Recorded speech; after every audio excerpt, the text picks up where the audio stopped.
what you want to say, baby. When you're alone in the darkest night, maybe you can give the radio back. Open your heart and show your eyes that your destiny. And grow your love, baby. The future is waiting for you. And show your eyes that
what you want to say, baby. When you're alone in the darkest night, maybe you can't give the radio back.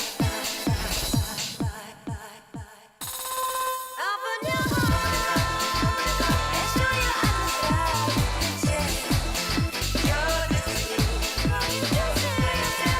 And cry out loud, baby. The future is waiting for you. And show your eyes that your destiny.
what you want to say, baby. When you're alone in the darkest night, maybe you can give your radio back.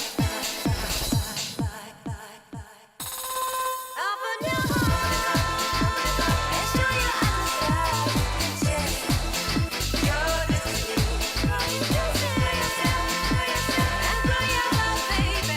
The future is waiting for you. And show your eyes that you can change your destiny.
What's going on, everybody? I hope everyone's having an amazing afternoon, evening, or morning, or whatever it is in your time zone.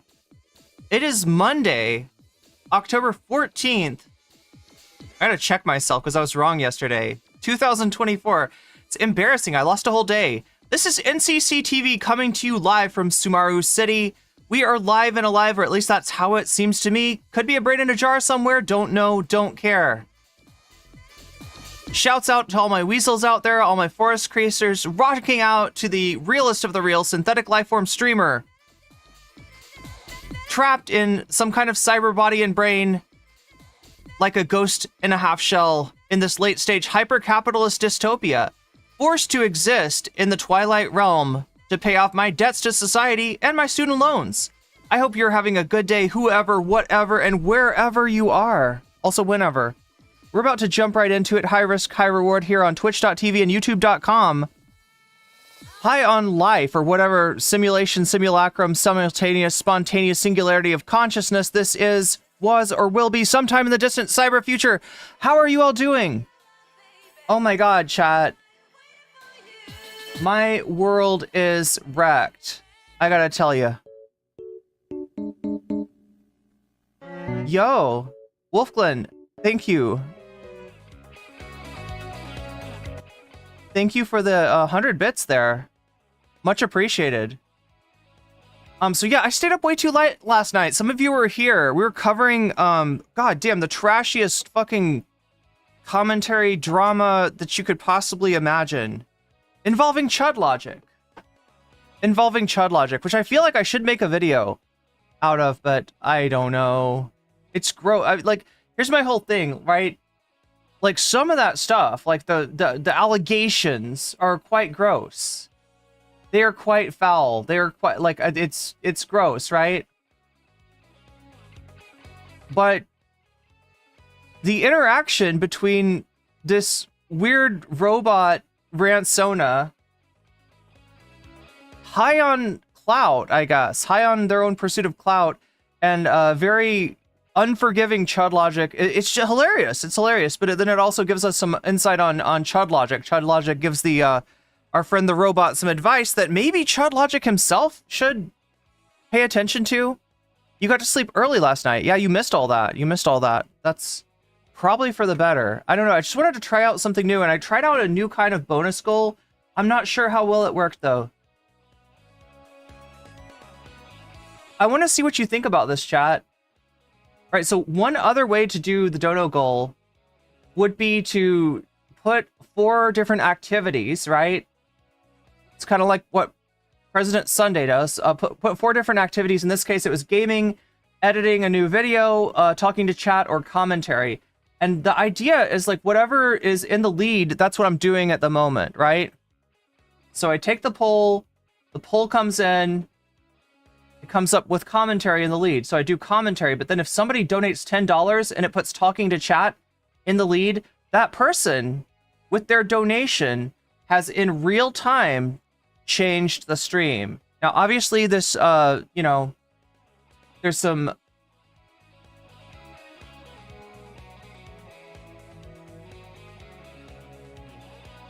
like with the commentary stuff, I'm trying to get a segment, right? So, you know, like, I don't know, interrupting the segments maybe not be super easy.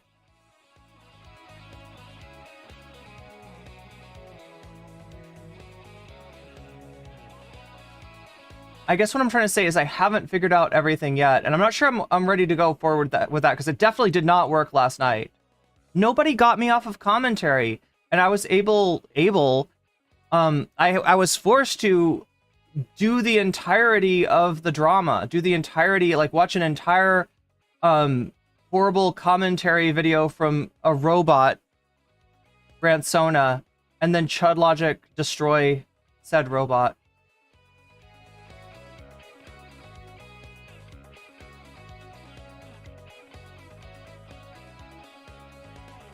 What is going on in chat? You can play it by ear, start relatively soon, next natural transition point? Oh, I see what you're saying. Yeah, finish up whatever I'm doing and then... Wait, are we... I gotta actually grab this overlay here and put it in here.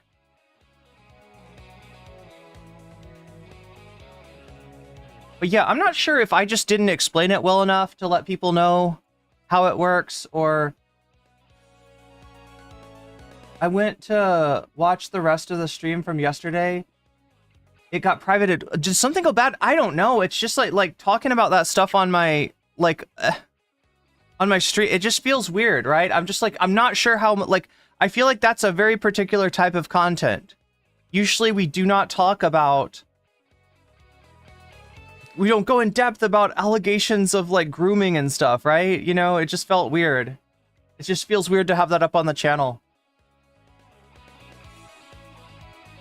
But no, it was interesting. It was very interesting. And especially when Chud Logic gives the advice that I'm just like, wait, do you not apply this to yourself? Right? Chud Logic's advice to the robot was, this is going to make no sense. So like the robot, there was a robot, there was Chud Logic. What is going on here? No, there's a person who does a rantsona. The rantsona's a robot. They're called Just a Robot. They are defending their friend who admitted to doing some grooming. Did a little grooming accidentally. Or whatever, as one does. And, but the robot thinks that his friend is maybe not guilty because a groomer would never be like, you know, confess to being a groomer. So it was a super wild video. Yeah, if I could cut it down to like, that's what I mean, is I want to cut out the parts where there was just some ick parts. There was some vomit parts. You know what I'm talking about? Where you hear about this stuff and you're like, I wish I hadn't. I don't want to hear about that. I don't want to know about that. I don't want that in my consciousness. And I feel like you can understand the drama without understanding the nitty-gritty of every little detail of what this person's accused of, because it's actually quite gross. It's actually quite disgusting. So it was frustrating. Sounded like a good idea, but yeah, if you, well, here's my problem, or here's what I think the problem is, right? So I'm looking at it right now here. Let's go here and then.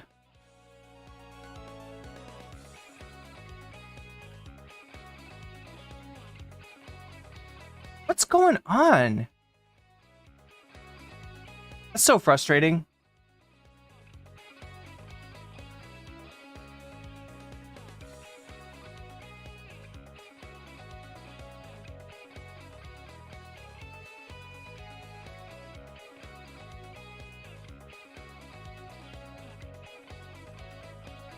Okay.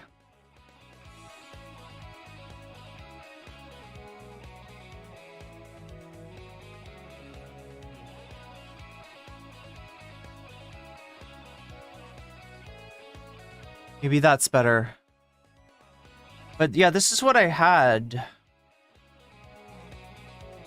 And it's not I can see why it's not balanced, right? I can see exactly what's wrong with this, why this doesn't work, right? When our options are gaming, editing a video, talking to chat, or commentary, right? So commentary, what's that? That's what I normally do. Going over a video and making commentary on it, doing a reaction. That's what commentary is, right? Normally scheduled programming, I guess you might also call it, right?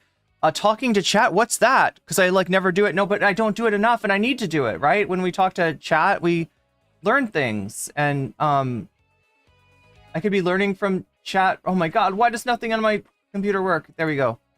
I could be learning from chat right now if chat was talking to me, which it's not for some. Oh, I get it. It's because I'm trying to talk to you. So when I try to talk to chat, chat doesn't talk to me. When I am ignoring chat, that is when chat has something to say. That's how that works. Last time I had candy, I got some warheads. Not a huge candy person. When I do, usually it's sour candy. I do like good chocolate though, but that's always good because a little goes a long way. That's true. Yeah, the darker the chocolate, the longer of a way it goes, I think. Just a couple of squares. That's what I love about chocolate, is you can divide it into squares. And some tea. Oh, with some tea and coffee. Are you talking about melting it in the coffee, or?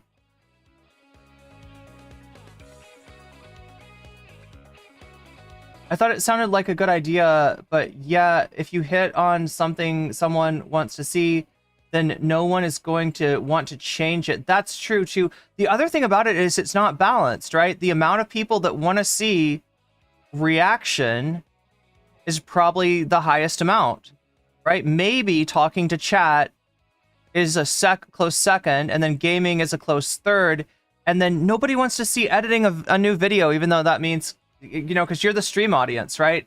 The stream audience lives by and dies by the stream. You don't care about the videos. That's for the other audience. I always feel like I don't want to be detracting attention from the stream with my ridiculous comments. I mean, sometimes ridiculous comments can be fun, though. I really like the talking to chat part of the stream. I mean, that's part of why it's a live stream. That's what makes it so good. It's not just... It's different. It's different than anything else on YouTube, because you can literally... You can change the stream, and that's what I wanted to do. That's what I wanted to do with the new dono goal, was to make it so that people could change. Because here's the problem, right? What we normally have is...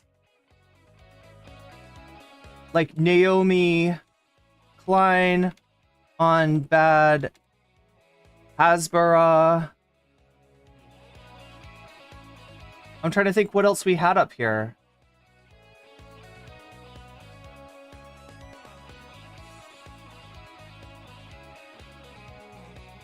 Hasanabi on Pod Save America. See, I'm not even selling that one as well as I should. Oh my god, I can't even remember what all I had up here. Is there a new What If Alt Hist, maybe? I should check on that.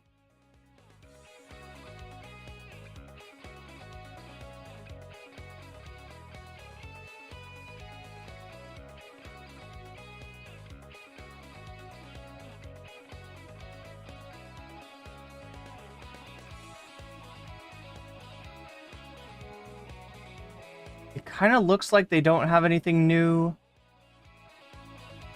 Yeah, 2 weeks ago is the last What If Alt Hist video to drop.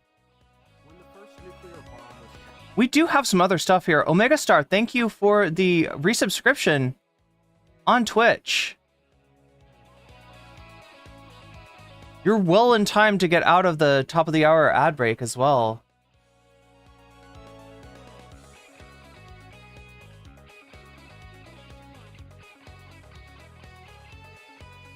It puts us up to 6%, but yeah, I need to,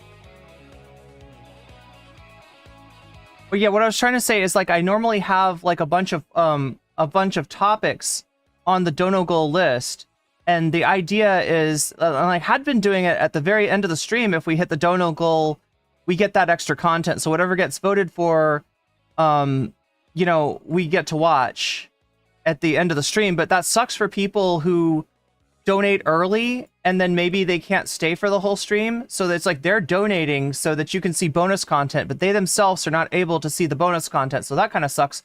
So then I started being like, okay, whenever we hit the dono goal, that's when we do the bonus content. So that way there's like an incentive to front load that stuff so that everybody gets to see the bonus content, and it's not such a thing where you have to like stay till the very end, right? And, you know, I mean, like, that seems like an improvement. But the thing that you're missing is being able to affect the stream in real time through your donations. I feel like that's something that should happen. I feel like that's something that should be able to happen. But again, like I said, it's not exactly balanced, because the more people are going to want to see me react to stuff, then are going to want to see me talk to chat, and more people are going to want to see me talk to chat, then are going to want to see me game, and more people are going to want to see me game. But you know what I mean? It's not a balanced thing. It's not a thing where it's like, you know, we got 25, 25, 25, right? That would make a lot of sense. Then it would be like somebody donates $3 and it's like, oh, it looks like we're switching gears. That's kind of the interactivity that I wanted to have, because, you know, like, that's the cool thing about a live stream, is that your actions, your statements, your chat, your donos, everything, anything you do can like affect maybe even a like goal, right? We hit a like goal, we get to 100 likes on a stream, and something amazing happens. That's the kind of stream that I want to do. That's the kind of stream that excites me. And it just frustrates me. Oh yeah, yeah. So what do we have? crisis of masculinity.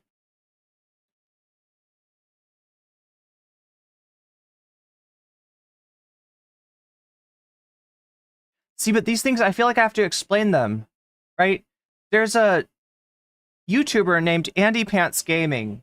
Andy Pants Gaming. That's really the dude's name. Andy Pants Gaming. And he is blown up because he's saying the most reactionary takes you can imagine in the most offensive way possible, and somehow how YouTube is just like totally fine with it, right?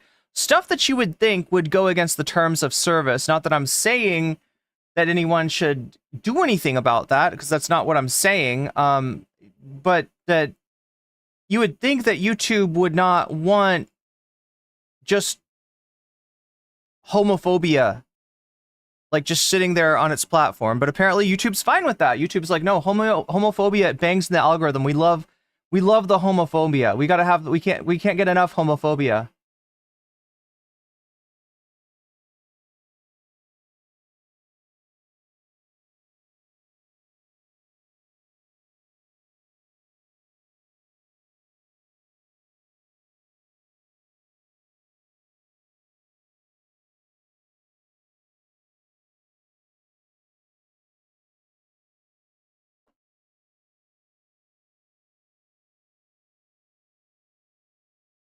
Okay, what's this last one? Something about Trump.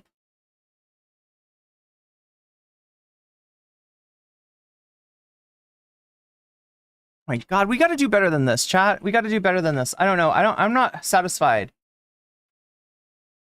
That's Asmongold, by the way. This is the content for today. This is what you're getting today, right? This is Asmongold. He is a gamer. He is a Warcrafter. He is a Rotmaxer, I guess you could call him, in that he is a millionaire who lives in a filthy house that he refuses to clean because, I guess, reasons. This is the man who is famous for the dead rat alarm clock. And he is a fairly large Twitch... No, I shouldn't say a very large. He's one of the biggest Twitch streamers out there. He's a big Twitch streamer. He does Warcraft. He's done Warcraft for years and years and years. But he's like bored of Warcraft. And the Warcraft content doesn't get him as many views as when he goes and looks and sees... is gaming too woke? Are the SJWs complaining about the whitewashing of... Wait, you've got Callie, and you got Marie, and you got Pearl, and you got Marina. Wait. Her name's Marina, right? Oh my God, chat. I haven't played Splatoon in so long. I can't even remember. Splatoon, Pearl, and Marina. Yeah. This is Marina from Splatoon, and there's...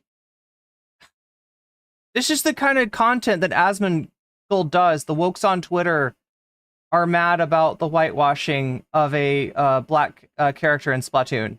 This is the kind of content. This is what he does, right?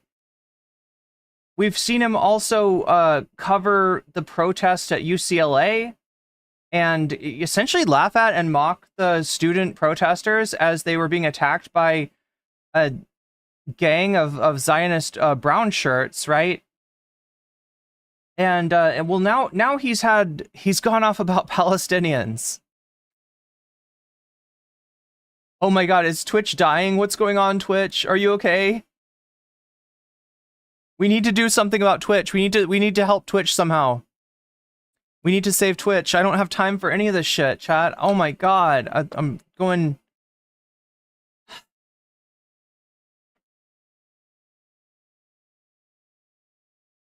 I'm still not happy with this list, right? I feel like there's got to be better stuff. Should I look? Yeah, is he a rich guy who still lives in squalor? Yes, at 100%. That's Asmongold. You probably heard of him, right? He's getting more and more attention. Stream suggestions. I choose you. Oh, fuck, The Apprentice. Yeah, we got to cover that too.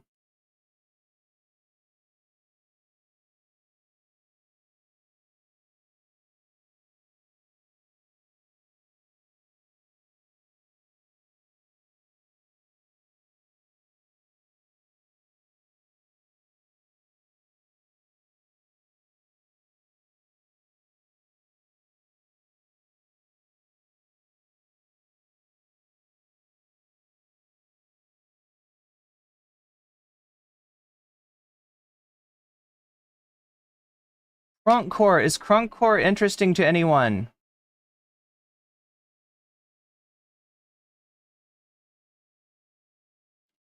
What is Crunkcore? Is that interesting? I like legit don't know. Like it looks like it could be interesting.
Oh my god, so many so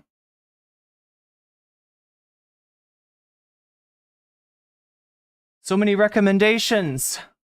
Thank you for submitting recommendations to my stream suggestions. That is very helpful, even though it's very difficult to find the perfect thing for this.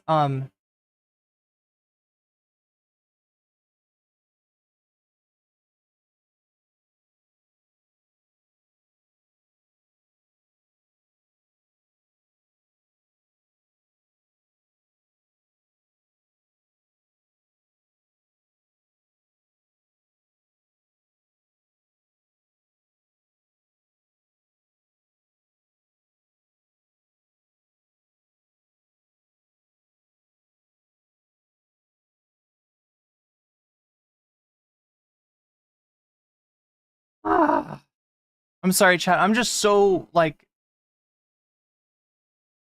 whatever. I can't talk. I can't think of what to say. I don't even know how to describe my frustration. The band, I don't know how to pronounce that. 303. Yeah, it's definitely 303. That's a reference to a drum machine. I know what 303 is. It's considered crunkcore apparently if you remember them from like 2010. Wait, so crunkcore has been a thing?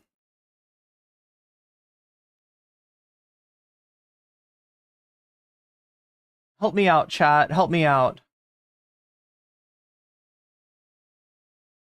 You thought I said crunkcore. Wait, I did.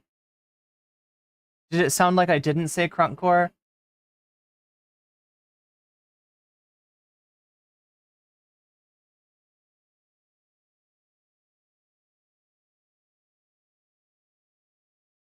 Wait, so should I be putting this on the dono goal or not? Because like, if this is an old style of music from 2010 that I just like never knew about, then that doesn't sound very interesting.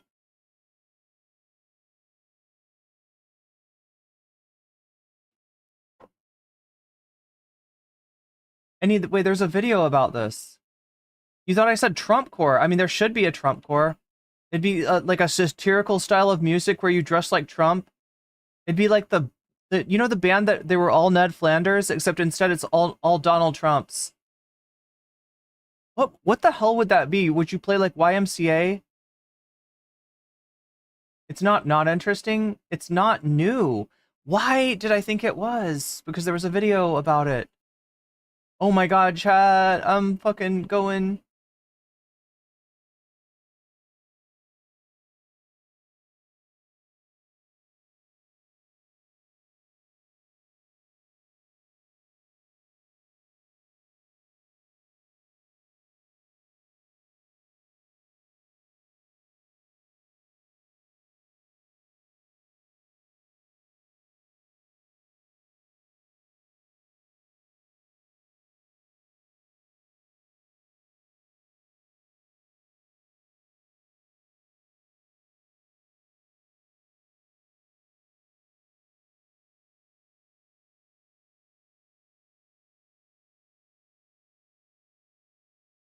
I don't even know what to do. I don't even know what to do here. I don't like this. I don't like this dono goal. I think this is bogus. I think this is bunk. I think this needs better stuff. I just don't know where to find it.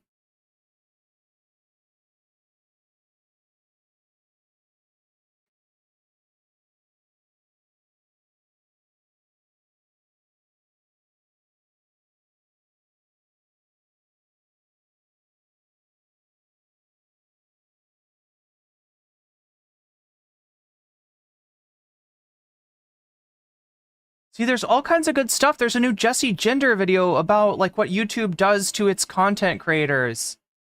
But it's 1 hour and 40 minutes. So no.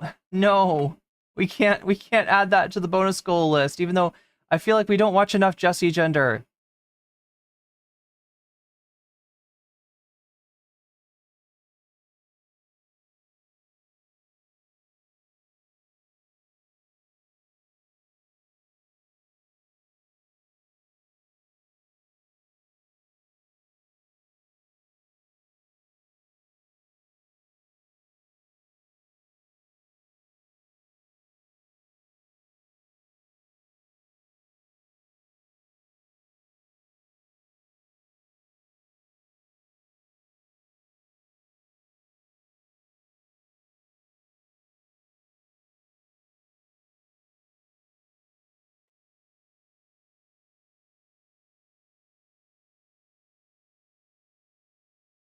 I'm so frustrated because this is just not a good bonus. Like, this is not a good list, right? This is bad. And it's not that it's impossible to find the good, it's that there's too much mid. Do you know what I'm saying? There's the bad, there's the good, there's the mid, okay? And the bad is bad, and you know, that should be easy enough to avoid, right? The mid is mid, and the problem with the mid is there's too much of it. There's too much mid, and there's good, there's enough good, but because there's so much mid and the good is mixed up with the mid, then the good never comes to the forefront, and that's really what we need. We need the good to come to the forefront. That's what needs to happen. Okay, we're gonna put what if alt hist on here, one way or the other. What if alt hist CIA and ghosts? There we go. That's at least, that's old, but it's interesting, and I haven't watched it yet, so I think that fits the bill. I would rather put new stuff, not old stuff. Why are so many people leaving the extreme woke left? It's just Cavernacle going over Anna Kasparian. There is new TYT stuff. There's just, it's not much, right? Anna's written some Substack articles that are just, they're low effort. They don't, like, they're not worthy of the stream. The stream should be for good stuff. That's mid. That's Anna Kasparian producing mid content, which if I put it on the bonus goal, people would be like, ooh, cool, Anna Kasparian, let's watch that. And then that would win, and we'd unlock that content, and then it would be really boring, and you'd never trust me again, because you'd be like, you tricked us into thinking that was interesting when it wasn't actually interesting. It was boring, and I'm sorry, Anna Kasparian is sometimes a boring lady. Often she's boring. I mean, she's trying to be confrontational. She's trying to be an asshole. She's trying to piss people off, but sometimes she's just boring. Sometimes she is just straight up boring. Okay, so we've got what if alt hist, the CIA and ghosts. That's got to be great for at least a laugh. We got Hasanabi on the Pod Save America Pod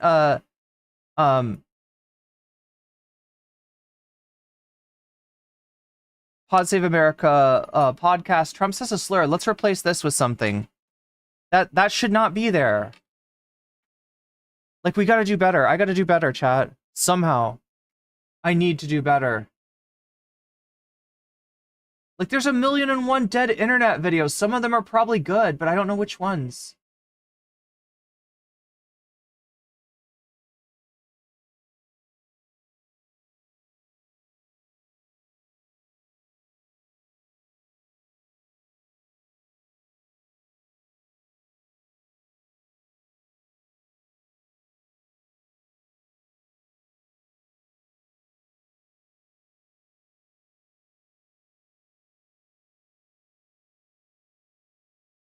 because like the content, like for today, like we've got that, right? We've got actually more content than we should, right? There's more stories. I gotta cover the latest quote unquote attempt to take out Donald Trump, which if you have heard of this, if you have looked at this, you kind of know that it's not really an attempt. It's a Trump fan who probably had no intention, right? I mean, we can't know what's in somebody's heart. We can't know what somebody's intentions are. But from what I've seen, this is a Trump fan who accidentally brought his shotgun to a Trump event. And some fucking clout-chasing Republican sheriff out there is trying to sell this as I stopped an assassination. Like he wants his fucking flowers. And he doesn't deserve, nobody should give him flowers. Nobody should give this sheriff flowers. What is a sheriff going to do with flowers? Shoot him? Out of his gun?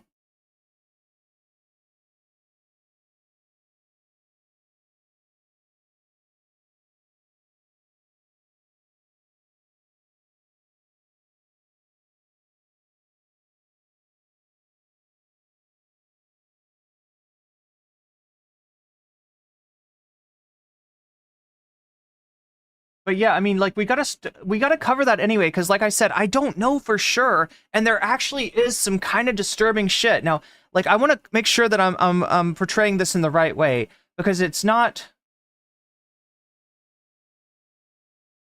like I said, we can't divine anyone's intentions.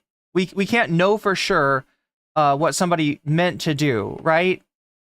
But the Occam's razor tells us this is a Trump supporter, this is a Republican who accidentally brought his shotgun to an event where he definitely shouldn't have had a shotgun, because you can't have a gun where the president is speaking. However, you know, if you ask the Trump people, if you ask the Republicans, the Second Amendment weirdos, right, they're like, no, you should have a gun everywhere. You should take your gun to Denny's. You should take your gun to Goth IHOP. You should just always have a gun. You should have like a little tiny miniature gun strapped to your gun so that I don't know, like everything should be a gun. Like they want to eat from a gun. They want a gun that shoots food at their mouth because they love guns so much. They want everything to be a gun. They want to drive a gun instead of a car. They want to like they just want guns, right? And it's hard to explain to them that you cannot have a gun where the president of the United States is speaking. They do not make the connection between the fact that a gun is actually dangerous and does not make you safer, and the idea that they want to keep the former president safe, right? Like when it actually comes to preventing an assassination, it's really clear that the best environment for that is a gun-free zone. Right? If you want to keep a political, if you want to make sure that a political candidate does not fall victim to assassination, you should probably check everybody's, you know, with a magnometer. Make sure there's no guns. Make sure there's no guns in the area. But if you talk to MAGA people, like what's up with school shootings? Well, you know, the teachers should have guns, right? There should be cops in the school, like, right? They should have classroom police, you know, command center, right? They should have just police all over the schools. The police should have guns. The principal should have guns. The teachers should have guns. The students should have guns. That's why they want to say, that's what they want to say, like, is causing school shootings, is that you won't let the children bring their guns to school. You won't let the teachers be armed. Like, if we had armed teachers, then, you know, nobody would ever do a shooting, right? So yeah, it's hard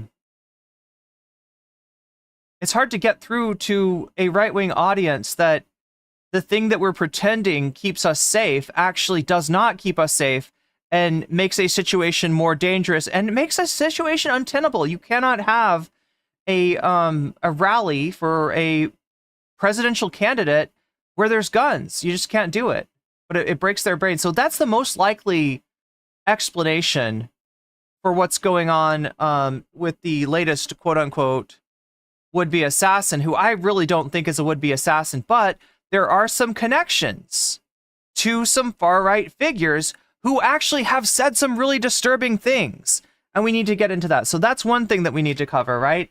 The other thing? Wait, there's several Trump things. There's several Trump things, aren't there? Where are they? Trump. Oh yeah, Trump went on the Nelk Boys. I don't think we'll get to that today. Anna's got a new Substack. We may or may not get to that. Should I put the TYT stuff? See, I feel bad about putting the TYT stuff on the bonus content.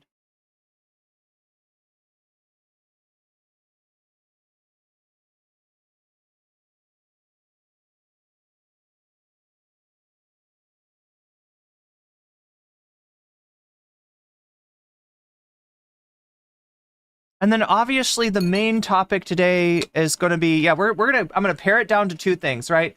The first thing, I'm going to explain what went on at the latest Trump rally. The person who was found with a shotgun and several other dangerous objects that they should not have had, that they did have, and what I think is going on. And again, like I said, we can't tell for sure.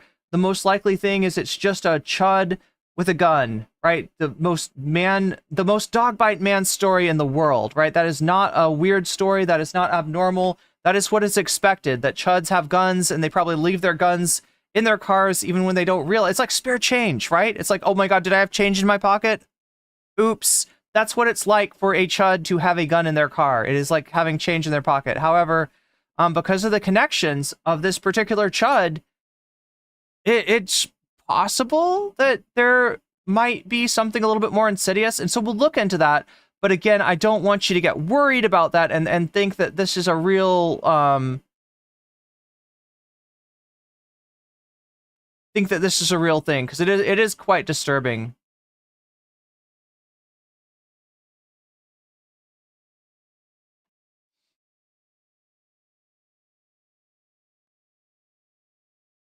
Crisis of masculinity.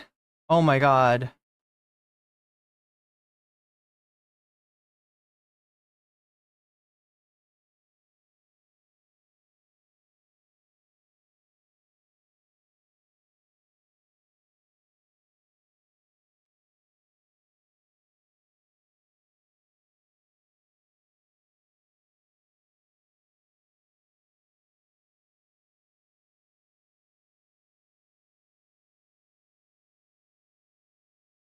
I'm sorry, I'm like so frustrated by I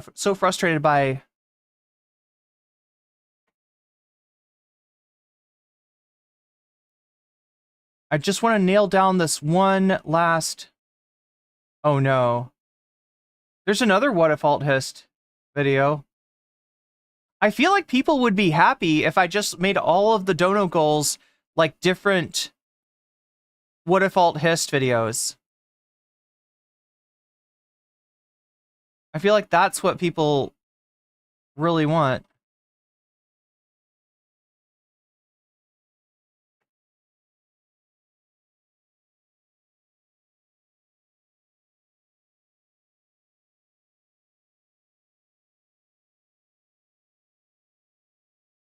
But we are seriously looking for one more topic before we can get started. The suspect was charged with a weapons violation and released on bail. Yeah, this guy's not even... Thank you for mentioning that, Redmond Berry. This guy is not even locked up. This guy was released on his own recognizance, right? The cops do not... And the FBI and anybody who would be investigating this is not treating this as an attempted assassination. Guess they don't think he was planning an attack. I don't think he was either. But I am going to show you one possibility that might contradict that. And it is actually very scary, although I kind of don't think it's super realistic. But it's something to think about, right? Davy Cliff super chatted $9.99. That's what I want. Wait, that's what you want?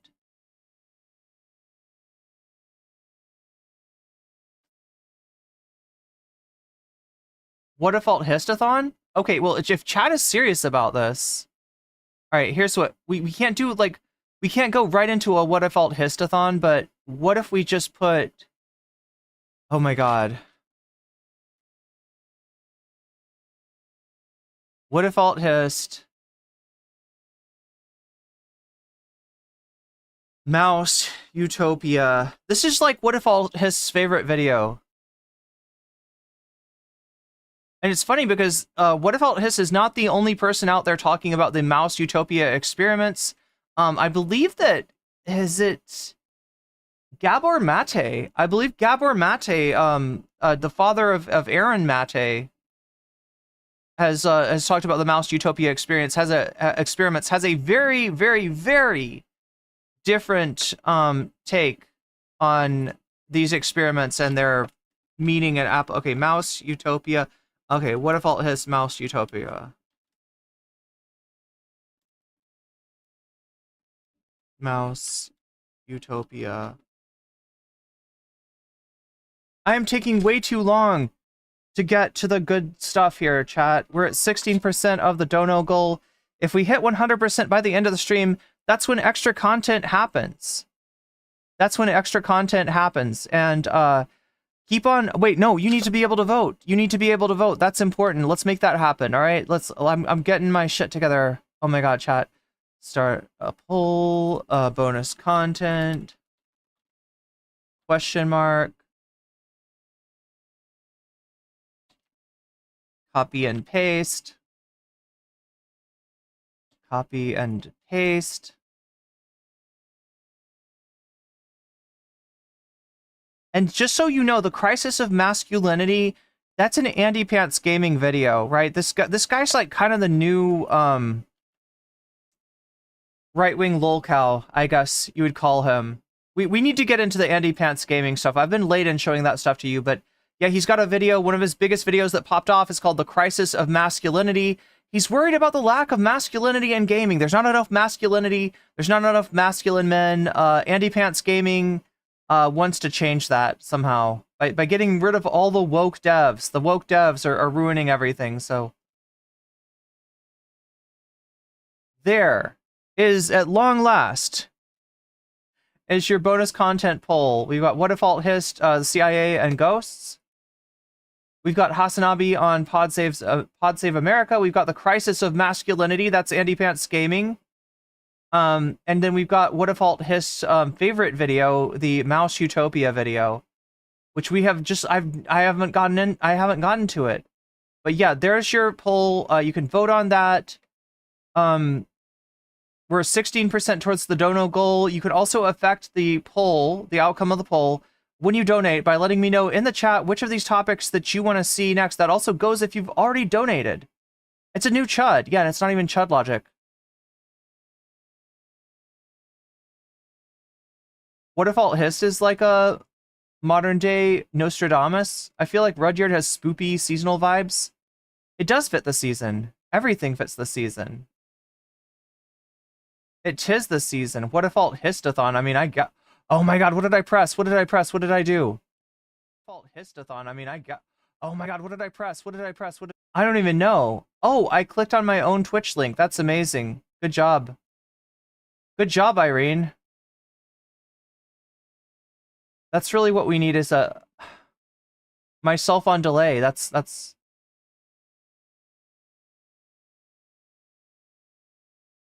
You got an ad on YouTube before the mini revolver that clips into the belt buckle like FFS gun nuts? Like, wait, FFS gun nuts? Like Final Fantasy? What is FFS?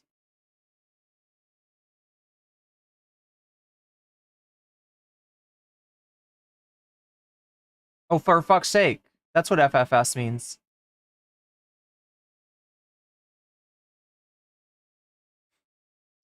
I love how I automatically think it's some kind of a...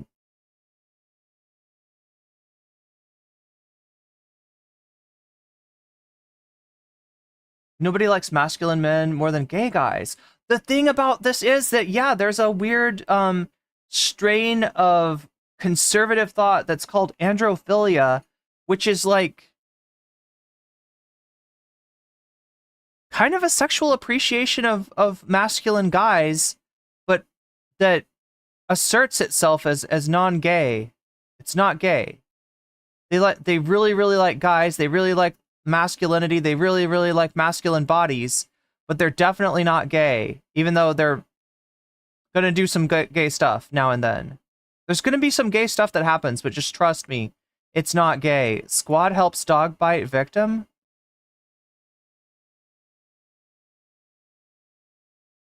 Well, we would never worry about a potential Trump attempt, says Jerry McLean. But I do. Okay, I have one that's going to worry you.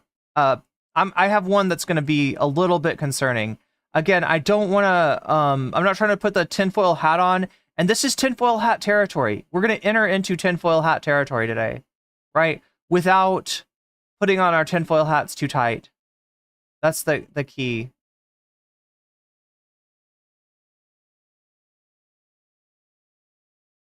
But yeah, it looks like what if alt hist CIA versus ghosts. I should have said CIA versus ghosts. That's more interesting. Is in first place. Hasanabi on Pod Save America is in second place. Crisis of Masculinity in third place, and nobody cares about the Mouse Utopia. That would really piss Rudyard off, but hey, pissing off Rudyard, not a bad thing.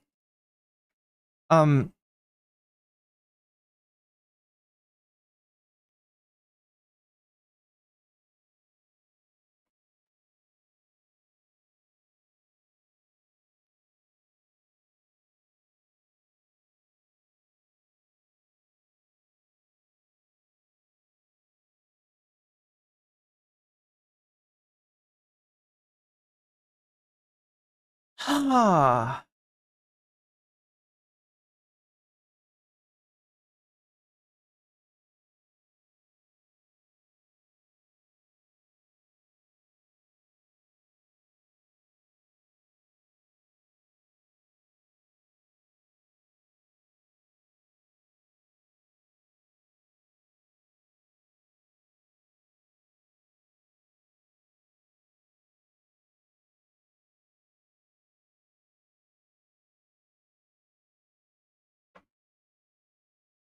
I need to make this happen.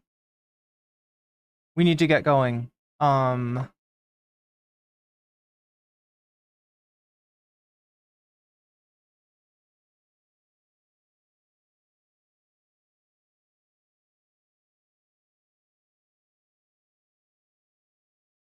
So yeah, like I said, we are already 16% of the way towards the dono goal. Thank you everybody who's donated so far. Remember, if you're one of those people, you can let me know in chat. It's not too late. You can let me know which of these topics you want to see next.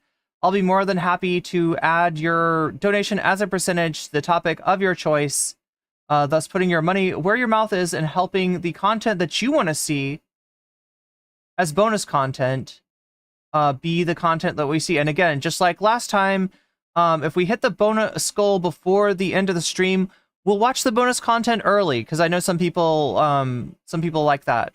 Some people like it that way. If you are getting yourself a membership on YouTube, if you're gifting memberships to other people, if you're doing a super chat, super sticker, any of that stuff, if you're signing up for Patreon, if you're donating to my throne, or if you're over on Twitch getting yourself out of the top of the hour ad break, which is coming up any second now. No, it already happened. It already happened. Oh my God, Chad, I missed it already. Every hour at the top of the hour, there's a 3-minute ad break. If you no longer want to see those ads, you can get out of that ads for free. With a Twitch Prime sub, you can get out of the ads for $6, or is it $7? Somebody said it's, I don't know how many dollars it is. It's whatever Twitch has got now, right? You can pay for your own sub to get yourself out of the top of the hour ad break. You could also possibly be gifted a sub, although that sort of thing more likely to happen if you're active in chat. And of course, if you are the one doing the gifting, then you get to decide where that donation money goes. And you can let me know in the chat which of these topics you want to see next, and I will add your donation, your generous passing on of a Twitch sub to get people out of the ad break. I will roll that into the topic of your choice. Again, we have What If Alt Hist CIA versus Ghost. We have Hasanabi on the Pod Save America podcast. We have Andy Pants Gaming telling us about the crisis in masculinity. There's not enough masculinity in gaming. Games are too gay and too feminine and maybe not white enough. I don't know. A bunch of stuff, right? And then we got the What If Alt Hist, Mouse Utopia experiment. If you're feeling that right now, What If Alt Hist, Ghosts and Goblins is in first place. Hasanabi on Pod Save America is in second place, pretty 12 points behind. Crisis in Masculinity way behind, and What If Alt Hist, Mouse Utopia dropping off the freaking map. That's what it's still $5.99 on PC. Okay, so it's $5.99 if you're on PC, which is basically $6. That's why people are saying it's $7. Oh, I get it. All right, here's how it breaks down. Yeah, Twitch is weird. Twitch is really weird, right? if you have Prime, you can get out of the ad break for free using a Prime sub. You could, having Prime, if you hook it up to Twitch, it gives you a free sub. Use it on the streamer of your choice. If that happens to be me, you no longer see the ads in my chat, right? If you're on desktop, I'm told you can get a sub for $6. If you're on mobile, am I right about this? If you're on mobile, it's $1 extra, I think. I think that's how it works, right? So it would be like $7. And I think the really expensive one is if you're on mobile and you're on an iPhone, because of the iPhone App Store, because they charge an extra $1. So I think that's where the $8 comes from. If I'm not, am I right, chat? Can we confirm that? Omega Star, thank you for the gift sub to Redmond Berry 1975. Redmond Berry, you just got weaseled. And that is a good thing.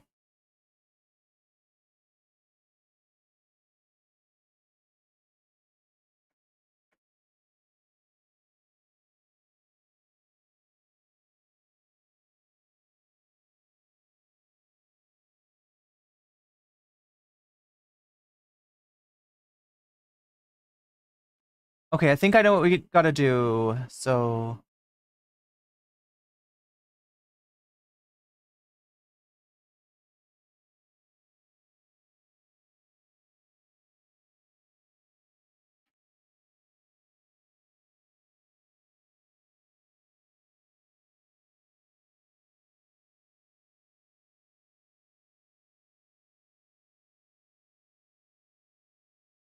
does this Trump's advisors tell him to abruptly end?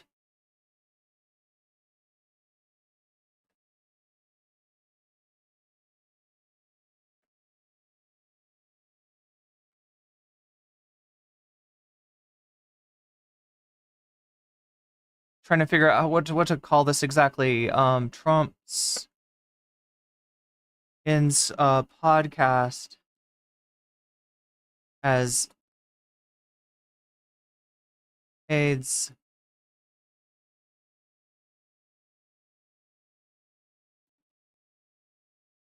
as advisors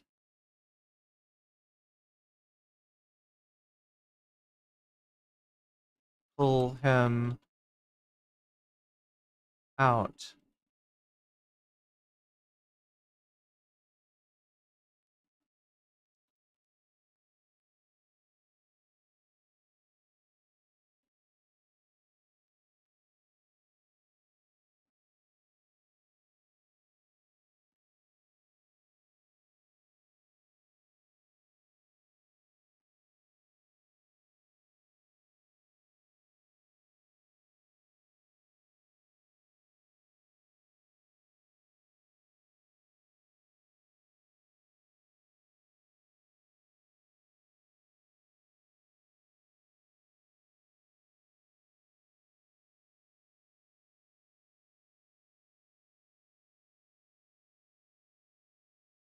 Who is the guy who keeps trying to do an anti-NCC cheer, like give me an F?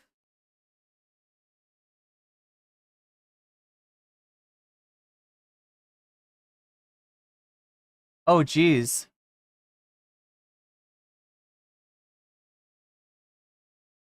That's awesome. It's $8. Wait, is it $8 on Android or is it $8 on the iPhone?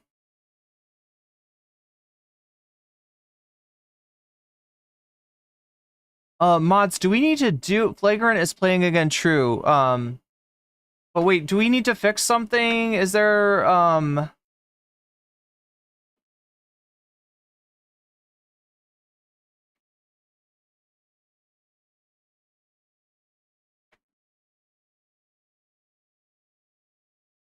do we need to do slow mode or something? Is there an issue in chat? I just need to know that.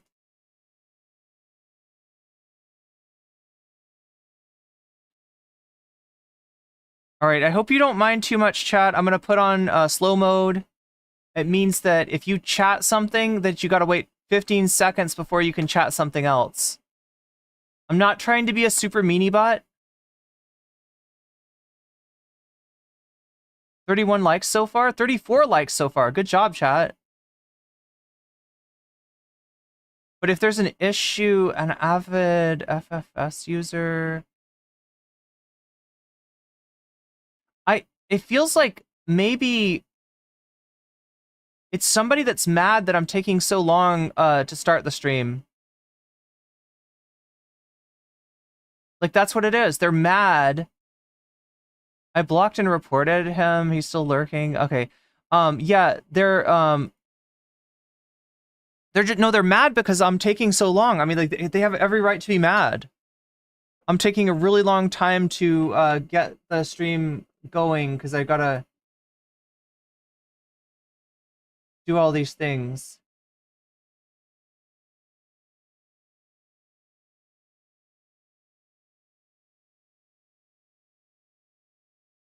But I think we're ready to go now. So let's see.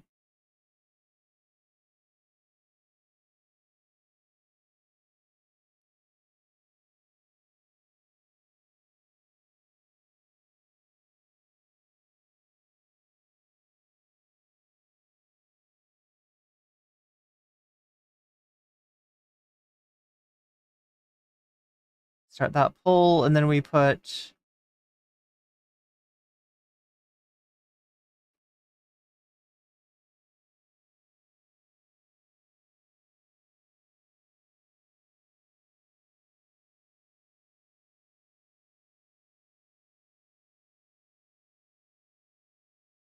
gonna put the Twitch link in here.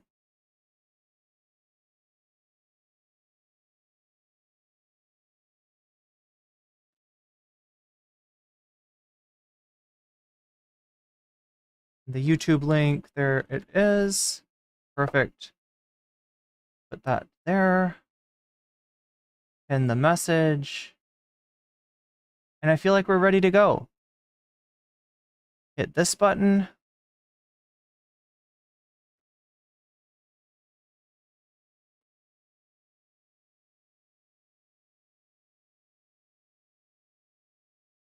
This button. That button.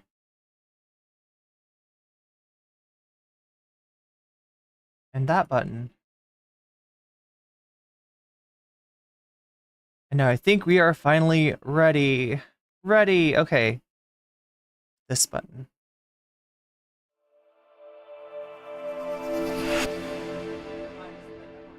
There we go. Oh my god. So much better. Come on, light. There we go. I don't know. Is that better? Maybe we were too bright now. I can't even tell. But we gotta get started.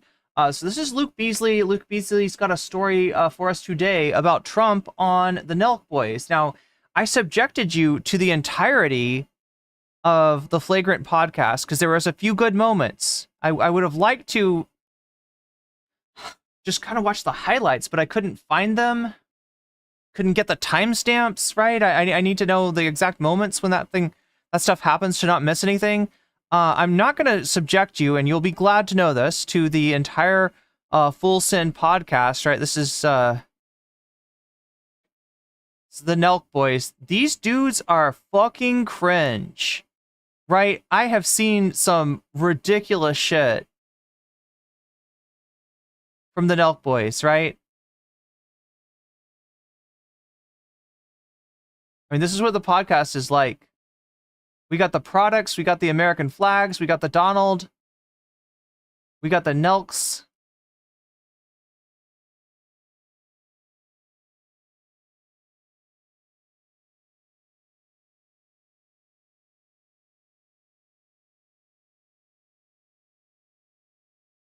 Oh, come on, where's the dude?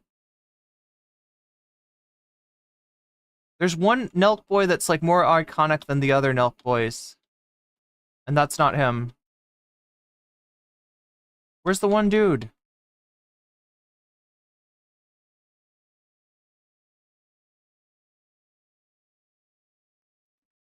Come on, give me the dude, give me the dude, give me the dude. Oh my god, I can't even find the dude. There he is, there's the dude. That's the iconic. When I think of the Nelk Boys, this is the guy I think of. I don't even know their names. They're the Nelk Boys. They're cringe as fuck. And they're interviewing the Donald because this is what he's doing. While people complain about Kamala Harris refusing to do any media where, you know, she's going to have to answer questions on the spot, where she might have, you know, difficult questions put to her. Donald Trump is doing this shit. Donald Trump is going on podcasts of people who would not even know what kind of questions to ask him if they wanted to ask him a hard question.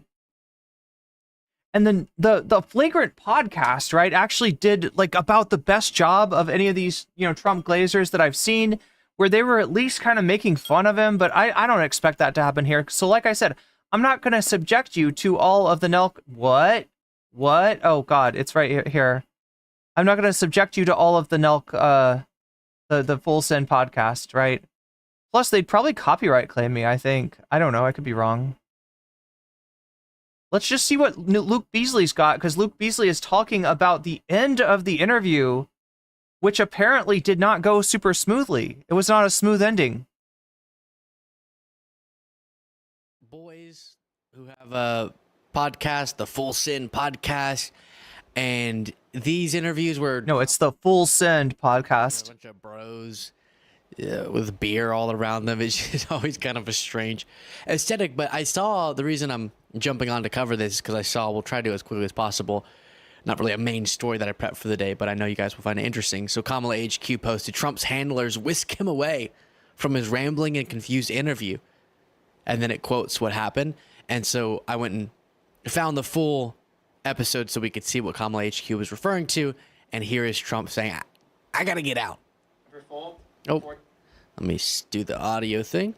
4 years ago, and we never folded, and we're never going to fold. We're still never here. gonna Oh, by fold. the way, Etra, for your, they never folded. They said, we're not going to take it, and we all took it together, right? Took it together. They What? What?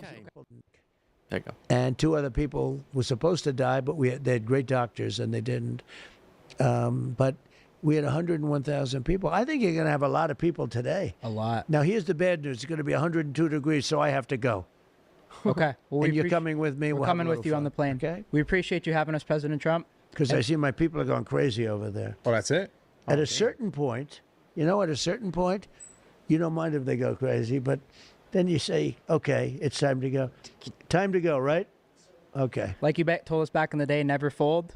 4 years ago, and we never folded, and You we're never never going to fold. folded. We're still here. And then it goes on for a second after that. It seemed like Trump's handlers were trying to get him, maybe just because of a time crunch. You know, it's fun to say he rushes out of the interview because he's all confused, but he's kind of always confused.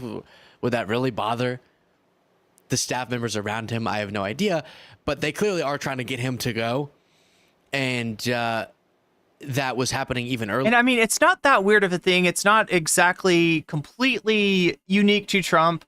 The idea that a politician, specifically a politician running for president, is going to have a very tight schedule, is going to have a lot of commitments, and is counting on their aides, counting on their team, counting on their handler in order to, you know, tell them when it's time to go. We saw a little bit of this on the Flagrant podcast, where the handler started to indicate that this was the allotted time to talk to Flagrant, and Trump, you know, having a good time, feeling himself, you know, feeling very comfortable, you know, liking the Flagrant, you know, the people on the podcast, despite the fact that they're kind of making fun of him, he decides to stay. And that was a mistake, because some of the worst moments, right? When they talk about what happened to Mike Pence, where did Mike Pence go? And one of them, he's trying to answer, and one of the Flagrant guys is like, he's like hanging around somewhere. He's like hanging out, right? I mean, they're making fun of him for the fact that he essentially was enabling a potential, you know, the potential killing of his vice presidential candidate there. So maybe he should have left. Maybe he should have gotten going while the going is good. NSC3399, thank you for the resubscription on Twitch. Look at this. Twitch is trying to mount a comeback. Can they do it, chat? It's tough, right? I understand how tough it is on Twitch right now because the prices have raised. in the interview. talent. I want to ask you because that Al Smith charity dinner. Oh, by the way, anybody watching me over on Shorts, if you'd rather, look at the pinned comment. I've also got my Twitch URL and my YouTube URL. So if you're watching me on Shorts and you'd rather, if you're watching me like this and you'd rather watch me like this, right? That's available. Just click on either of those links. You can watch me on the full scale stream on YouTube. You can watch me on Twitch, and whatever's more comfortable for you. I aim to please. That's why we multi-stream on multiple platforms. So whatever platform you like the best, that's where you should watch me. Yeah. Years ago, you went up on stage and you pointed out and called out Chuck Schumer. He used to be my friend. This person used to be my friend, and they switched up on you. And it's happening next week, I think, the dinner. I'm the speaker, yeah. Has anybody come around and apologized or come back to your support? Sometimes they do, and sometimes they said, "Do you mind keeping it quiet?" Yeah, I have a lot. Does that bother you? People go into the voter booth. He's implying that people are fans of his, like him, support him, but they don't want to come out and publicly say it because of the sort of social repercussions. Maybe they're in a social circle that where most people are pretty anti-Trump. It's possible. It's also possible that they are saying that they're on his side in order to get favors from this guy. Because one great way to get favors from this guy is to praise him in some way. They vote for me, and then they go on a television show and they'll say bad stuff. What's the fear around it? Just that you're against what they're for? Or? So it's a very interesting phenomena. It's not that interesting. It's not that interesting. I don't know. It's there's a liberal bent in the country, and people. Look at the makeup just forgetting so much of his face. What is happening? Oh my gosh. You'd think a billionaire would have better, have a whole makeup team or something, but clearly he's just... I feel like somehow Trump won't let anybody touch his face. I feel like he's probably got a phobia about that. Like people with their, like, right? He clearly applies that makeup himself. Doing it to himself. This is something Trump talks about a lot. I don't believe him that he has all these people coming to him saying, I'm going to trash you publicly, but I'm voting for you.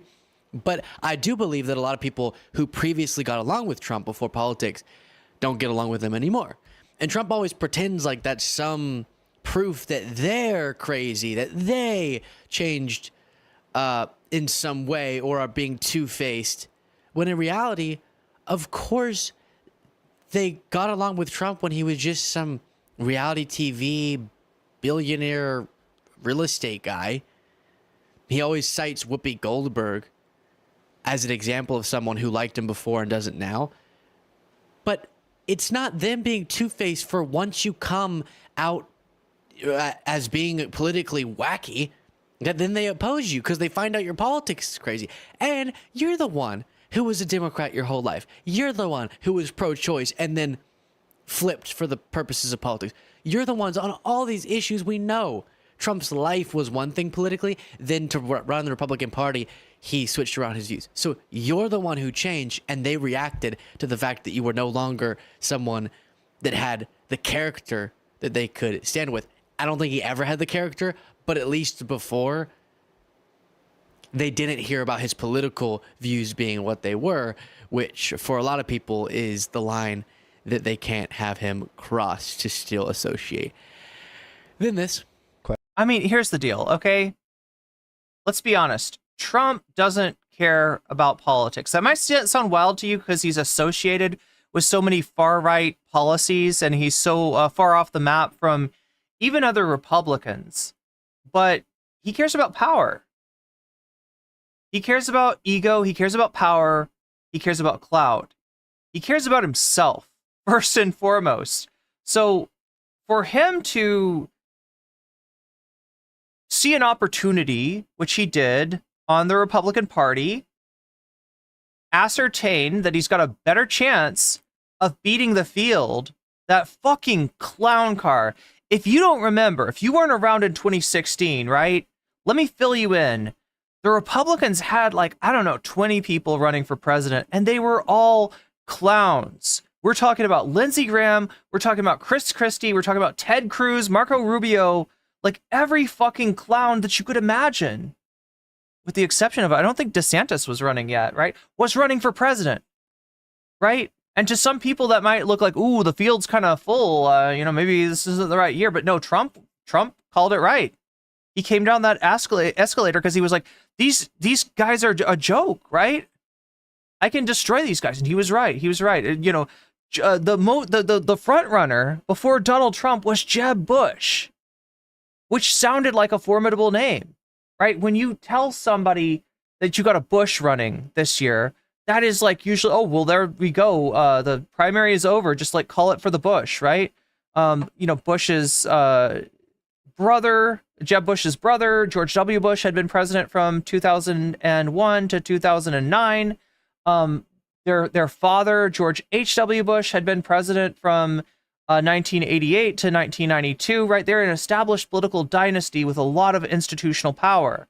However, 2016 was not the year for institutional candidates. And Jeb Bush just couldn't handle it. Like, he could not, his persona, his gravitas, his, riz was just so low that Trump was able to make an absolute joke of him and of everybody else on the stage. Ted Cruz, I think, is the one that stayed in the longest, right? What happens is like, they're all in the primary against Trump. Trump is being like rude and kind of funny, like, right? Just like disrespecting these clown Republican candidates. And they're all kind of thinking, well, okay, here's the deal. All right, his candidacy has got a expiration date on it, right? We don't know what the expiration date is, but at some point he's going to say something ridiculous and people are going to write him off, right? Because he's out of pocket. He's out of pocket. They're like, his own out of pocketness is going to crash him. Nope, it didn't, right? Then they start thinking, well, you know what? I could criticize Trump, but he's got like 34% of the vote. And at that time, that's more than anybody else. And they're all thinking, like, if I'm the one to put the shiv in Trump, metaphorically speaking, of course, then his followers, of which there are many, his supporters are going to go somewhere else, right? So if I make fun of him and disgrace him and he goes down, right, those candidates, they're going to support somebody else, right? So they don't want to do that. So nobody's like taking it to him. He's taking it to everybody. Nobody's taking it to him. And finally, as the campaign drags on and on and on, more and more of these people are like, I'm at like 5%, I'm at 3%, I'm, withdraw, right? Was so peaceful up here, but now there are freaking communist invading radicals. All these Republicans withdraw from the campaign, and you're left with Ted Cruz. And what this represented was a part of the Republican Party that probably doesn't vote very much, probably not very well informed about politics, but thinks it's really cool to have a reality star as their candidate supporting Trump. And then you have the institutional Republican Party and the evangelical Republican Party, because at this point, the evangelicals were not super, they weren't keen on Trump, right? They weren't keen on Trump. Trump had a history of supporting candidates like Hillary Clinton. Trump had a history of being known as being somewhat liberal. That's why I say that Trump doesn't care about anything. He doesn't stand for anything. He doesn't have any real policies, right? And so when somebody like Whoopi Goldberg, just getting back to what Luke Beasley was talking about, when somebody like Whoopi Goldberg is friends with him, when he is a reality star and a socialite, and then once he becomes a Republican candidate and starts saying things like the immigrants are ruining our country, she doesn't want to support him anymore. He doesn't get it because he's like, I don't have any real politics. I don't have any real, why do you like, right? He doesn't understand that for some people, the demagoguing against immigrants might actually be a deal breaker. For him, it's just like, well, this is what the Republican base wants, and it's what the candidates won't give them. So it's like this, right? The Republicans are riding their base like a donkey. How do they get the donkey to move? They've got a carrot. That carrot says, stop immigration, right? So the Republicans are like, you want to stop immigration? And the base is like, yes, yes, yes, give me that carrot, give me that carrot. And they just put the carrot out in front of it, and the donkey never gets to the carrot because the carrot's on a fishing pole, right? It's like Minecraft with the pig, you know what I'm saying? The carrot on a fishing pole, the pig thinks he's going to get the carrot, but you never do because they're right. They have no intention of actually doing that because to the mainstream Republican Party, having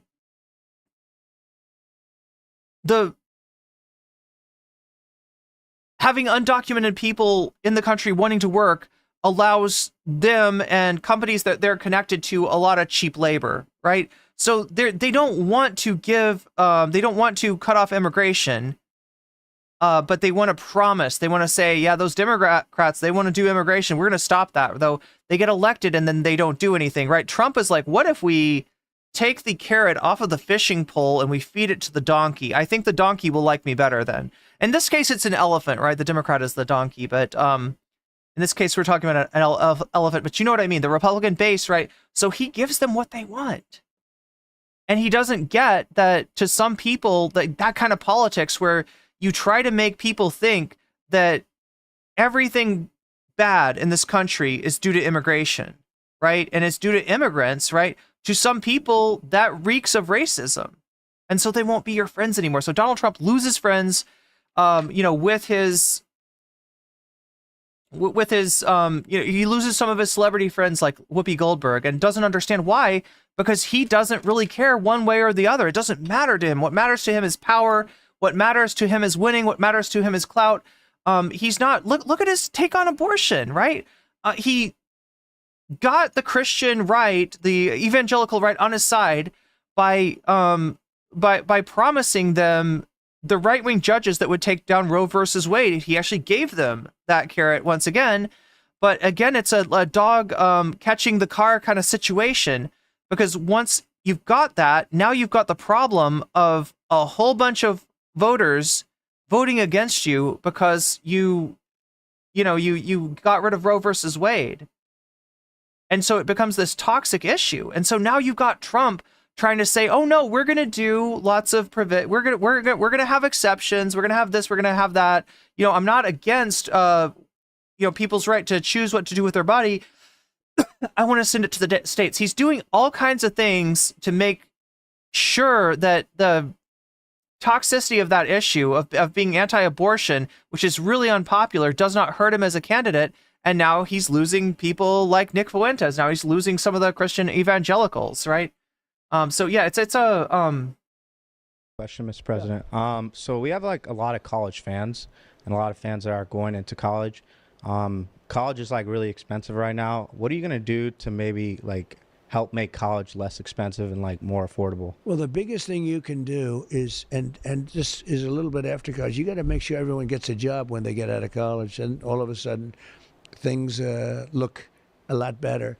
Biden was trying to do something with student debt, but he failed to get it done. He couldn't get it done. He couldn't get a lot of things done, but he wanted to do something on student debt, as you know, and it's dead. It just... By the way, think about how twisted that is. What are you going to do to address high costs of college?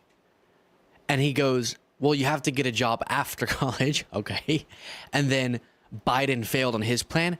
Biden has facilitated more student loan debt forgiveness than any president in the history. Okay, so just to give you a little background, this is Luke Beasley.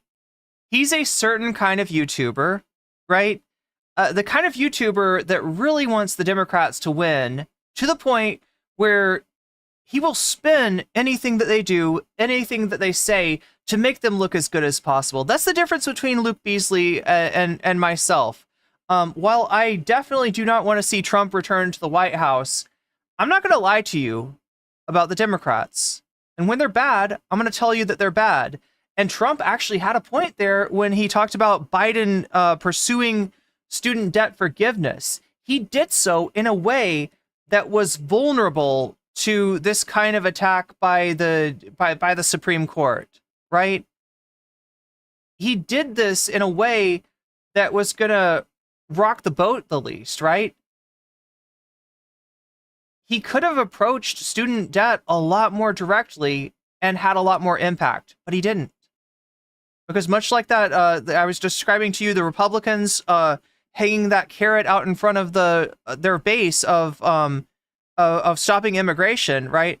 The Democrats have a carrot called student loan forgiveness, and they know that once they give the donkey, in this case it is a donkey because we're talking about Democrats, once they give the donkey the carrot's gone, right? If you forgive the student loans, then you can't run on that issue again. So they're trying to kind of put it out piecemeal, and they're trying to do it in a way that doesn't piss off big business interests. There are people that make money off of students having to repay their debts, and so they kind of want to they want to fulfill in some way this promise, but not in a way that is actually going to forgive everybody their debt. So again, yeah, it is kind of Biden's fault that he was a coward when it came to student debt relief, and with the Democrats, you never know like how much they really want to do right by their base or not. Biden's done right by his base in terms of things like labor, But in terms of student debt, he really did take this middle road, and that middle road led to nowhere, right? So I feel fine telling you that I think that Biden could have handled student debt better. That being said, when you compare Biden's plan for student debt to Trump's plan for student debt, you know what Trump's plan is?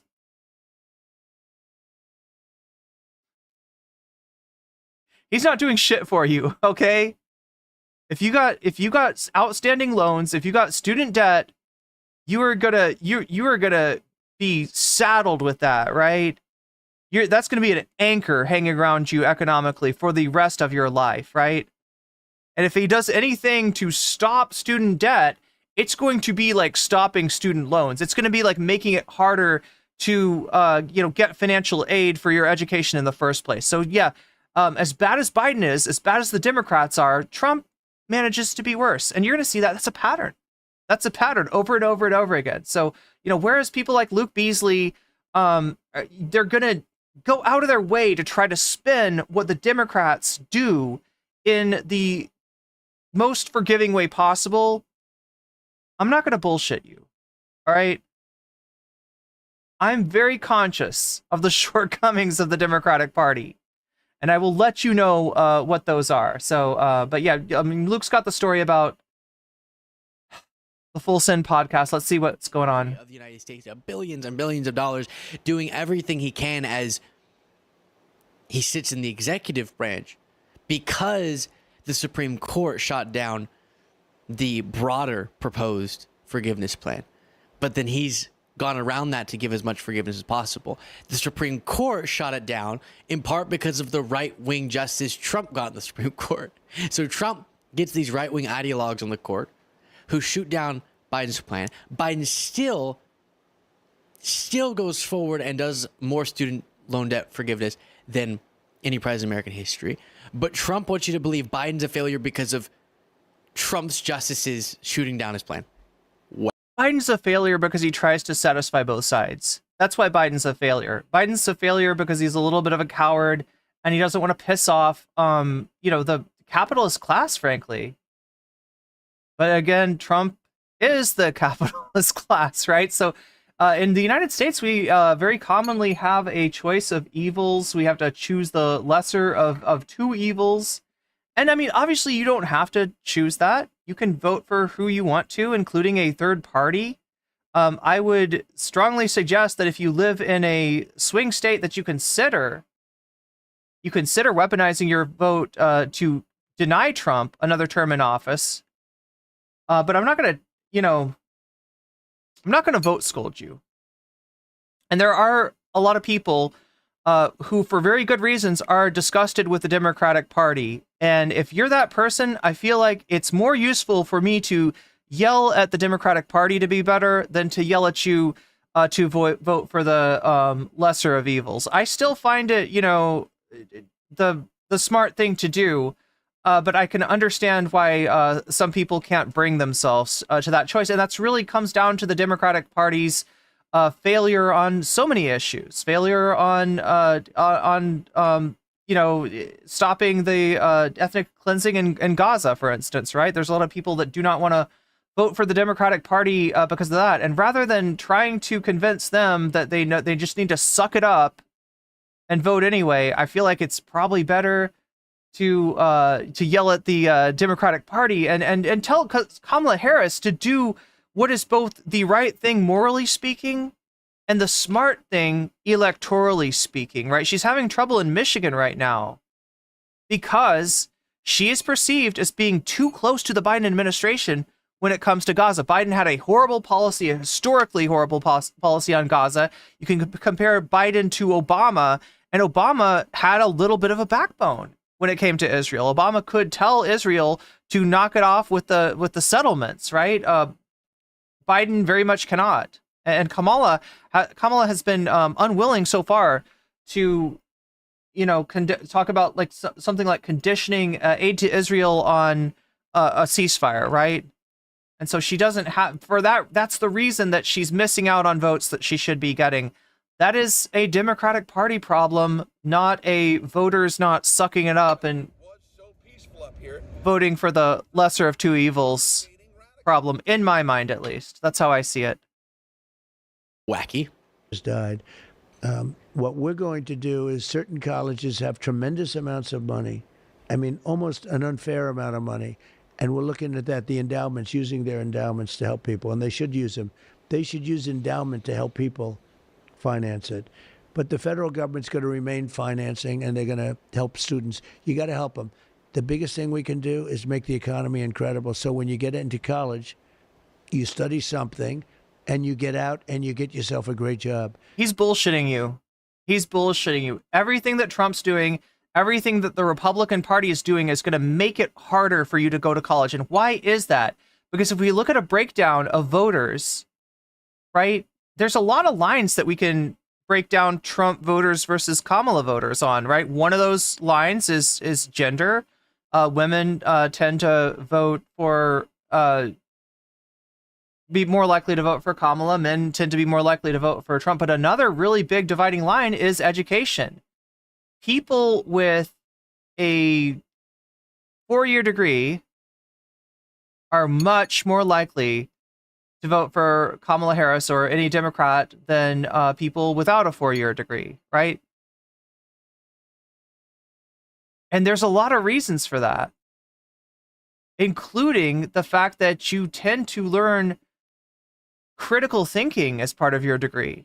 And if you're able to critically think, you're going to fall for Trump's bullshit a lot less, right? He wants a nation of marks that he can easily con because he's a con man and he's done this all of his life, right? So don't expect whatever he's saying about education right now. It's hilarious. It's hilarious because Trump does not want you to be educated. Trump knows that the best bet for him getting elected, for a general Republican getting elected, for, hey, maybe a family member of his, after he stops being a politician, after he dies, right? The best bet for Jared or Ivanka or Donald Jr. or Barron or whoever to get elected is for people not to have a lot of education. So yeah, he's absolutely blowing smoke up your ass here. Right now, they don't have that. And the other thing is they're charging too much. The colleges have gone up more. The price of a college has gone up so much, more than almost anything else I can think of for an education. You know why? Because the government hands out money. So they have no reason to keep it down. So we're going to look into that very carefully. We're going to get it down for students. We're going to get it way down, and we're going to make it possible. Yeah, so not articulating any plan. Just saying something about Biden, something about the federal government still going to do stuff and help people out, but also the federal government helping people out is why prices are too high. But also we're going to look at it, and we'll look at it, and we'll look at it left, right, and center. We're going to figure it out. It's going to be great, and you're going to get a job. But no one can get a job anymore, even though more people are employed now than ever before in the United States, but no one can get a job. How is that compelling to people? It's one thing to justify in your head, I think Kamala Harris is so bad that I would vote for this guy. I don't understand that rationale, but it's a whole other thing to go. And when he talks about policy, he is just so detailed, so thoughtful. And so Luke's pointing out a double standard here, and I think he's right. I think he's right about that. I think there's absolutely a double standard between Trump and Kamala on things like specificity of policy, right? That's one thing that she gets hit on. Because she'll talk about things like price gouging. Okay. What's your plan on that? And she doesn't go into detail. The thing is that Trump goes into less detail, right? They'll talk about Kamala Harris being unwilling to sit down for interviews with somebody that might ask her a difficult question, or that when she does and she gets difficult questions, maybe she doesn't answer them the best. Trump avoids that. That's why he's sitting down with the Nelk Boys. That's why he's doing bro podcasts with dudes that don't fucking know shit about politics, because they are incapable of asking him a tough question. He will get softball after softball after softball thrown at him. And so, yeah, there's a double standard. Nobody calls that out. People, you know, if Kamala is willing, she's, I think, just agreed to sit down with Fox News for an interview, right? And yet there's, you don't see that kind of stuff from Trump. And I get exactly what he's saying, even though it's nearly impossible. Maybe it's answers like that one that cause his staff to go, let's wrap it up. By the whole world. And we're going to pay down debt, and we're going to do great things. And we're going to, that's why I'm doing now. In fact, I have to go because I have to go right now to Coachella. And I think a couple of you guys are coming with me, and it's going to be fun. But we have a big crowd. Do you have any idea how big the crowd is? No. I'm hearing it's big. We all know your rallies are the biggest, so. Huh? So more on that in a second. We know your rallies are the biggest. We have great rallies. We know I that. like this. We know they're really big rallies. Yeah, your rallies are the biggest. Yeah, he said nice. I have to ask you about Go this. ahead. There's a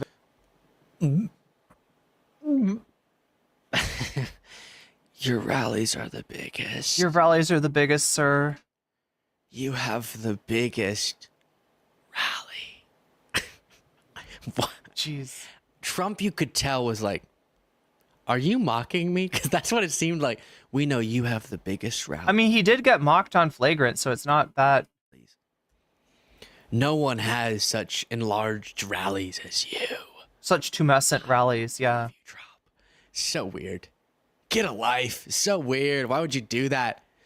If I ever got to interview Vice President Kamala Harris or Donald Trump, but let's say Kamala Harris because I'm much more complimentary of her than Trump, I'd still spend the interview pressing her on things that people want answers to. Trump is really going for Gen Z. Now, it's an interesting thing you brought up there, Eric, because this is how Trump gets, this is how he increases his Gen Z numbers, right? But notice what part of Gen Z he's going for, right?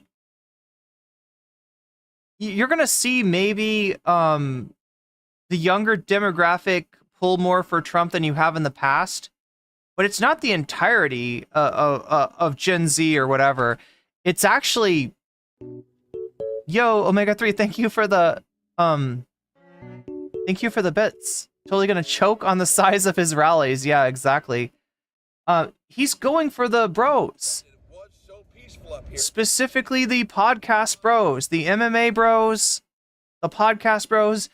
This is a group of people that are positively disposed to Trump, right? If you look at, stats, sort of Gen Z demographics, right, you're going to see that Gen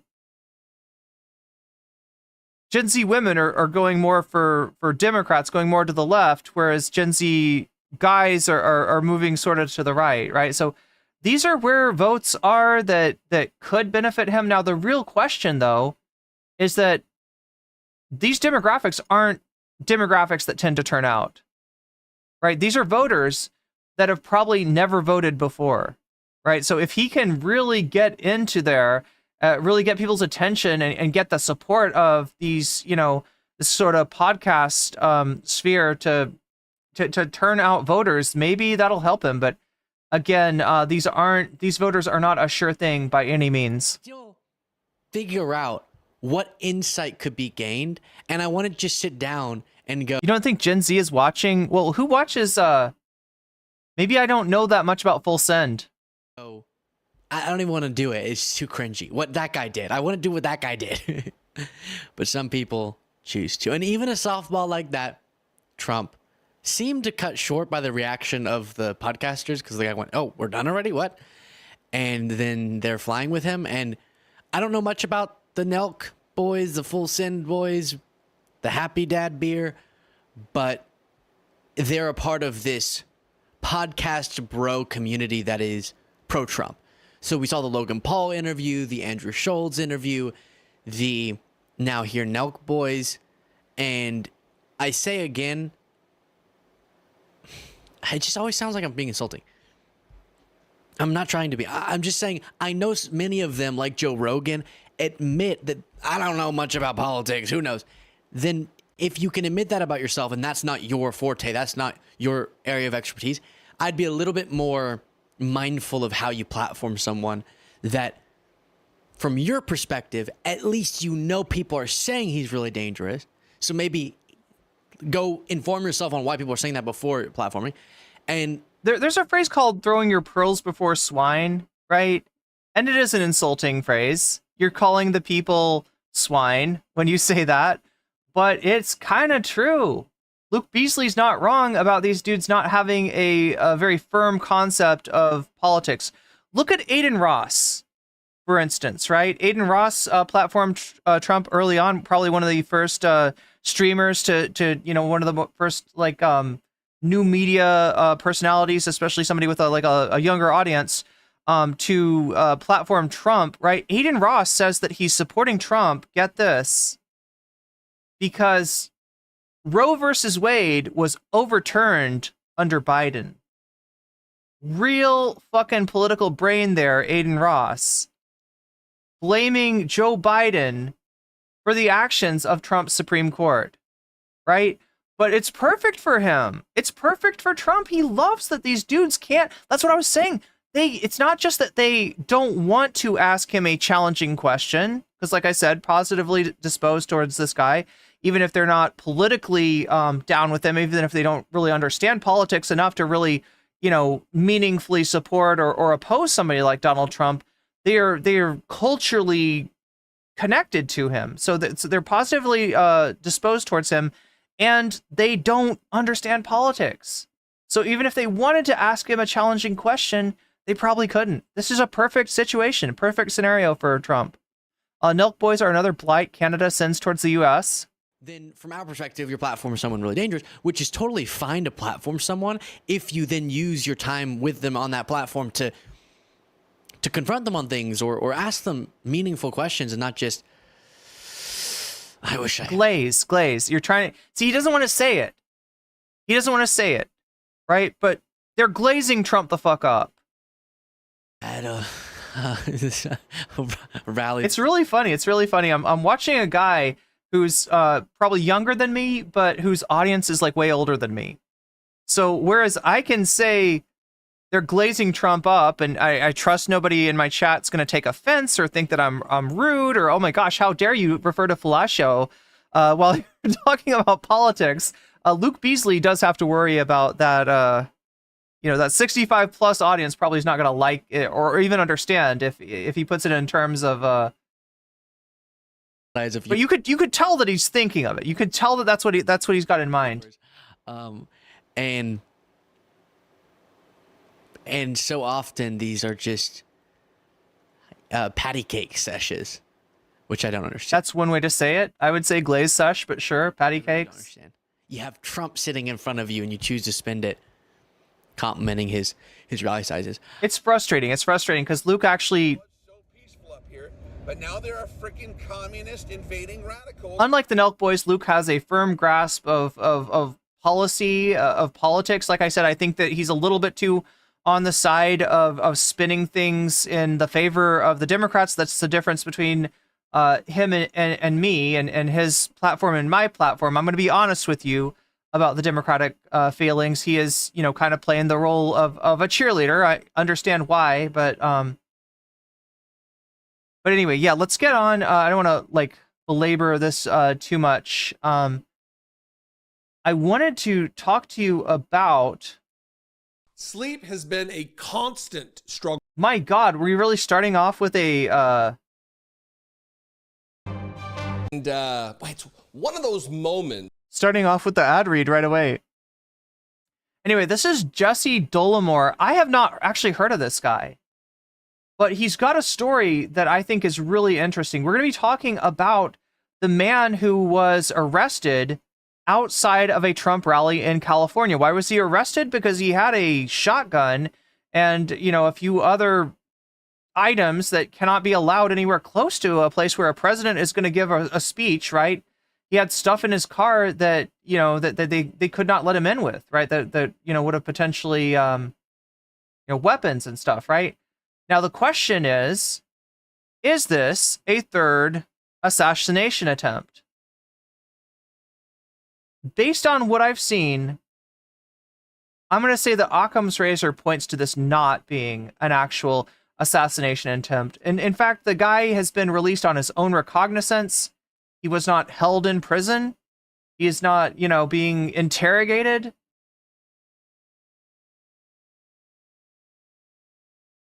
And it very much looks like this is a situation with a Trump supporter that has a gun in his car that maybe forgot that he had a gun, or forgot that you couldn't take a gun to a rally or something like that, right? Like I said, gun culture is very normalized to Trump fans, and you know, the most likely explanation for this is it's a Trump fan, a Trump supporter that did not mean him any harm at all. But yeah, the guy's not being held, the guy's not being investigated.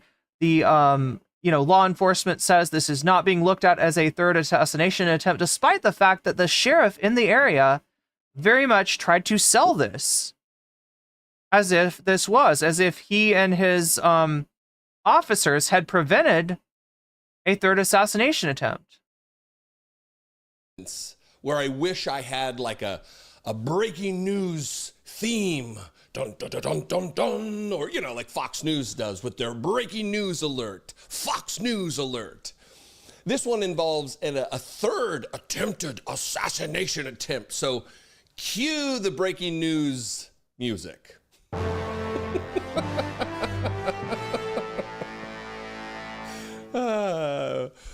You can have to laugh at your own jokes when no one else is.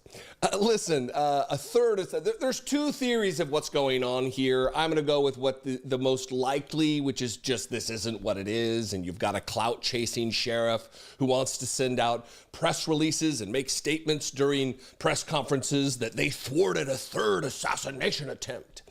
And then there's another theory out there. I think the Midas Touch guys put this out there, and I'm going to talk about it a little bit. But I think it's less likely, certainly within the realm of possibility when we're talking about Donald Trump and the people. Okay, so I agree with him. I agree with him on, you know, like his analysis is the same as mine, that this is just a Trump fan that really likes guns, maybe forgot that he had a gun in the car, and or maybe didn't realize that you weren't allowed to have a weapon. Because like I said, the way that right-wingers talk about weapons is as if a weapon-free zone, a gun-free zone, is the most dangerous place you could possibly be. As if having a bunch of good guys that are open carrying makes you safer. Now, if you've been to a rally like where people are open carrying, like a Kyle Rittenhouse kind of situation, you realize that's not a safer situation at all. It's not anywhere close to that.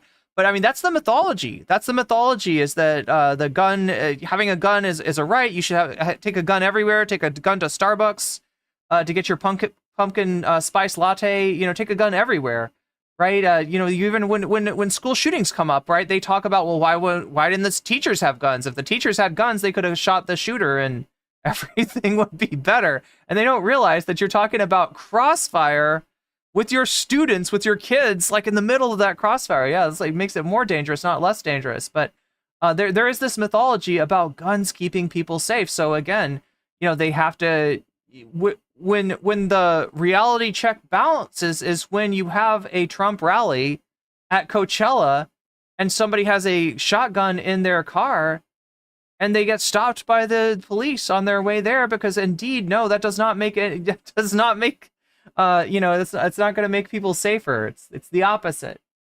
Who surround him, but less likely. Let's kind of gravitate toward the simplest explanation. So I'm going to read. Here's the other thing. There's a very strange thing in MAGA world where they are deeply invested in Donald Trump being some type of a martyr, that their movement is martyrdom, that we are the silent majority and we've been cudgeled into silence, and all of this. Pepsi Man talking about my last point there. Gen Z men are skewing far to the right, women are to the left. Problem is there are more women. I mean, is that true? I mean, generally you don't have like a statistically significant greater number of one gender than the other in any cohort, right? But especially like a generational cohort. But I think it may be that Gen Z women skew to the left slightly more than Gen Z men skew to the right, even though it's pretty significant and it's pretty polarized in general. Automatic ceiling turrets, which activate when they detect a crime. Just to preempt the obvious question, yes. They will be in the bathrooms as well. Wait, what? Weakness that they portray. So here's a tweet from a guy named AJ Huber, who I don't know, but this is kind of the narrative surrounding what took place. A guy was arrested. If you don't know, I guess I'll not bury the lead. A guy was arrested with weapons and fake passports and a fake license plate on his car outside the rally for Donald Trump in Coachella, California, Riverside County. And this is where we are here. Here's the tweet. Breaking news just announced. We won't cue the music, but you could just play it in your head. Wah, wah, wah. Breaking news just announced. Third Trump assassination attempt. Generational politics, you feel like they're dumb. The generational analysis, okay, is a little bit reductive. I think that's what you're getting at here, right? That it's a sort of arbitrary, cutoff point, right? There's not a real reason to be like, people born between, what is it, like 1980 and like 2000 or like different substantially from people born between like 2000 and 2010 or what, like, right? It's very arbitrary. Armed man with loaded gun outside President Trump Coachella, California rally arrested. Identified as Vem Miller, according to Sheriff Enough. Like, it really comes from marketing, I think. Like the generational, I wonder actually, like in the 80s, in the 90s, in the 70s, were generational politics, were generations as much in the forefront of people's mind? Because I get the feeling that maybe they weren't. I get the feeling that this is kind of a marketing thing, a marketing way of looking at people, and it's just been sort of transferred into the mass consciousness to where we start to believe that, like, a Gen Z person is a substantially different person than a millennial person, even if they might have been born like 1 year apart. According to Sheriff Enough, protect Trump at all costs.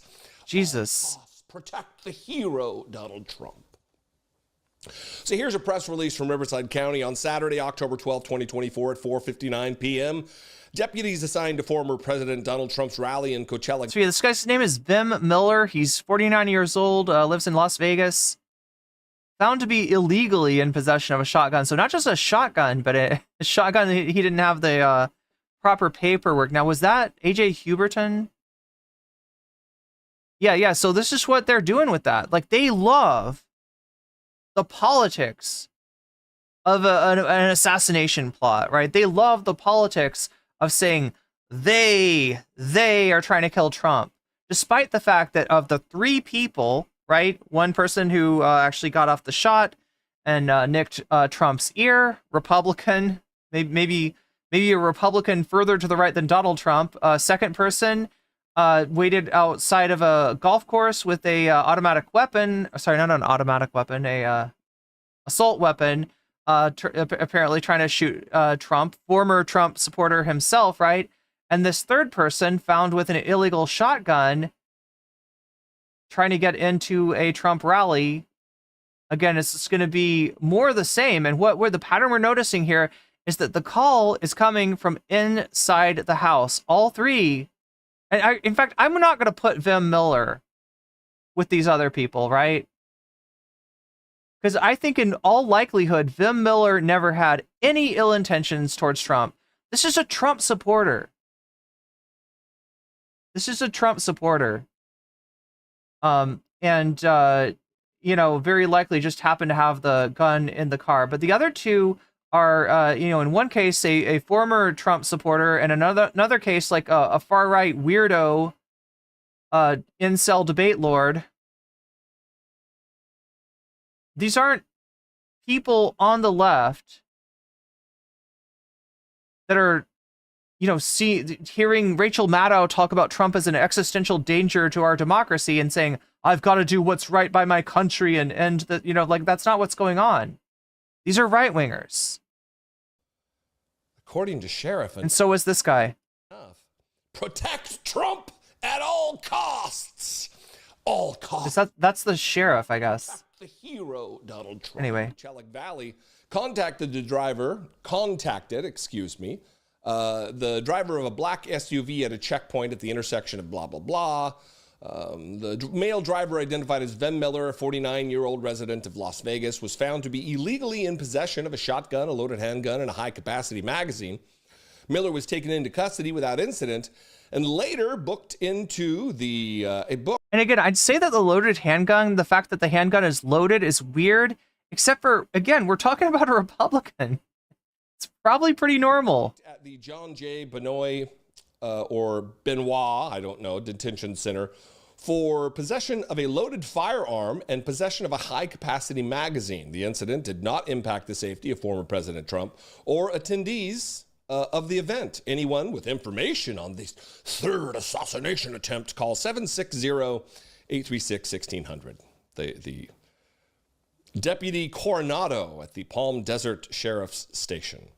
So, first of all, the sheriff of Riverside, California is a MAGA chud. He's a turd. He is a man who literally said in an endorsement video, this man is a turd. I just want you to understand, for context, right? To get this right, this man is a turd. It's a human turd here.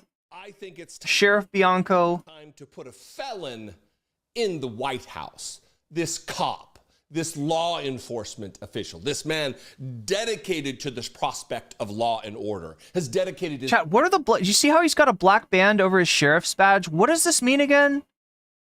Is the covering up their badge with a black band, is that some sort of a... life to law and order? Let's put a felon back in the White House. If you haven't seen it, remember this moment from a few months ago. And I got to be honest, I'm getting tired. I'm getting tired. And I'm wondering if I'm having a change of heart and deciding that, you know what, maybe I've been wrong. And I think I'm going to change teams. I know it's going to make some of you angry. I know that you're going to be mad at me, but I'm going to change teams. I think they're onto something, but I don't think they're doing enough. I think that we need to go big. You know me, go big or go home. You're the biggest, you do the best, you're the best at everything, and you might as well do something. Should there be a law against sheriffs? I mean, obviously, like, we allow elected officials to do social media, and maybe even in this day and age, it's like expected. You know, if you're an elected official, you've got to be on Twitter, you've got to be on all these things. But there's something that really bugs me about a clout-chasing, social media savvy cop. It seems like it shouldn't happen. Something right if you're going to do it. And I'm all in. And I hope that you're all with me. I hope that you all have this change of heart. You all feel that this is definitely the right thing to do, and you come alongside me in this venture. And I think it's time that instead of letting them out of jail and giving them alcohol and drugs and everything else. Random Girl 3PO says there should be a law against sheriffs. Yes. I think it's time we put a felon in the White House. Trump 2024, baby. Let's save this country and make America great again. So that's just icing on the cherry on top of the icing on top of the cake for you about who we're dealing with here relative to Sheriff Chad Bianco. Sweet mustache too, bro. Really leaning into the cop stereotype, dipshit. So here's the press conference where he kind of gives background on what took place and the arrest. And there's one element in here that I want you to take note of, and that's that the attempted assassin of a former president of the United States is no longer in custody. But we have his name as Vem, V-E-M, Miller, M-I-L-L-E-R, and his birth date is 10/26 of 1974. And the reason why I gave it to you like that is I will explain later. He approached the outside perimeter, gave all indications that he belonged there, that he was that he was a participant that was allowed to get into VIP and to and a press corps, and so he was allowed through that outer perimeter. As he got to the inside perimeter, where deputies were conducting obviously a more thorough evaluation of the vehicles that were coming in, there were many irregularities that popped up. The deputy noticed that the interior of the vehicle was in quite disarray. The vehicle had an obviously fake license plate, and that prompted further investigation from our deputy into why the person was Okay, so now we've got a fake license plate, right? They're going to say a few more things, but some of you in chat may be already guessing what kind of person we're dealing with Mr. Vem. Was there and what he was doing. During that investigation, the deputy eventually found multiple passports with multiple names. Multiple passports, multiple names. Multiple driver's license with different names. The vehicle was unregistered, and the license plate was what we in law enforcement... So yeah, just a checklist here.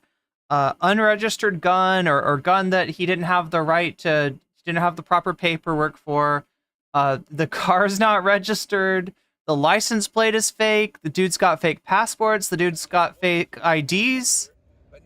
Yes, Andy Boom. Andy Boom called it. Or maybe you already know this. Maybe you've already seen this. Yeah, Double Dostoevsky's got it too, right? Scammers for Trump. Yeah, I mean, these are all the hallmarks of a sovereign citizen.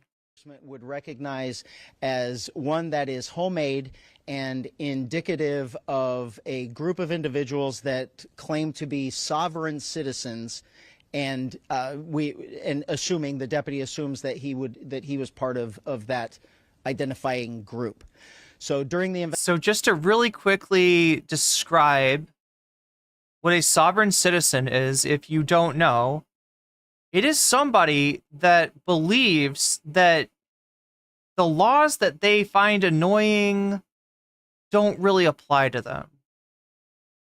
Right? That there is some kind of they share these theories about ways to declare themselves above the law, that the current law does not apply to them because of like common law or something. It's complex shit, right?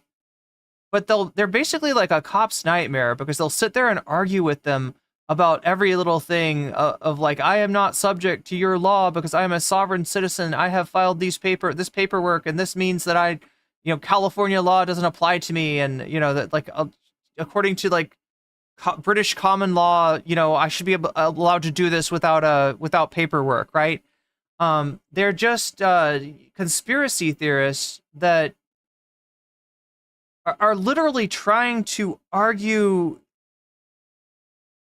that the law has no jurisdiction over them. A lot of countries actually have this. There's a version of this in Russia, right? There's a version of this with people who were born in the Soviet Union, have the Soviet Union as their, on their passport, and therefore, and because of the way that the Soviet Union was dissolved, in their minds illegally, try to get out of Russian law, try to get out of, Russian requirements of registration and stuff like that, because they are not Russian citizens, they are Soviet citizens. They're citizens of a nation that no longer exists. And investigation, obviously those identification documents were found, in addition to a loaded handgun and a shotgun. Obviously this was before the former president arrived. The person was taken into custody. He was eventually booked into jail on those charges, and eventually he was released. He will have to further his Good question, Pepsi Man. court case is in the future. Yeah. The attempted assassin of a former president was released on bond. You know, like you do with assassins. Stupid. So, you know, there's probably a lot of you out there who are saying, well, but Jesse, you know, no one's really said assassination. No one's actually claimed it was an assassination attempt that was thwarted. Just the goofball on Twitter. Why are you jumping to conclusions? Well, that wasn't the whole presser. I submit to you this 30 or 45 seconds of Chad Bianco saying with his mustachioed face that they thwarted an assassination attempt. What we do know is he showed up with multiple passports with different names, an unregistered vehicle with fake license plate, and loaded firearms. If you're asking me right now, I probably did have deputies that prevented the third assassination attempt. If we are that politically lost, that we have lost sight of common sense and reality and reason, that we can't say that, holy crap, what did he show up with all of that stuff for and loaded guns, and I'm going to be accused of being dramatic.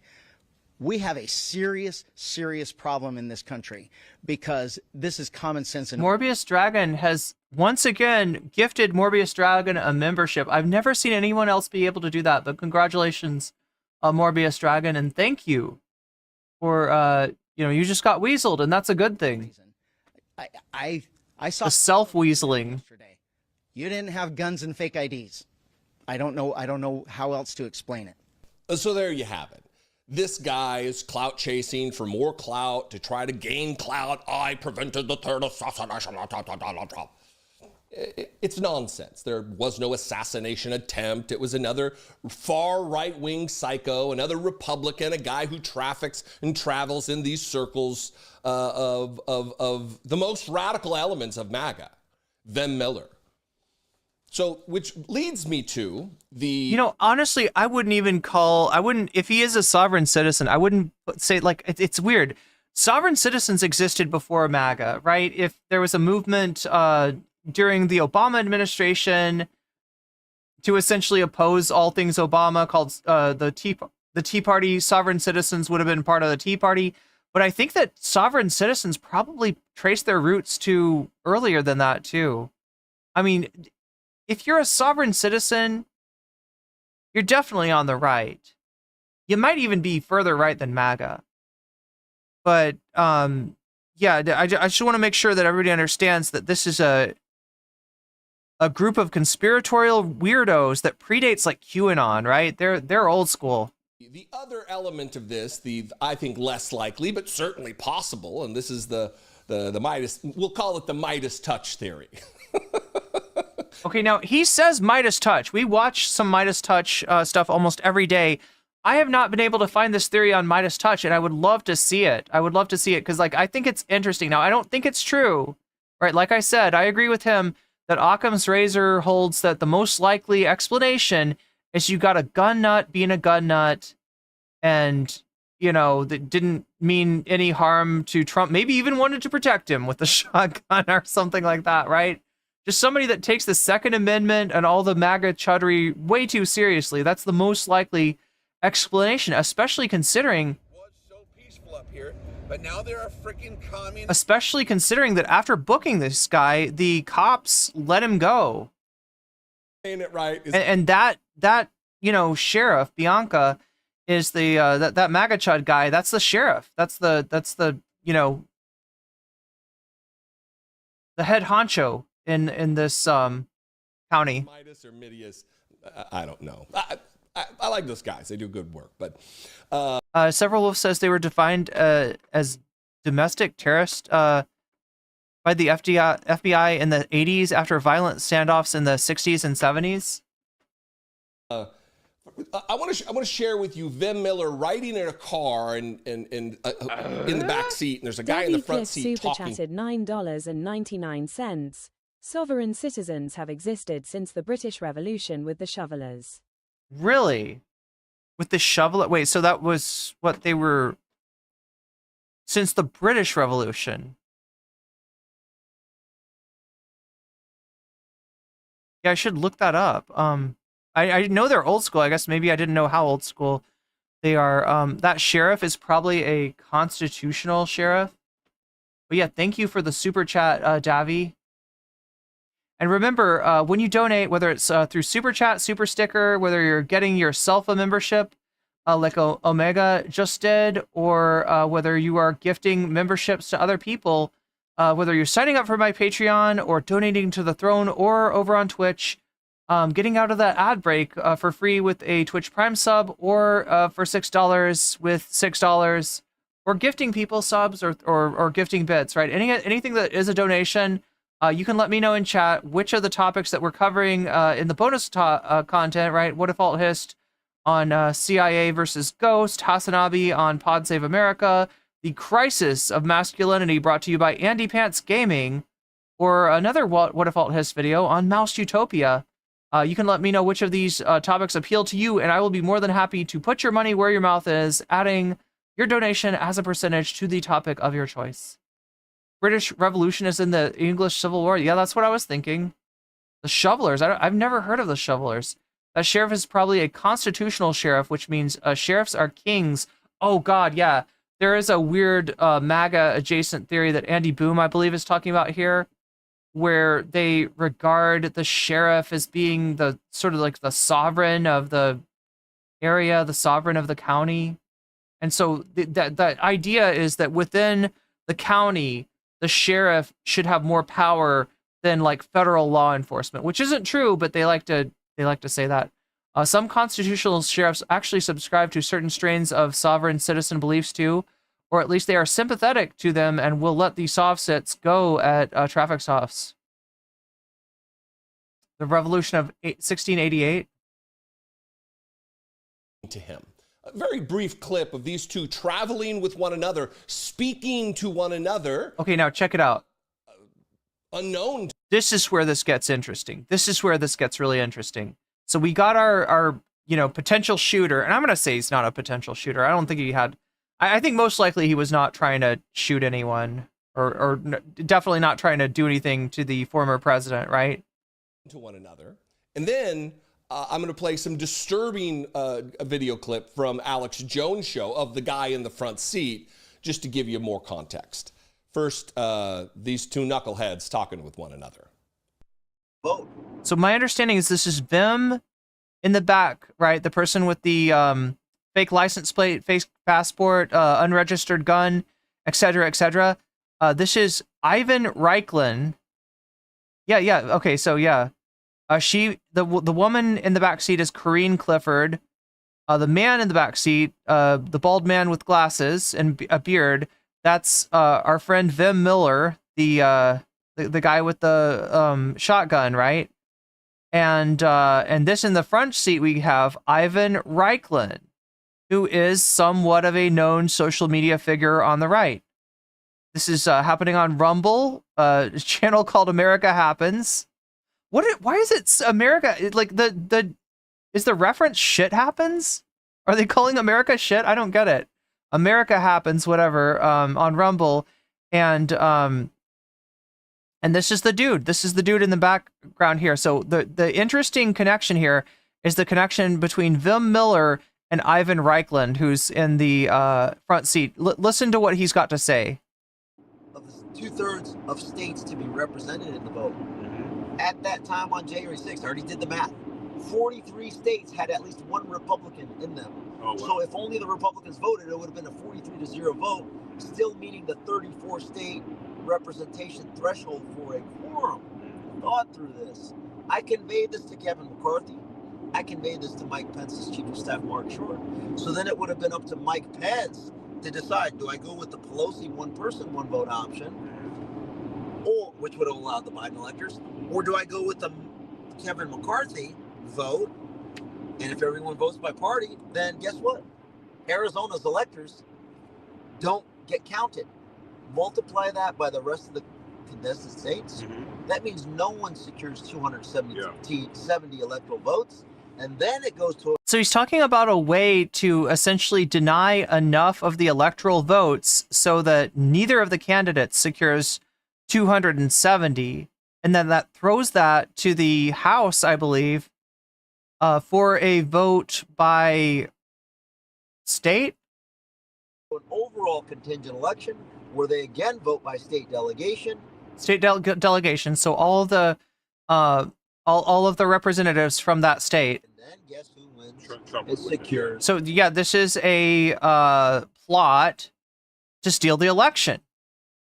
And this is what he was saying. He was trying to call. He was trying to get a hold of people, you know, on the Republican Party to try to run this plot and to try to steal the election in this way, right? Kind of similar to, you know, what Trump's plan was. The re-election. Yeah. When Nancy Pelosi catches wind of this plan being in motion. And this was your plan, so you had it already. January 6th is coming up. Yes, and this is I communicated it not only directly to McCarthy. Again, the decision makers that need to put this in motion, as well as some other members of Congress. So in a way, I'm curious. But in addition to that, I also publicly said it on different podcasts, and when I'm being retweeted by Trump on several occasions, they heard, of course they heard this. Why am I not surprised? See, like, normally I'd be like, was he really retweeted by Trump? Is he lying? I don't know. I think he's probably telling the truth. Trump would do something like this. If he wasn't retweeted, he's probably retruthed. Of course there's... I mean, right, because Trump doesn't really use his Twitter. Because I know, like, we have a lot of questions about Kevin McCarthy. Do you think Kevin McCarthy went to Pelosi and said, and I know you're speculating, you know. So that is a guy named Ivan Raychik. Rayklin, yeah. Rayklin. You're mixing him up with Chaya Raichik, but no, it's Ivan Rayklin. Who's a Roger Stone acolyte, Mike Flynn, the disgraced former general Mike Flynn.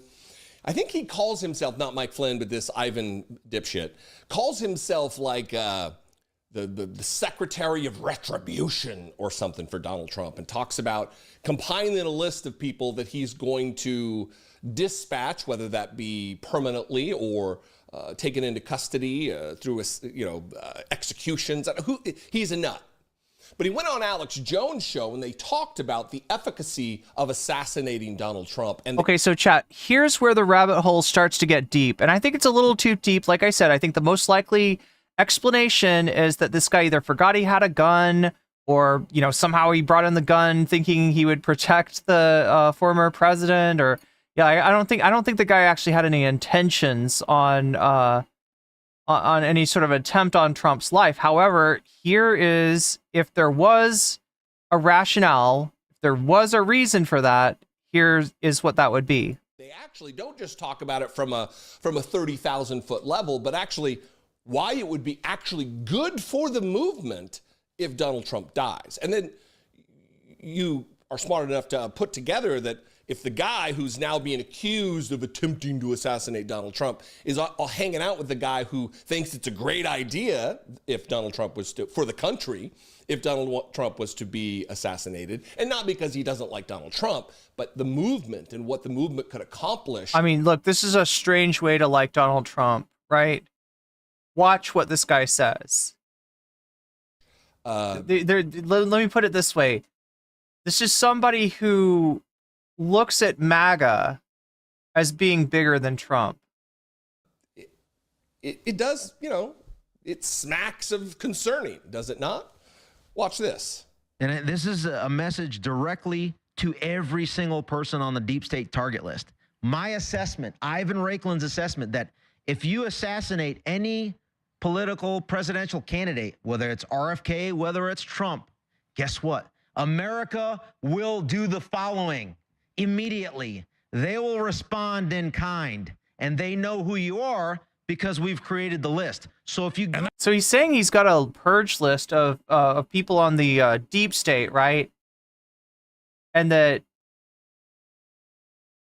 he's ready to, you know, respond with assassinations of these people to any assassination of, he mentions Trump or RFK. That's a major Rubicon. They should know that. Immediately, You're going to see immediate response, and there are only a few buildings in Washington. Also, look, there's a lot of different ways you can do your hair, you know, a lot of, you know, guys like shave their head. They feel like they look better like that. This guy looks like a neo-Nazi with his head shaven. I don't know if he is one or what, but like DC that they will probably do that. Do you see what I mean? There's some dudes that can shave their head and they can kind of look normal. He looks like... Well, I hope that's not the case, but these people are crazy. And having said that, if they do that, option 2 behind Trump is going to be so much better for us. And so there's the disturbing part. And so much worse. I was about to say, if they kill him, that's best case scenario. So, do you hear this? And there's more and more of this, right? Look, anywhere from Trump returning to Butler, Pennsylvania to celebrate his attempted assassination, to the marketing of the image of Trump raising his fist and saying, fight, fight, fight, to the sheriff trying to make this event, which very much does not seem like an attempted assassination, into just that. There's a disturbing number of MAGAs out there that seem to want another assassination attempt, or in this guy's case, maybe an actual assassination to take place. Because in his words, it would be better for us and worse for them. From a sick level beating him, oh, please kill him, which I mean. He's saying the quiet part out loud. Trump, you should be afraid of these people, right? I said before that many of them may think that the MAGA movement is bigger than you. I'm going to go out on a limb here and say that Alex Jones views Trump as being expendable. Like, if there's one thing that Trump cares about, it's himself. And what he needs to notice is that, like, the fact is that the call's coming from inside the house, right? The first shooter was a far-right weirdo. The second, attempted shooter is somebody who used to be a Trump fan. And like I said, we don't know what Vim Miller's motivation was, and there's every chance that it could have actually been something like this. Now, there's several reasons I don't think so, right? A shotgun is not generally a assassination weapon, and there didn't seem to be something in that car that he would use for such a endeavor. And it's very likely that this is just a sovereign citizen that carries their gun everywhere, doesn't have their gun registered, doesn't have their car registered, and that's all that we got here. But by virtue of him being connected to this Reichland dude, I gotta say that there's some chance that there may have been a plot, however misbegotten it was. But it's so good after that. Oh, it's so good after that. I mean, him getting killed, that's bad. But after that, it's so good. It's so we can. It's going to be the best cleansing and the fastest cleansing that we've ever seen in my lifetime. You're sitting there with a fucking guy that looks like a skinhead, Alex Jones, talking about the best cleansing that we've ever had in my lifetime. I assess with almost certainty, with the highest level of confidence, that if they assassinate Trump, it is so game over for them, and it's going to be so fast. It's so good after that. If you kill him. Random Girl 3PO says it's not entirely unlikely that somebody would use a shotgun. Oh, please do it. It's so good after that, they say. So look. These are some sick people. These are some sick people, right? And Trump should be afraid of guys like this. Especially considering how many... either, right-wingers or former Trump supporters have tried to make an attempt at him. Trump should be scared of this, right? I mean, we could... I don't think that this is something for the general public to be alarmed about, because, again, I think most likely this was not an attempt on Trump's life, but just understand that there's people out there that seem to be gleeful at the prospect of of Trump actually, being successfully eliminated, so that they could then enact their agenda and take power in the confusion. Scary stuff. How does InfoWars not have the FBI breaking down their doors, right? It wasn't an assassination attempt. It was a guy with guns. Like, how many MAGA turds show up to rallies and places like airports that they're not supposed to have guns at? How often do they show up with guns? How many guns are confiscated from dipshits like Madison Cawthorn multiple times bringing live ammo and guns into airport security? These people, that's just what they do. It's like having a pocket full of change oftentimes. So I don't think it was an assassination attempt. I think that the larger story here is that MAGA world is so desperate for Trump to be painted as a martyr, as some kind of a victim, as he's standing in the way of the deep state, because if they're not going to attack the citizenry, they're going to attack Donald Trump because he's in the way, or whatever nonsense. This other thing's certainly a possibility. I just think Megastar says this is stochastic terrorism. They won't get their hands dirty. More far afield. But I would invite you to give me your input. What do you think? You can comment below. That would be fantastic. You can also call, leave me a voicemail, 714-5-TRIGGER. We shouldn't use that metaphor. Make it official. Okay, yeah, weird video. I've never watched this guy before, but he's got a lot of brand deals, so good for him, I guess. Pretty big channel too, but I've never heard of Jesse Dollamore, so it's our first time watching him. Now, he mentions Midas Touch.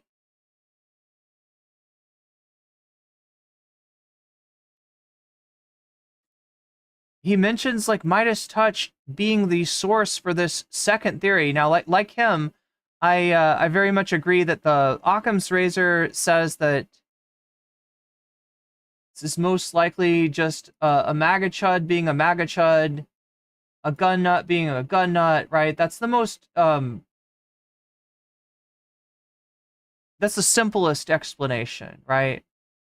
But yeah, this guy that he's like connected to through that YouTube video kind of paints a whole different scenario. I have not been able to follow up. Like, right, he said this is Midas Touch's theory. I don't know if he means like Midas Touch on YouTube or Midas Touch on as election day. Twitter or Midas Touch's website.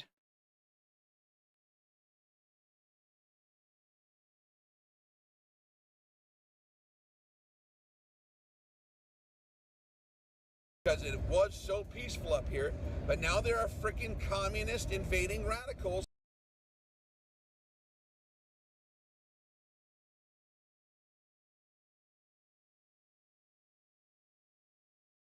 But I want to see if we can find what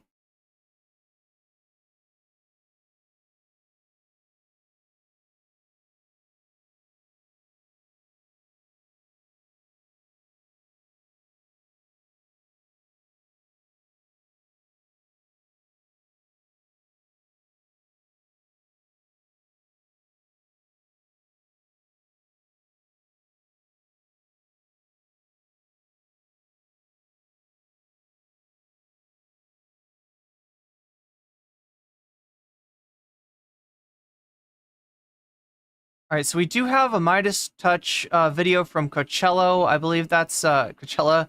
That's the I think that's the event that the shooter was coming to. We have a story from them on Trump firing his. Guys, we came to the Trump rally, and this is the aftermath. This isn't normal. Apparently, the buses are no longer coming, or at least there used to be like 20 buses when we were being brought here. So I don't know how long do we have to wait here before we can get to the bus and go back to our car. We waited like 7 hours to just get in the rally, and now it's time to go back. So hopefully we don't have to wait for that long to get in the bus. If you're looking for the perfect allegory for the Trump sequel, The Fascist Strikes Back, look no further than his rally in California over the weekend, where the former president left thousands of his supporters stranded after dark when the buses that drove them 5 miles into the desert just never came back to pick them up. Mawa, make America wait. Wait again. Wow. And I'm talking about Donald Trump, who flew in to Coachella, used his own people as a prop for a photo op, and then he abandoned them. You don't believe me? Watch this. This isn't normal. Apparently the buses are no longer coming. It's just chaos. Dire situation came to light through a series of videos shared on social media, mostly across TikTok, depicting a chaotic scene as a massive crowd wandered through the desert in the middle of the night after being forced to listen to the likes of this in 100-degree heat all day. I mean, talk about torture. I will very quickly deflate. We are going to take inflation and we are going to deflate it. We are going to deflate inflation. We are going to defeat inflation. We're going to not. And as a result, many critics have accused the serial grifter of providing only one-way transportation to the rally, leaving his supporters, of course, high and dry. Reports from the scene indicated that there were initially 20 to 30 buses available. However, only one. So now, if this sounds weird to you, just like understand this, right? Trump has a pattern of using people, right? Whether it is venues that he's booking for his rallies that he refuses to pay, whether it's people that he contracts, pays them half of their rate with the agreement that after the job is done, they will receive the rest of their payment, and then they never do. Trump has got a history of leaving people high and dry. So what does Trump want from these supporters? He wants them to stand behind him. He wants them to provide the image of a very big crowd, a very big rally, that this guy has unbelievable support. He wants those crowd sizes, right? But understand this. Once they've come out there, right, which he provides them a bus, that's very nice, you know, he provides 20 buses, I think is the story, to get them out there to the event. What does he care about them getting back? What does that do? Nothing. There's nothing. What is in it for him to get them back, to be able to, you know, help them get out of there? There's nothing in it for him. So my understanding is the 20 buses that took people out there became one bus taking all those people back to the parking lot. Meaning that many, many Trump supporters were left high and dry late at night in the middle of fucking nowhere. Remained in operation after dark, resulting in a turnaround time for each drop-off of around 30 minutes. I invite the public to watch his rallies and be the decision maker.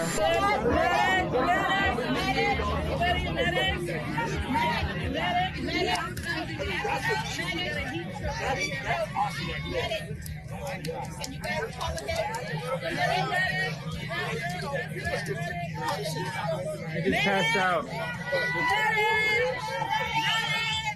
A few moments later. Look at this. There's chicks that are organizing this that are failing.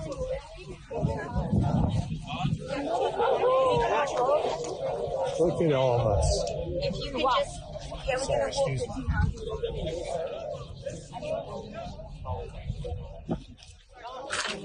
There's supposed to be like 20 buses here, and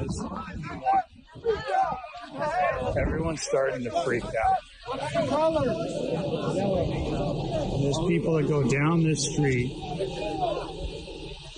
for I don't know how long.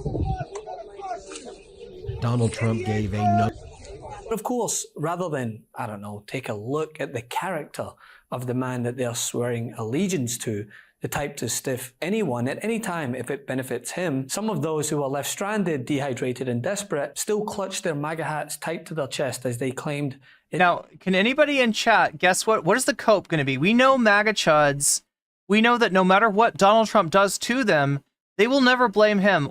How do you think they're going to deflect? Anybody in chat want to predict how this is going to get deflected? Who's this going to get blamed on? It smelt like sabotage. Honestly, there really is no saving some of these people. Even as their cult leader shows just how little of a shit he gives about them, they'll still bend themselves into a pretzel, cooking up conspiracy theories about how actually it's the evil Marxist Democrats who are responsible for Trump not getting his fans transportation back to their cars, rather than it being, you know, his fault. Trump said the election was going to be stolen before it happened, and then on election night, he prematurely declared victory when the votes weren't even counted. He then took 60 different court cases, lost every single court case. Then Bill Barr, Mike Pence, Ivanka... Uncle Andy says the bus driver was a Dem. All said there's no election fraud. So who do you trust more than our courts, our institutions? Rudy Giuliani? What's your source on election fraud is my question. I saw actual data that night. I watched that election for 12 straight hours. Why did the courts reject that data? Because you were watching Newsmax. I think that some of the courts are false as well. But they were... You were clearly watching Newsmax. Trump appointed judges. So Trump appointed fake judges or what? You got to look at all the data. We've looked at all the data. All the data says the election was legitimate. So completely. it's your word against mine. It's whatever you want to believe. Wait, can I say? Wait, no. Can I say real quick? It's my... We live in the United States. It's your word against mine. That is such a fucking cope. It's everybody has their own opinion. Yeah. That's what it's about. That's what's beautiful about it. If we don't like the facts that exist, we can go out there and get alternative facts. We can find Newsmax to blow smoke up our ass because they know the story that we want to hear is not the story that's true. The story that's true is that Donald Trump lost, right? Is that Donald Trump, when you were counting votes that were, you know, at the poll that night, or, you know, that were coming in first, right? He looked to be ahead, but the votes that were against him came in later. And so he's ahead for a moment. Maybe you go to sleep that night and you wake up and after the new votes have dropped, he's no longer ahead, because guess what? In different parts of every state, there's different rates of voting, right? Urban areas, rural areas, college areas, right? There are going to be different rates of voting for Trump and for Biden. And the votes for Biden had not come in. So you go to sleep thinking, oh, it looks pretty good for Trump, right? He is ahead. Nothing is final yet. And then when the rest of the votes, they call this the red mirage. And this was warned about ahead of time. People talked about this ahead of time. I think that Trump knew this was going on. And I think that this is what Trump tried to play on. That perception of like, we were ahead. And then all of a sudden in the middle of the night, everything changed, right? Trump plays on that perception to try to instigate essentially a stealing of the election. That's beautiful. What can I say? You say it's your word against mine, but it's my word, our court's words, the FBI, the DOJ, Bill Barr, Mike Pence versus you, Trump, and Rudy Giuliani, and Mike Lindell. So do you think Rudy Giuliani... a lot more people than Do you think Rudy Giuliani is... the DOJ, the FBI... DOG. The DOG is with us. In my opinion... I don't know, is Snoop a Trump supporter? But Bill Barr... Whatever they're telling... Oh no, the DOG is corrupt. Bill Barr though. Trump appointed all these people. He fired them. He fired people. So he's hires the best people, but he hires them and then fires them immediately, right? Good, because he found out the truth about them. Deserve to get fired. I'm sorry, you shouldn't be placed in a position. If you don't fucking glaze Trump day and fucking night, if you are not loyal to our dear leader, you deserve to be fired, right? Only a minion, only an absolute like vessel for Trump's will is worthy of being in the Trump cabinet and the Trump administration. Because of what you know. This is such incredible cope.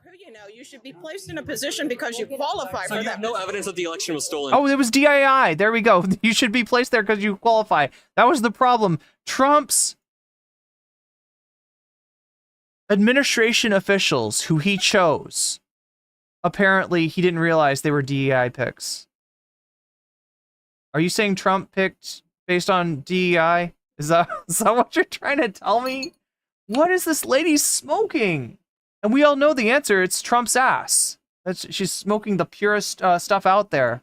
feelings. Oh no. Actually expect the guy who didn't care if his vice president was hanged on the Capitol lawn, care about them being stranded after a rally that, like many of his in extreme heat, had countless reports of heat exhaustion after his supporters were forced to endure sweltering temperatures for hours as they waited for him to weave his way onto the stage. And as par for the course, the speech itself reflected a pattern of incoherence for Trump, marked by a troubling tendency to ramble and contradict himself.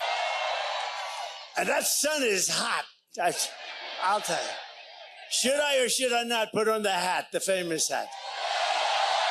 Should probably put on some sunscreen. Something went wrong. So he flies in, he stands there, he gets his photo op done. Okay. Is that Don Lemon? And then he gets in his car, his private car, and his private plane, and he leaves. Meantime, hundreds of people are stuck with no buses and no way to get back to their own cars. Now, usually people say, about elected officials, I don't necessarily agree with you ideologically, but as long as you make the trains run on time and you get the snow plowed or whatever it is, right, then fill the potholes. Fine, I will vote for you.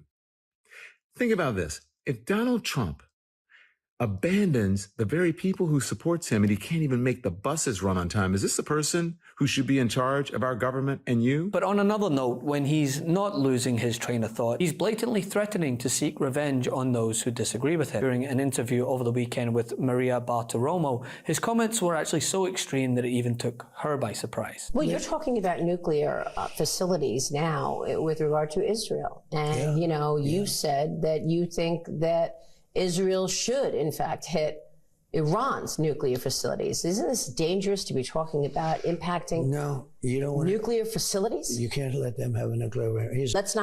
Let's remember, you've got 50,000 Chinese nationals in this country in the last couple of years. Yeah. You have people on the terrorist watch list, 350 in the last couple of years. You got, like you said, 13,000 murderers and 15,000 rapists. I'm surprised if that's Don Lemon that they didn't give him credit. What are you expecting? Joe Biden said he doesn't think it's going to be a peaceful election day. Well, he doesn't have any idea what's happening in all fairness. He spends most of his day sleeping. I think the bigger problem is the enemy from within, not even the people that have come in and destroying our country. By the way, totally destroying our country. The towns, the villages, they're being inundated.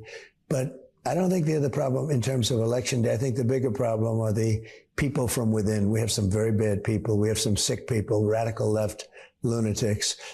And I think they're and it should be very easily handled by, if necessary, by National Guard, or if really necessary, by the military, because they can't let that happen.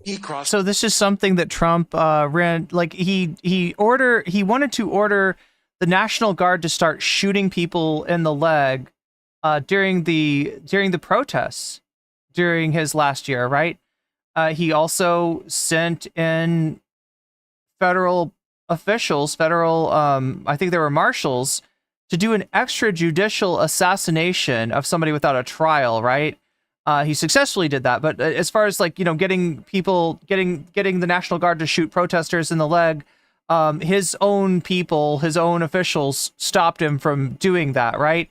Now, this next, if he were to get elected again, he wouldn't have any of those guardrails. He wouldn't. He would essentially get rid of anybody who would stop him from doing whatever he wants. And so, what he's talking about is attacking protesters, is suppressing protests with troops. A line that I have to tell you, in my lifetime, I would have never imagined, because we know our history. Donald Trump over the weekend was talking about using the U.S. Army against people who disagree with him. Just so you're clear about that, that's you. That's what he's talking about. This is not some mythical thing out there. He called it the enemy within. And to Donald Trump, anybody who doesn't agree with him is the enemy. I tell you that not to make you fearful or anything. I tell you that because we need to whip his butt and put this guy behind us. And this is how much Trump cares about the country, right? He wants to use the military on his opponents, revoke the license of any network who dares disagree with him. So they're asking, but think of this. So CBS gets a license, and the license is based on honesty. I think he's mad at CBS because this is the 60 Minutes thing, right? He and Kamala Harris were invited to 60 Minutes. Generally, 60 Minutes will do a program where they interview both presidential candidates and compare and contrast them. He he pulled out of this, right? He said because Leslie Stahl had lied about the Hunter Biden laptop having come from Russia. However, Leslie Stahl never said that. So instead of having Trump and Kamala, they had Kamala. They talked about why Trump wasn't there. They talked about his complaints about them and said, Leslie Stahl never fucking said that. That's why he's mad. And now he's talking about pulling CBS's fucking license. They have to take their license away. And leaves even his most staunch cult followers stranded in the desert. I mean, he is and always has been Trump first, Trump last, Trump always. Love this video. Okay, anyway, so that is it today from the Trump tent. We're going to move now to talking about a little conflict that's arisen between a streamer you might know, Hasanabi, and a streamer that you definitely know. Oh my God, a streamer that you definitely know, Asmongold. All right. So now Asmongold, what is he doing? He's a Warcraft streamer. Asmongold's a Warcraft streamer, right? Why is he involved in this? Why is he involved in anything? Well, he was a Warcraft streamer. He got big as a Warcraft streamer.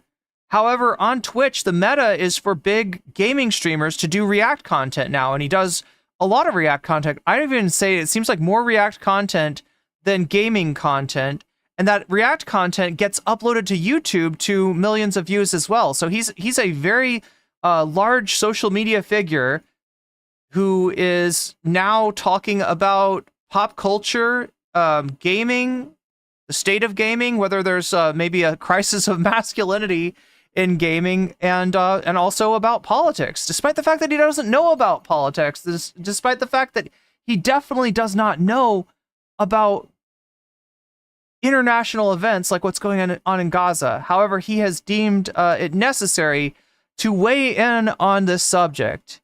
And that is what caused a conflict between him and Hasanabi. So if you want to join us and you're watching me right now on YouTube Shorts, right? I'm about to end the YouTube Shorts stream. I have pinned the link to the full scale stream. So if you want to join us on YouTube, you can, right? We're going to continue on the other stream. It's on my channel. It's on the same channel. It's just, instead of it being, vertical, it's horizontal, right? So if you want to join us for that, come on. I'm going to end the stream now. So click on that link if you want to. You can also watch me on Twitch on nocommentchick CC. That is my Twitch ID. So if you want to watch on Twitch, you can do that as well. I'm going to end the stream now, and I will see you over on the full scale stream.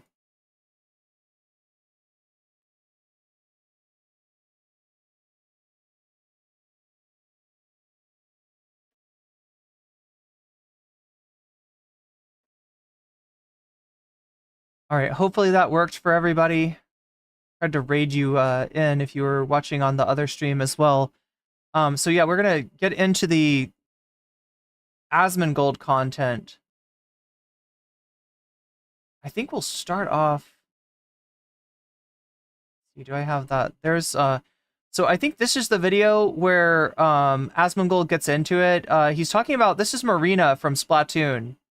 Right, there was some kind of controversy about Marina's skin tone and whether it was, they're kind of like whitewashing the character. And somehow he gets into talking about Gaza here. Let's start off with harming undocumented immigrants in the country is not going to save your life. It's not going to fix your life at all. It's not going to make it better. It's just a simple distraction that they're using.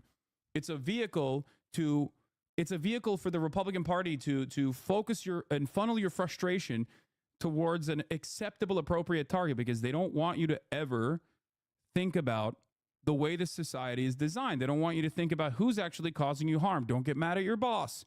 That's a capital owner. That's a good guy. That's a productive force in this society. You, on the other hand, should get mad at people who have less than you. And the more insecure you become, and the more... Yeah, I'm not sure about the Asmongold Splatoon 2 video. We can look at that after this if you want to. Scared you are of your future, the more susceptible you are to this sort of priming. Islamophobia is socially acceptable again right here in this clip. Not going to cry a river when people who have genocide that's baked into their laws are getting genocided. I don't give a they're terrible people. What? Ain't no way he's talking about Palestinians, right? Ain't no way. May as well be watching the whole clip. Most normal Asmon calling for the final solution to the Muslim question. Oh my lord, bro. Asmongold is an organization owner and one of... So now that's OTK, also known as One True King. This is Twitch stuff, right? I'm having to explain to my YouTube audience some Twitch stuff. Twitch people, you may already know about this, but on Twitch, there are things called stream teams. The idea of a stream team is because Twitch is a kingmaker system. Like, right, on YouTube, you blow up with the algorithm. You might get a shout out from other people. You might do collabs with other people. This can help you build your platform. But if you just have an interesting video that people watch, that people click on the thumbnail because the thumbnail looks interesting, when they click on the thumbnail, they are they watch the video. You know, they don't click off the video, right? Then YouTube will send your video to other people, and you'll get a lot of views, right? You don't even need to be connected or clouded up if you have a good video on YouTube. This is not true on Twitch. Twitch has nothing like that. The way that people get views on Twitch, the way that people get watched on Twitch, the way that people grow on Twitch is by making connections with other Twitch streamers. If you are a Twitch partner, in other words, if you're a streamer that gets a lot of viewership and has a lot of subs and meets all the requirements, you can become a partner on Twitch. And a partner is able to create something called a stream team. A partner can designate other streamers on their stream team and try to... It's a method of encouraging people to raid into each other. So in other words, they're on the same team, they're trying to help each other out, and they're trying to share an audience, right? One of the biggest stream teams out there is a stream team known as One True King, OTK. And I think that maybe even did Asmongold like start this, maybe? It's big. It's a big team. And from what I've seen, I gotta say, not the best people, all right? You're gonna see who's that next to Asmongold. That's Miskiff. That's somebody that's had a really fucked up scandal where somebody at one of Miskiff's OTK parties got assaulted while they were passed out drunk. And he tried to cover it up. He got friends of his to go over to this person's house and try to talk them out of going public with it, right? So, yeah, and that's not, I mean, they're just scandal after scandal after scandal. So, not good people from what I've seen. I don't want to paint with too broad a brush. I'm sure there's some OTK members that are fine, but the organization itself has got problems. And it's got Asmongold and Miskiff as, two of the key people. I don't know if that's why they've got the blue shirts here or what's going on. I don't really know the other people. And I don't really care to know the other people in OTK because, like I said, I'm not impressed.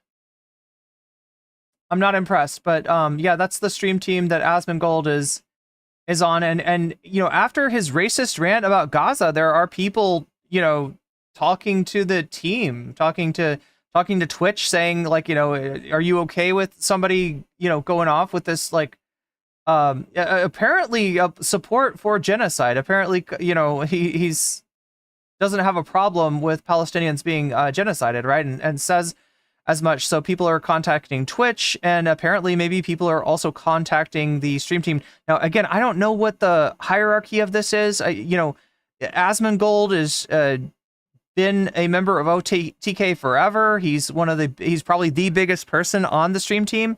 So it's kind of like there is no boss of Asmongold to call.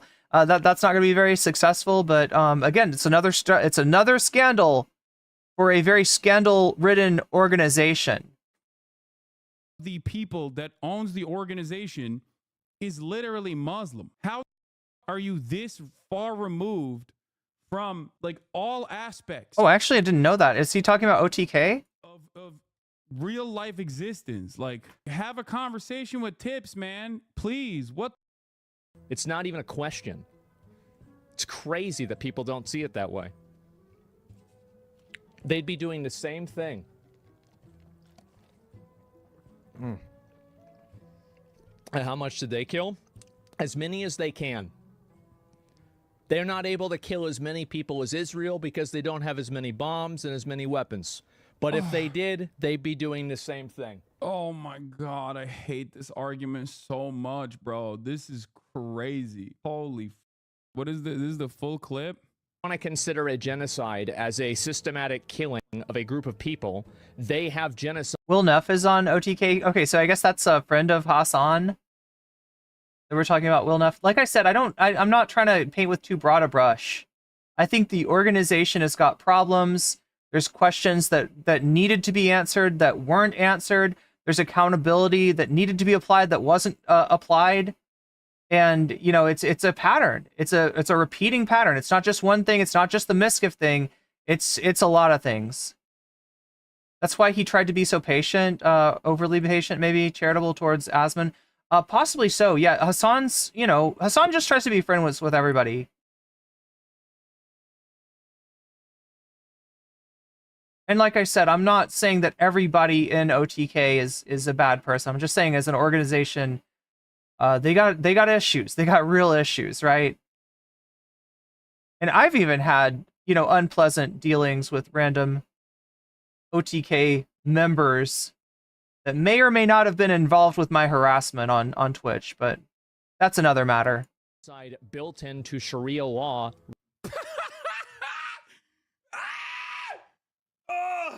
Bro, oh my God, bro, oh my God, oh my God, oh my God.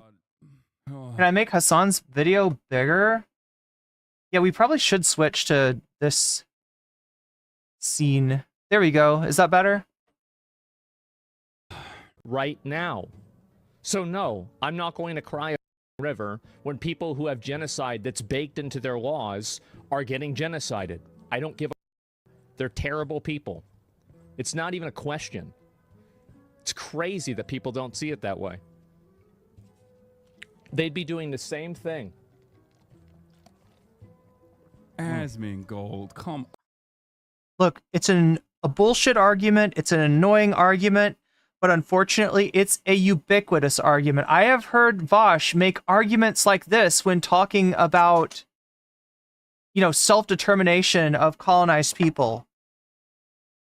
Right? When you start to worry that the people who are being genocided, if they were given self-determination, they might use that self-determination to do the enact genocide on the people currently genociding them, right? Is a literal fucking debate bro argument that I've just heard in way too many places. The foremost being from Vosh. And how much did they kill?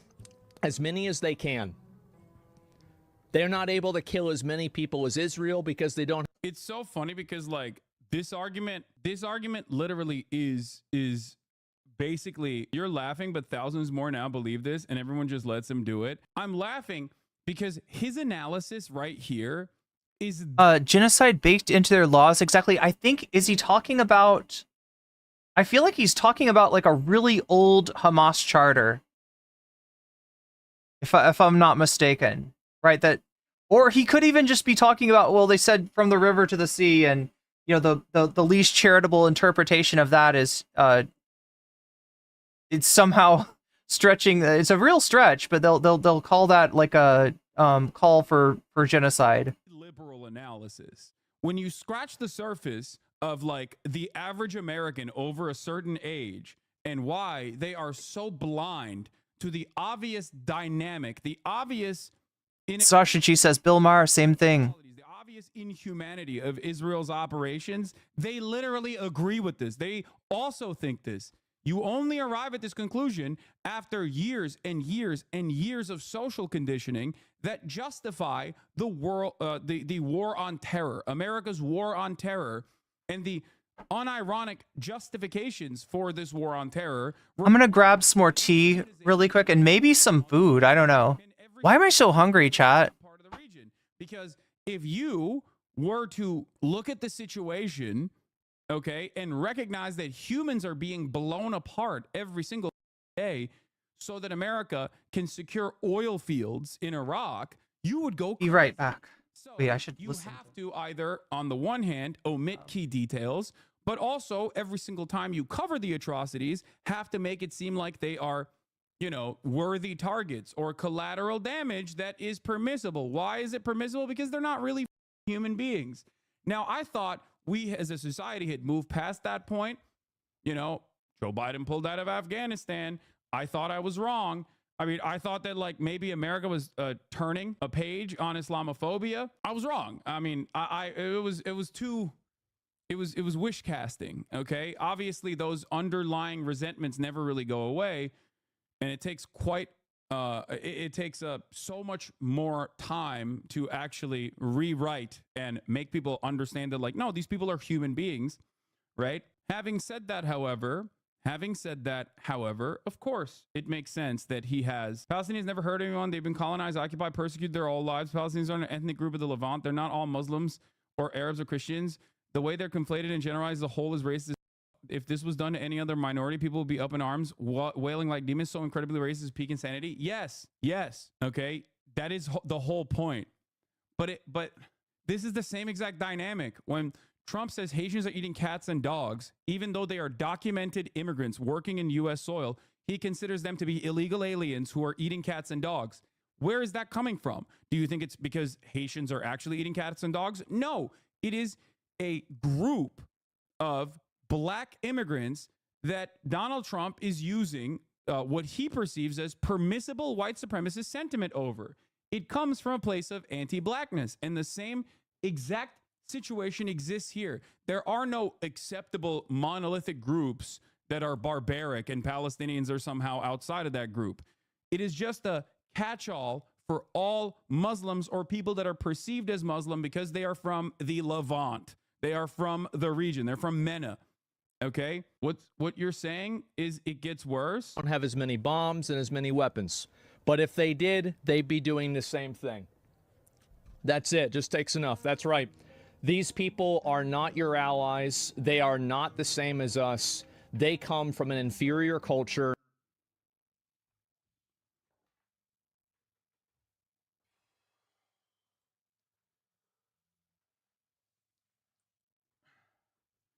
Asmongold, your co-owner of your organization, you are calling a person from an inferior culture. What are you doing? Log off the internet. Stop reading Reddit and go talk to some real humans, please. I know you could talk to Wake, okay? Talk to Wake. Talk to Tips. Talk to a human, please. This is like, holy shit. That is horrible. It kills people for their identity, and it is directly antithetical to everything Western values stand for, and it is an inferior culture in all ways. It is that simple. Bro, this is straight up one-to-one what Nazis said about Jewish people, what like the most right-wing approach to this conversation. This is insane. Okay?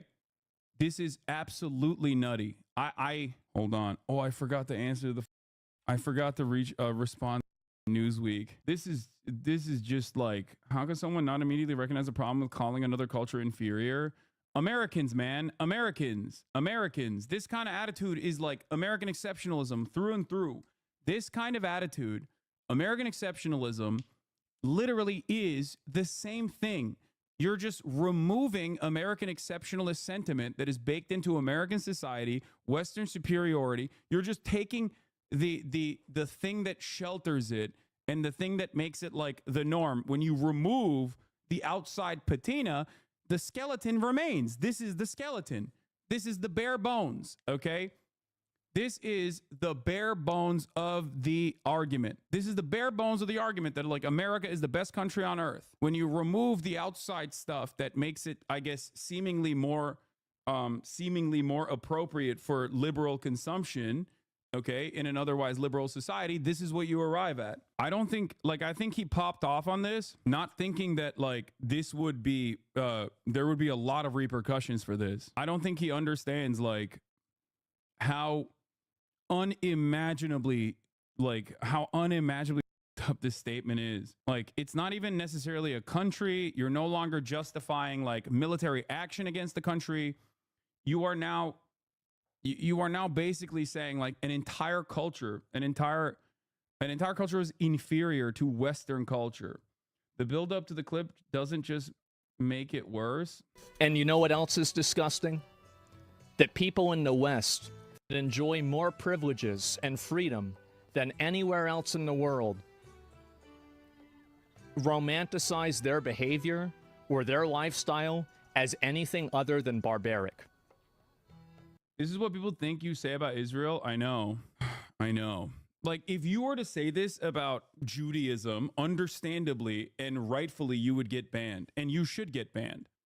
Like, if I were to ever say this about, like, if I were to ever say, like, oh, Jewish culture is this way, I would literally be Adolf Hitler, okay? It's ridiculous. For the record, I don't believe that about Judaism, regardless of how much my psychopathic rabid haters try to claim I believe it.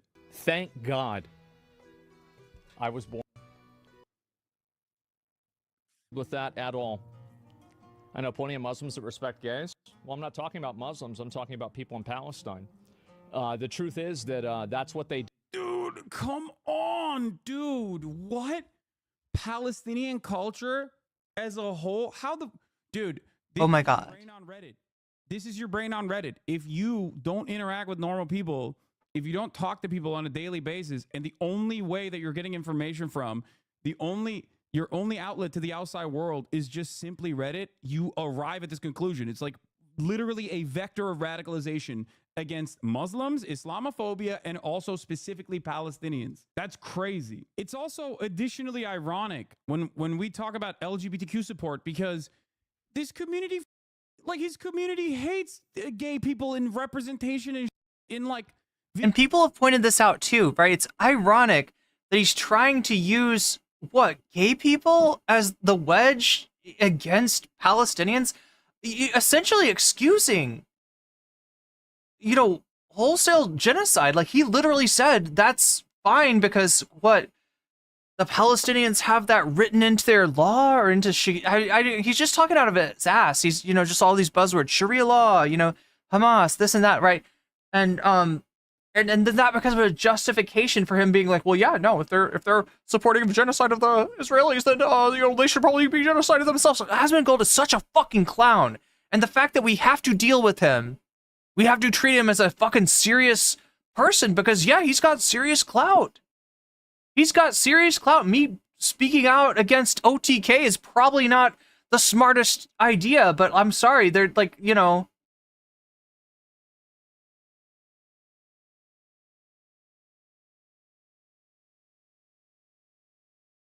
I gotta be real. Asmongold is fine with sending Republicans to the wall for transphobia. Oh yeah, right? Right. No, you can see some of his content, right? He's very anti-woke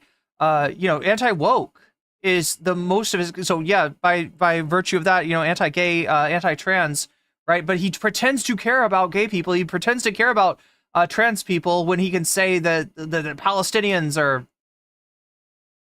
you know, throwing us off buildings or whatever. Video games. So what? That's the other part of this that I don't understand. It's like, oh, Western culture is so superior. We love the gays, except I throw a fit every time I see them in my video games. If I see a woman in a video game, I lose my mind. But it's bad when Palestinians, I have... So the word for what Asmongold is doing is virtue signal, right? He doesn't care about gay people. He doesn't care about trans people. Alternative reality when Palestinians also do that. And I hate it when they do that. Yeah, his subreddit is really bad. I know. His subreddit is Stormfront 2, and he said this so casually because he knows his chat will love it, and it's just a normal thought for them. Most of us left these Nazi greaseball WoW types in 2007, but they're still around. I mean, this is literally... It's ironic that we're looking at Asmongold, because, like, I'm going to cover this in a second with a liberal from a much larger platform, Bill Maher. Like, that is... this is sad and very frustrating. We haven't covered this yet, have we? Sharia law, we know which online forums he logs off and stream. Oh, my God. That's what they do over there. So no, I'm not going to support a group of people that would be the ones doing the genociding if they had the power to do it. I'm sorry to say, I'm not.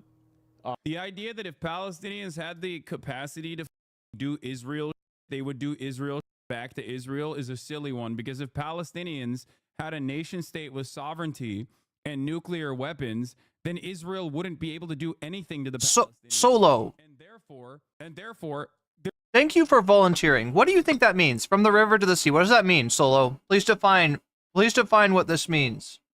There is no world in which they would do the exact same thing back to Israel. You do not know that. All of the Palestinian resistance is within the framework of anti-colonial resistance. That's what it is. Okay? There are methods that you do not agree with. There are methods that I don't agree with. Okay? But ultimately, in the grand scheme of things, who is responsible for the larger harm? Who is radicalizing people into taking action into their own hands? It is obviously going to be the colonial state. It is going to be the larger state. It's going to be the playground bully with a bigger stick. And there is no world in which, if we were to simplify these terms, you would ever say this about other historical issues, right? Nat Turner rebellion was insanely violent. Ta-Nehisi Coates talked about this with Ezra Klein on his New York Times podcast, where he said, I go back to the Nat Turner rebellion. They took axes and killed white babies. They killed white children. Does that change? Okay, so Solo says it means from the Jordan River to the Mediterranean Sea, no more Jews. Interesting, since the phrase is from the river to the sea, not no more Jews, but Palestine will be free.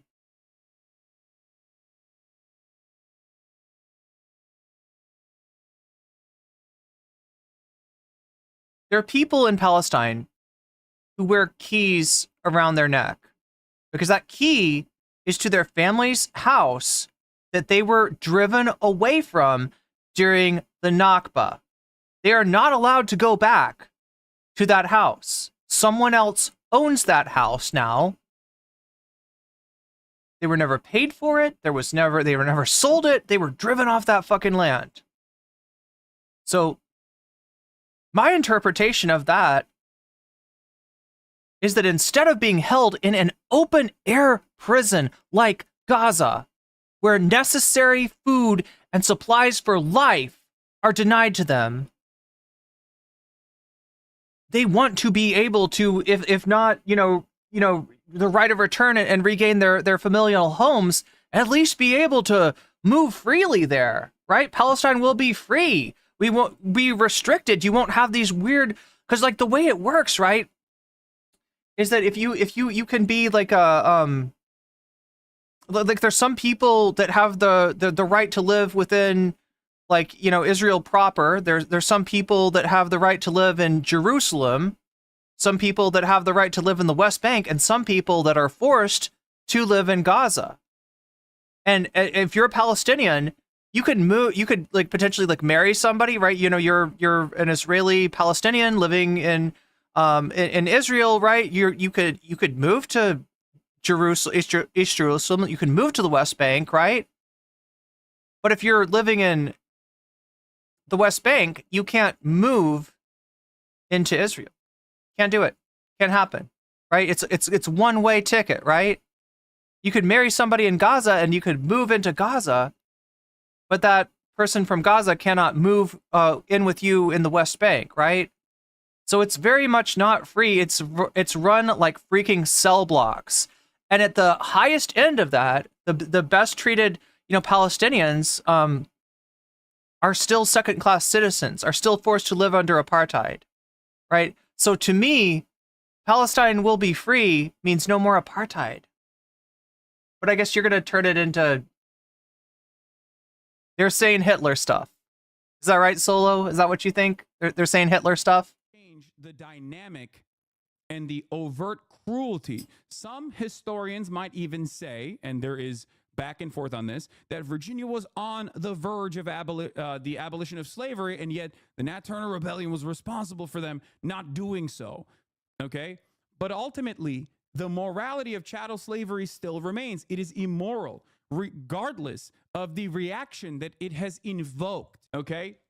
That's it. The violent reaction to Israel's 76-year occupation and maintenance of apartheid does not justify the apartheid nor the consistent genocide of Palestinians that Israel is engaging in for the past 12 months. You're misunderstanding him. He's saying that people in Palestine have an innate hatred for Jews. I know. It is ridiculous. I know. It is a way to try and justify Israel's genocide. The fucked up thing is there probably is a level of hatred, you know, there probably is a level of anti-Semitism. There probably is a level of hatred, you know, for Jewish people, but the driving factor of that is the Nakba and the continued pushing of Palestinian people off their land, the continued settlements, right? Like there's a hatred against the people that are doing that to them, and just some people maybe interpret that as like, you know, about the religion, about the ethnicity. Yeah, probably, but that still doesn't justify. That still doesn't justify those crimes against humanity. All right. Yeah, if you push a people over and over and again, they you know, a certain percentage of those people will hate you, and they might hate you for, you know, intrinsic things about you rather than just keeping it to, you know, like I hate what is being done to me and my people, right? But that still doesn't justify. Did Hasan already bring up the Warsaw uprising?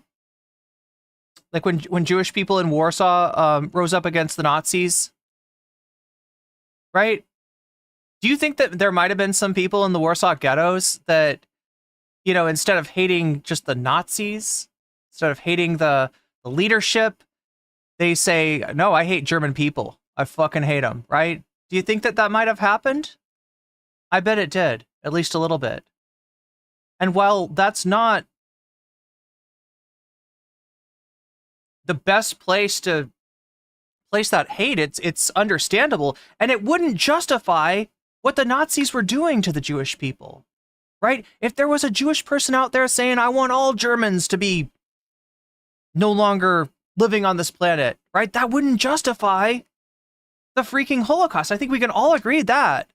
But somehow, when we put the shoe on another foot, ethnically, a lot of us fall prey to that. A lot of us fall prey to that exact logic.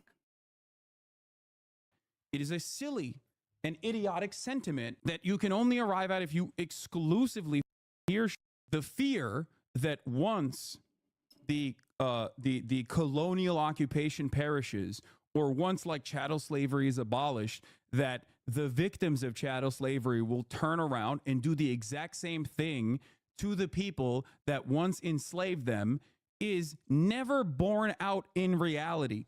Okay? It's never borne out in reality. It has never happened. The Irish did not go and occupy England. Okay? The Algerians did not go and occupy France. Once the apartheid was abolished in South Africa, they did not turn around and occupy, I don't know, England again, or the Dutch. That did not happen. I DM'd him. I said, look, I can talk to you off stream or on stream if you want. It's fine. But ultimately, the violent reaction from the Palestinian resistance comes from 76 years of colonial occupation. Okay? It comes from the ethnic displacement of millions. It comes from generational struggle. What am I saying? Struggle. Okay? I don't even understand. There was no historical beef between Jews and Muslims pre-Zionism for exactly. It also is historically incorrect. He's also taken in the context of gay and trans not having rights in Muslim society. He's responding to people having Palestinian trans flags in their handles. Yeah, this is also ironic for two reasons. This is something that I deal with on a regular basis with a lot of right-wing people who have these kinds of opinions. It's like, one, many right-wing people don't want that in America. So what are you complaining about? And two, there is no opportunity for a gay or trans revolution in these places because all they've known is death and destruction. Okay?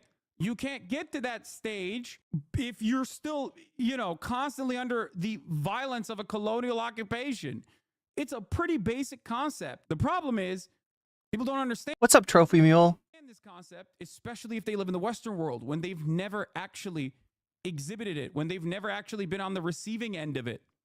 Okay? That's the thing. That's the reality. When people look to this situation and go, oh, dude, they're not pro-trans or pro-gay, it's like, first of all, there are trans and gay Palestinians that are also getting killed by Israeli bombs. Okay? The bombs don't just only kill people who are not woke. I don't think that if you're not woke, you deserve to be wiped off the planet anyway. I don't think that. I don't care if you're a right-winger. I don't think we should bomb white enclaves in Alabama, okay? For exhibiting the same tendency that you imagined all Palestinians have as a monolithic force, okay? That's ridiculous. And last but not least, you can't get to civil liberties and organizing and fighting for civil rights when you're too busy trying to survive under colonial occupation.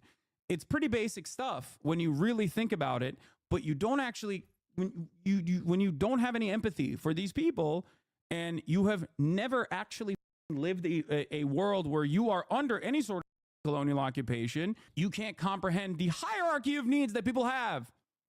The number one need when your house is exploding is stop the explosion, okay? As a white leftist in a white enclave in Alabama, please don't bomb me. I'm doing my best here. I would never advocate for that. I'm not one of those people that's like, oh yeah, Hurricane Milton, good shit. I'm glad it happened to Florida. I don't believe that. I think that's stupid. I want to help everyone. That's why. Yeah, Brady, exactly. Medicare for all means for all, okay? Everyone needs healthcare. Everyone deserves healthcare, regardless of what their political advocacy is, even if they're assholes, even if they're horrible monsters, even if they're Nazis, okay? Unconditionally. That's why I also believe in rehabilitation. I know you might go off on me, but say what it really is. Hatred and racism. This is racism and hatred. He said it so smoothly and comfortable. He was able to say the same to African Americans, Asians, anyone not white. No, it is. It is racist. It is absolutely racist. No, there's no other way around it. When you think that there is the problem here is it's not just Asmongold. The problem here is that the mother president, the Democratic Party's leader, has said similar things. Okay? On Holocaust Remembrance Day, Joe Biden went on a national stage and said that Palestinians exhibit an ancient anti-Semitism. Okay? What has become permissible in these spaces in terms of what you can say about Muslims, what you can say about Palestinians is unimaginable, dude. And I know the alternative is Asmongold could quite literally turn around and be like, you love terrorism, you love Hezbollah, okay? You love the Houthis, and garner a shit ton of support from some of the worst people online, okay? And that's it. That's it. And what's funny is the interactions between Asmongold and Hasan are not as contentious as you might think. They had a conversation after Asmongold, sort of cheered the brown shirt attack on the encampments at USCLA. Despite the horrible shit that Asmongold said, they were. I mean, it sounded like Asmongold maybe learned something, or maybe he just doesn't know how to debate and he kind of rolled over. But for whatever reason, it wasn't a brutal shouting encounter. You always say the majority of Americans want a ceasefire, support Palestine. Seems to me that it's the opposite. Do you think the majority of Americans also agree with Asmongold about video games? What the f are you talking about? You don't have to invoke the majority. You can have a very outspoken minority that lasers in on these things and are incredibly passionate. Trophy Mule's already seen this conversation, says an intense convo, glad to revisit. Yeah, we're going to get into it in just a second here. I kind of wanted to look at some of Asmongold's content that he's been doing, just give you an idea of who we're dealing with. Hopefully, yeah, I think we have time. I should probably check and see how the poll... Oh my god, I haven't checked in the poll at all. Look at that. Hasanabi on Pod Save America. That is winning right now. with just 1%. Oh, it's very close. It's very close. So look at this. Look at this. 32% want to see Hasanabi on Pod Save America, right? That's Hasan talking to a pretty liberal podcast run by people that were, you know, campaign officials for the Hillary Clinton and the Barack Obama campaign. He's friends with these people. You know, it's a friendly conversation. But they do sort of get into some of their the different ways that they see stuff. So then we've got, and you know, Hasan has some very different ideas about what the Harris campaign should be doing versus what it is doing, right? We got what if alt-hist, CIA and ghosts, right? What if alt-hist is going to tell us about how the CIA discovered the spirit world? That's the number 2 choice, right? At 31%. Number 3 choice is, strangely enough, Andy Pants Gaming, Crisis of Masculinity, and the Mouse Utopia one. It's all the way down at 7%. So yeah, chat, it could go any way. It could go any way. Now I've got a lot of people have voted. 71 of you have voted so far, and those are the that's what we've got so far. 44% towards the dono goal, right? This thing up here, right? That tells us how close we are to the dono goal. If we hit that dono goal by the end of the stream, that means we get bonus content, right? And right now it's looking like it might be Hasanabi on Pod Save America. Although, like I said, it's really close. If you've already donated, feel free to let me know, even like at me, get my attention, however you need to get my attention, right? And let me know where you want me to put your donation. I'll add it as a percentage to the topic of your choice. I'll actually add, you know, if your donation is, if you like donated, did like a $7 super chat, then whatever you say you want as the bonus content, that gets 7 extra percent, right? So say it was Crisis of Masculinity. All of a sudden, Crisis of Masculinity goes from 29% to 36%. It would be, or 36%. It would be winning, right? So that can be pretty powerful. Just know that when you donate, you can let me know in the comments or in the chat which of these topics you want to see next. I'll add it to the topic of your choice. That even goes for if you've already donated and you either forgot to do it or I didn't see what you said. Feel free to at me and let me know, and I will, because we got 44% is on the board so far, and I haven't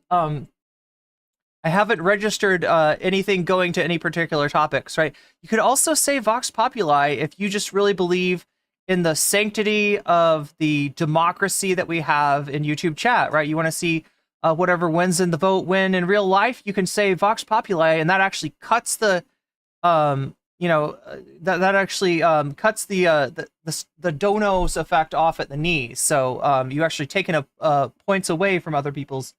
You're putting your donos to what if alt hist. Do you mean the first one, I'm assuming? So look at that. Look at that. So yeah, I said before Hasanabi on Pod Save America was ahead. With that, with Davi's donos, it's now what if alt hist CIA and Ghost is way ahead. I'm assuming that's the one that you mean, right, Davi? And that's all. And this goes for super chat, super sticker, getting yourself a membership, gifting others memberships. If you sign up for my Patreon, if you donate to my throne, if you're over on Twitch, getting yourself a getting yourself out of the top of the hour ad break that comes around every hour, not at the top of the hour because I didn't start the stream at the right time, silly. But it happens once an hour, and it's 3 minutes at a time. And if you want to avoid those 3 minutes of your life being sucked away from you, you can do so for free with a Twitch Prime sub. You can do so for $6 with $6, or you could possibly be gifted a sub. That can happen. That does happen, but it's more likely to happen to you if you're active in the chat. Anyway, but yeah, anything that's a dono, it counts towards the dono goal. It gets us closer to that 100% that we got to get to see any of this bonus content, and it also allows you to direct, your donation to the topic of your choice and actually add points in the poll, or take points away if you say Vox Populi. Either way, it's your choice, chatters. Finish this off, and then I'm gonna move on. I don't have any sympathy for them. So yeah, we're almost done with this. I'm sure at some degree there are people that are caught in the crossfire. Was I too mean to OTK? I feel like I was. I don't know. I've just had bad experiences with them. But yeah, Will Neff is in OTK. Obviously not everybody in there is bad. Not every. Sad, but at the end of the day, this is an immoral, evil culture. I truly believe that. I think there's nothing funnier than saying that the Palestinians live in an immoral culture, an inferior culture, while you live in the United States of America and you are advocating for the death and destruction and the genocide of the Palestinian people. I think that is the most immoral thing you can say. He's drinking a beverage. I hate to point this out. I'm not trying to, you know, diet shame or anything like that, but he's drinking a beverage made of high fructose corn syrup. And who knows what else. Like nothing good for you, right? You know what I'm saying? He's like drinking 300 calorie soda. That like he's like, yeah, fucking inferior culture. Yeah, tell me about it. Tell me about it. That's it. I think there is nothing more immoral than taking a pro-genocide position and try to justify it by saying, "Oh, well, the people that they're slaughtering are immoral and barbaric and inferior." Like, I know everyone's like, "Oh, what do you mean? Have you seen Asmongold's bedroom? Like, he's saying that from a house infested with cockroaches." Like, I don't care. Okay, I don't care about the aesthetics. That's the other irony. That's the other irony. Not to be mean, because I mean, I'm sure he's got his reasons, right? He's a millionaire. He has more money than he could probably ever know what to do with. Yet he lives in a house that he's just never cleaned. He eats out of a kitchen that he never cleans. He supposedly wakes up using a dead rat as an alarm clock. No, I mean, this is some Asmongold lore, right? I don't know if it's true or if it's false, if it's just a story that he tells because he thinks it's funny, but he's got this story where he talks about having a dead rat that in the summer heat would start to bake in the morning, right? Overnight it cools down and you don't smell the rat as bad, but in the morning the heat starts and it would start cooking the rat.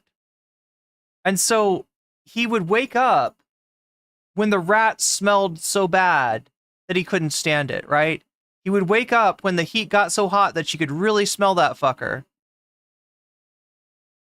I mean, I don't know if that's true. I don't know if that's false. Like with anyone else, you'd say, "Oh, he's lying." There's no way. But it's Asmongold. I mean, maybe, I don't know. I don't know if he has it within him to make up a lie like that. It kind of sounds true. I don't care about any of that shit. Like that shit's for the birds, okay? That's like funny. Haha, I got it. He doesn't drink water, whatever. I don't give a fuck, okay?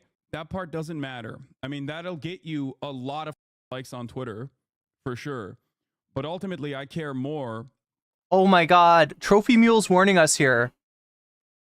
Hasan likes a good faith argument, but those take 5 hours and most.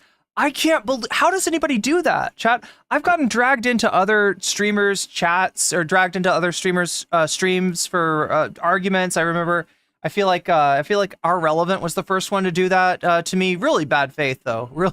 Really bad faith. But you know, I feel like we talked for an hour and a half or 2 hours. He wanted to go on. He wanted to go on, right?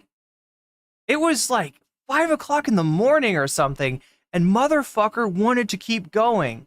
I don't understand how people do that. I guess I've just never been heavily immersed in the debate culture to that degree. I mean, I like to argue with people, but god damn, 5 hours is what Trophy Mule is saying this lasted. Are you serious? You're not exaggerating, are you? Pod Save America is indeed a tight hour. That's true. Asmongold will take us into tomorrow. God damn. Bro is made of corn? Wait, Asmongold is? Oh, raise the video volume. Good call, Buffy. Good call. I can make that happen. Let's see. About how is that better? Americans also exhibit this tendency and genuinely believe this shit. It's terrifying. Like saying they're inferior, saying they're evil to justify the death and destruction that befalls them is so fucking horrifying. Why don't you talk to him, bro? I want to. I reached out. We'll see. He might be too far gone on this, especially considering that his business partner and co-owner of the organization that he's a part of is literally Muslim. Like, that's what's so crazy about this. He has people that are in his immediate life that he could talk to, not just Muslim people, but like someone like Wake, for example, who is brilliant, very smart, very kind, very empathetic person. Yeah, an Iraqi Muslim migrant. Like, all right, I want you to watch the moment that Trump almost... No, Adam Mockler, we're not watching you right now. So this is the video I think that Asmongold was, this is like the moment where that comes from. Let's see what this is. These communities stood their ground. I'm mostly interested in this because they're talking about Splatoon. Oh, this has been going on. This apparently was made in 2021, not the Japanese community and recent artwork drama.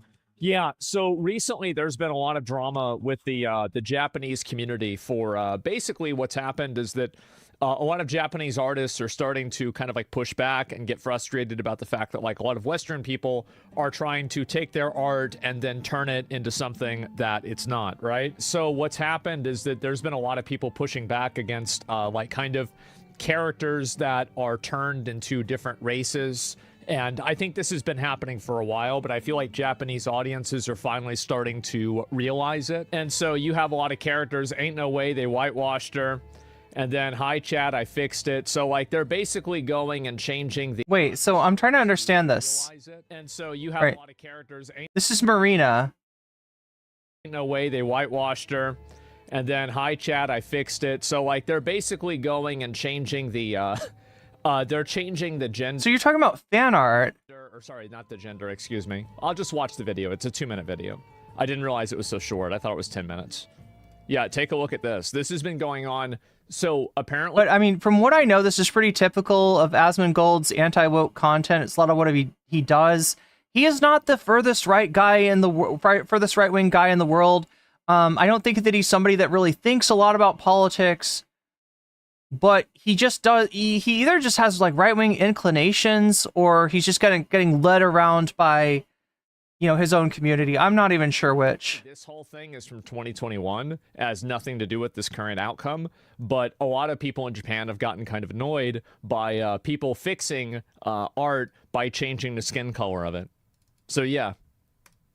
Alrighty, check this out. We've got this Japanese artist over on Twitter, BKUB_comic, who's also the creator of Pop Team Epic. And as you can see, they made this Splatoon art that got over 114,000 likes, but got a different sort of reaction from the perpetually angry, always bizarre, terminally online crowd on Twitter. Yeah. Along with crying about this, they also want to kill the guy over that art. Oh, we don't really mean it. It's just a joke. Yeah, like... I think we're going to have to kill this guy.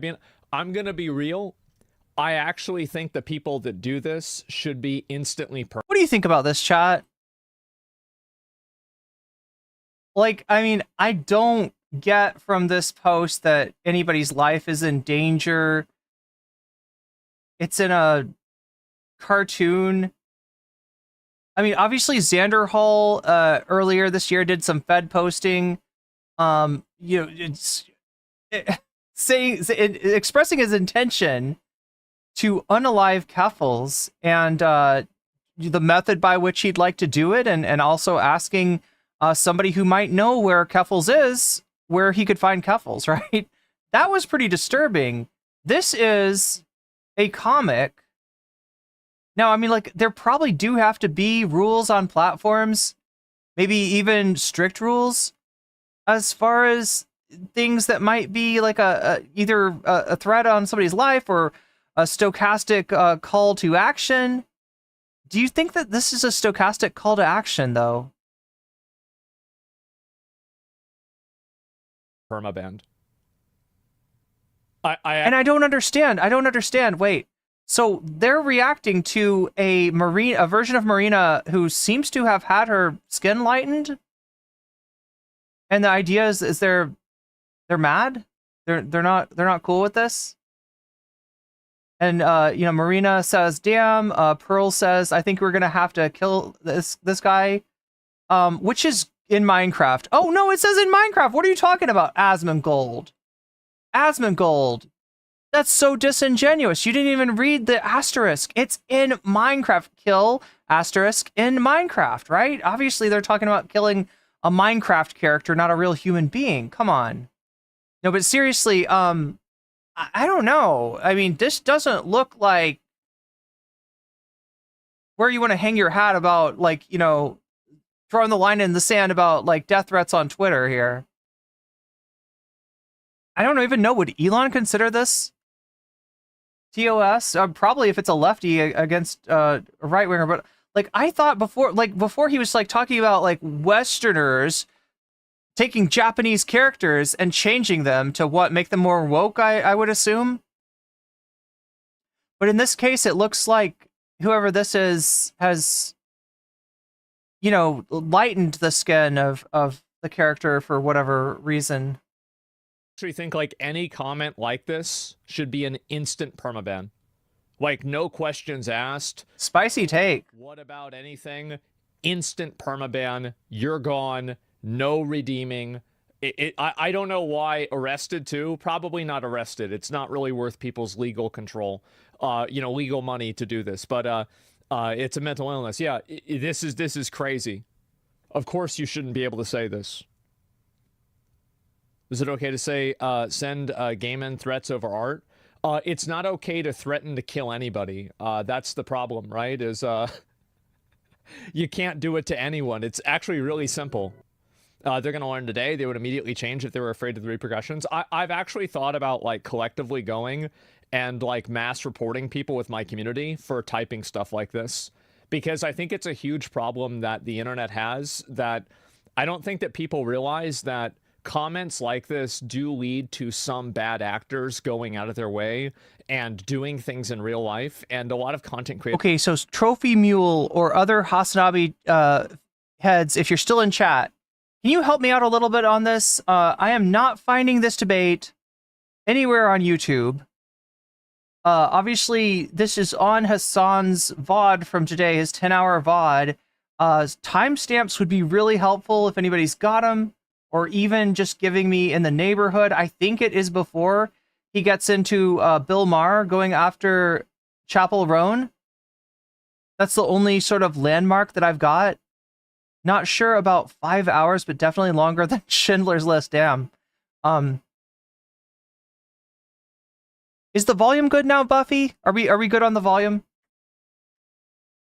Have had very probably stand to be a little higher. Obviously, there's people that have been killed, like with that Christina Grimmie girl, but like that's an extreme circumstance. But a lot of people have had like very weird, uncomfortable interactions with fans. And I think that comments like this enable that behavior in a way that is extremely fucking unhealthy. Like massively fucking unhealthy. So it's like if there's no reason why somebody should be typing this. It's exactly the stalking, murdering, swatting. Yeah, well, it's not just that. Like I don't know. I think I found it. Maybe? I know that have had to get restraining orders against people because these people won't respect their personal space. And I do think that comments like this do normalize that behavior in a way that's basically indefensible. They'll cry harassment. Well, then I will enjoy harassing them. How about that? Yeah, chat way on a little mass report adventure. Yeah, in my opinion, I think if you ever see somebody type something like this, you should be immediately fucking banned. It's not even a question. And it's like also like, because this is, I think it's like we are going to have to kill this guy, right? It's not like you're not hoping this guy dies. They're saying we're going to have to. Yeah, Pearl's really going hard. Cancer, right? You're not hoping this guy crashes in. Hey, why don't you just put the character in jail? Let's go. Yeah, I'm pretty sure Pearl is a menace to society anyway. We should probably lock Pearl up. You know, like into a tree and dies. Like you're actively soliciting people to commit violence. It's a meme format. Well, there's plenty of meme formats that are. Hasan's takedown of Mar, it was great. I hope Chapel follows suit and punches back. Yeah, but do you like? Can we? I'm trying to get a sense of where in the VOD. I'm looking at the VOD right now, and I'm just trying to figure out where exactly the debate is at. Bad. So so if anybody's got a timestamp or even just like a general milestone or a guidepost, right? Something that you can say he had X up on stream while he was talking to Asmongold. Thing's a meme. Is that okay? I don't think that it is. I really don't. He's so funny. He's got these Mr. Rogers moments. I don't think that's okay. I really don't. Your life. Hi, chat. I fixed it. Yeah. What do we do? Just hop in a time machine and go back to 2020? Like, I can't believe people are still acting like this. So that's just a few of many examples. Unfortunately, So, let me see. Yeah, he's gonna do it. KUB, the artist, actually capitulated to these terminally online weirdos, which is obviously a bad move, but here's what he says. Regarding the content of this fan art, I received a response that this... So wait, people are mad. This is not what Asmongold presented to us. He said that there's Western people that are taking Japanese art, and they are, which I assumed he meant like, you know, the professional art, like the original, you know, art, and turning it woke, whatever the fuck that means. But in this case, we're talking about fan art from a Japanese fan where the skin is lightened and somebody sees it and says, that's kind of fucked up. And then somebody else, you know, changes the skin tone and says, I fixed it. I don't see what is Asmongold's problem? Hasan's VOD. I'm sure you can just look at Maher's dumb face.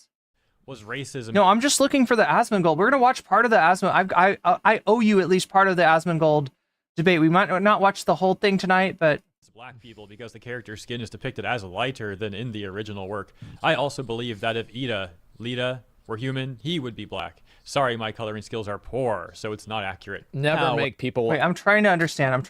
What's going on here.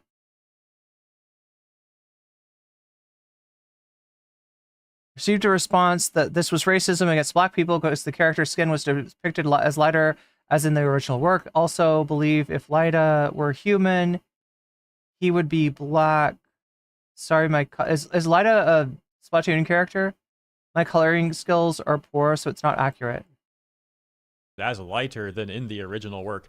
I also believe that if Lita were human, he would be black. Sorry, my coloring skills are poor, so it's not accurate. Never make people like this happy, because if they're happy, they're just going to keep complaining.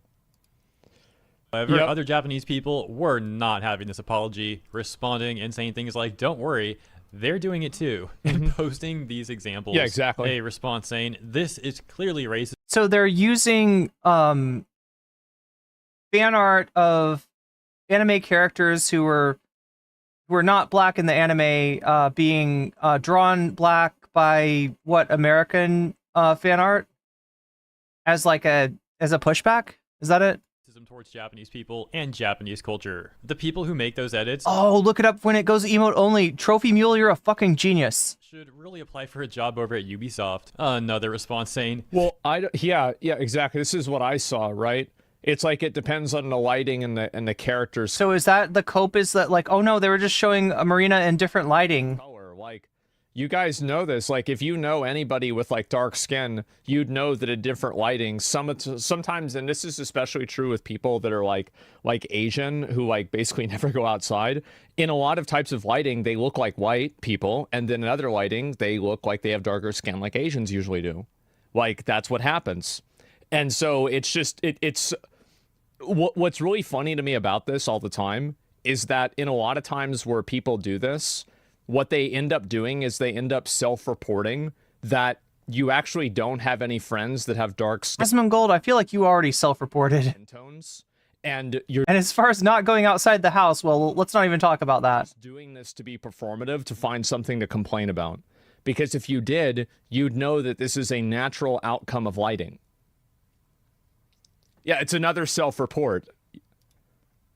Hey, whitewashed Obama. And that one got over 83,000 likes. Here's a response with over 36,000 likes that reads, racism against black people is a white person's problem, so don't drag unrelated Japanese people into it. If you want to do atonement, then do it between white people and black people. Keep us out of it. Have the ability to change the color of their bodies. Study National Geographic and try again. Once again. Oh shit, okay. Not only a squid can change the color of their body, but I could be wrong. I really am not sure. This is just a few examples of many, many Japanese people defending BKUB. Both? Oftentimes in the past, Japanese people seemed reluctant to defend each other in these sort of situations, but now it seems like many Japanese people are sick of these Twitter cops. And that's certainly the case outside of Japan as well. In this video, I mostly showcased responses from Japanese people. However, people from all across the world have largely been mocking the Twitter police. Now, let me know what you think about all of this in the comments. As always, thanks for tuning in, and if you enjoyed my brief coverage, consider liking and or subscribing, and I'll see you in the next one. This was so funny to me. Like, I'm gonna be honest, I think this is so fucking funny that people are getting mad about this. And it's like, how do you like, and I'm very glad that at the end of the day, I'll link you guys a video. Like, it's a 2-minute video, but this has pretty much covered everything that I was going to say. Yeah, give it a like and link it. Yeah, I can. I watch Hero High's videos all the time, especially recently. So make sure to give him some support. And I see this and it's like, I think that people are just tired of being told what to do by people that self-identify as their mental illnesses, right? Like, I just don't want to be told what to do. I don't want to be told what to think. I don't want to be judged. I don't want to be, you know, talked down to. I just don't. So you're all about freedom of speech, unless somebody uses that freedom of speech to say that you're doing something wrong, right? But you're going to be able to do that to somebody else, right? If somebody says from the river to the sea, you're going to tell them that why do you hate Jewish people, right? When all they're saying is that, you know, Palestine should be free, right? You're going to turn that, like, I hate it. I hate it. This is the fucking brain rot of conservatives. That on one hand, they're super all about free speech when it's like their right to call you a slur. But when it comes to like someone is saying, I don't think you're a good person, dude. Then it's like, oh, it's fucking on now. Yeah, no, we gotta make sure. I don't want to deal with that, right? I don't want to deal with the person. I don't want to be judged. I want to be a piece of shit. I don't want anybody to tell me I'm a piece of shit. I want to just sit here in my fucking disgusting house rotting and telling me what to do. Like, it doesn't really matter like what the reasoning is for it or like whether you think that you're in the right or not. Just stop telling me what to do, period. That's it. Are you telling someone what to do right now, Asmongold? Did it ever occur to you that that might come off as a little bit ironic? No? Don't tell me what to do. Also, why is Rev Says Desu in his fucking feed here? Look, I'll be charitable and say that it's because he was covering the Twitch's banning of lowly VTube accounts. But that's sus. That's sus. That's sus as fuck. Anyway. Don't tell me what to say unless I am breaking the law or threatening harm on somebody, like I said earlier. Just leave people the fuck alone, right? And it's such a weird thing to say.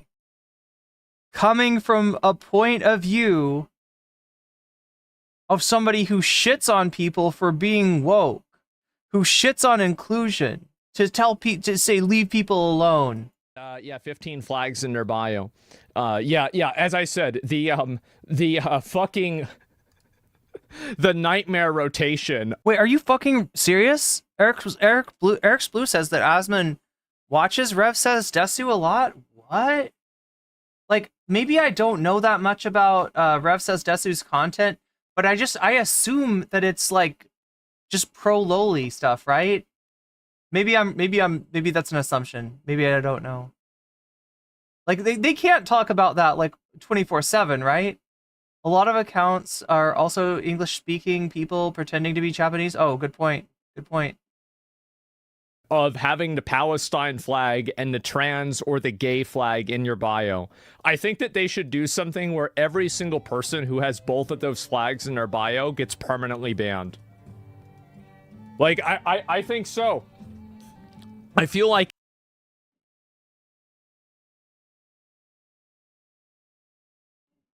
I don't think he's serious about that. He can't be serious. Like, even he would recognize the hypocrisy of what he's saying, right? He's just saying it to say it, right? It would just be doing everybody a favor. It's so dumb. Wait, Asmon is a lowly advocate? Or are you talking about Rev? Don't forget Ukraine. Well, Ukraine isn't antithetical to gay rights in the same way that Palestine is. It's just not the same thing. Yeah, they get a free trip to Palestine. Yeah, exactly. Is banning not freedom? It's not. But these people have been too free for. How close is that to saying a free trip in a helicopter? Too long, you know? Why do they call specific countries racist when they themselves are racist and need help? I have no idea, honestly. Yeah, I don't know. Ukraine fell off? Well, I don't think Ukraine fell off. I think that Russia fell off and Ukraine has been able to hold them back in a big way. And Ukraine is they've even launched counterattacks into Russia. So Ukraine is doing quite well, I would say. Yes and no. Yes and no. Like, look, the question is Ukraine going to be able to, get Russia to the negotiation table in a way that doesn't end up with them giving up territory? And that's a pretty heavy lift, right? That's a pretty heavy lift, right? At the very least, like they're not gonna. It doesn't look like they're getting Crimea back, right? Which was originally Ukrainian territory until Russia annexed it. And it's hard to imagine Russia not taking a piece out of Ukraine, as much as that sucks. It shouldn't happen. It's fucked up, but again, Ukraine has made an incursion into Russia, and we'll see what happens next. But I think that honestly, things are going pretty much about as good as they possibly could go. Right? It's a weird take. Yeah, exactly. It's not really. Yeah. For a country like Ukraine to resist a country like Russia is pretty. It's pretty impressive that they didn't lose Kiev in the very start of the war, right? It was only through the brave actions of one Dylan Delunchka Burns in he'd taken up that sniper position by the airport and saving Ukraine single-handedly as he did. Bad for them, for sure. Like, I don't want to act like the war is a good thing, okay?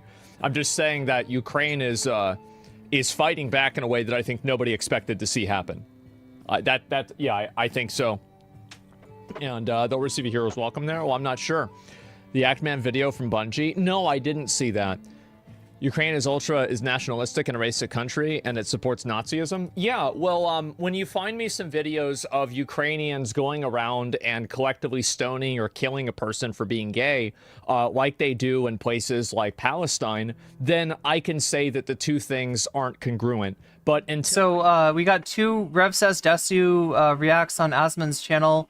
Woke VTubers' brains explodes over Trump surviving. Okay, so I guess Rev also does anti-woke stuff. I guess it's not too surprising. Woke translators already replaced by AI. That really sucks that somebody like Rev is getting a platform off of Asmongold. Asmongold's pretty big, both on Twitch and on YouTube. I don't think Asmongold knows chili is anything except a red soup. Let alone anything about Pinochet.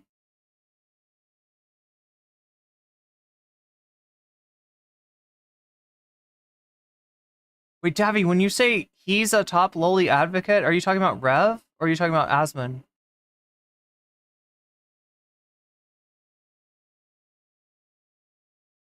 I find pictures and videos of that, I'm going to say that Palestine and trans rights or Palestine and LGBT rights, these are two things that you can't support at the same time. You can't do. So in other words, if you support trans rights, if you support gay rights, you have to be okay with a genocide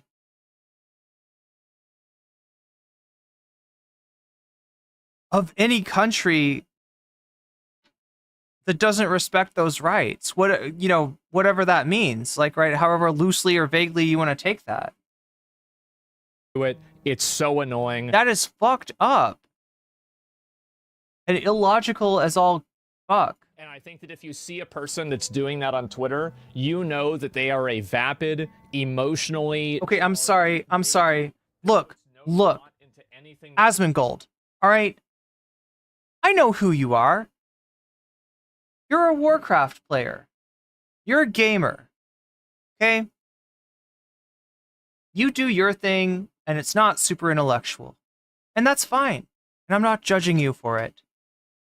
But when you start to call other people vapid, I gotta point out that you are not just a physical lightweight.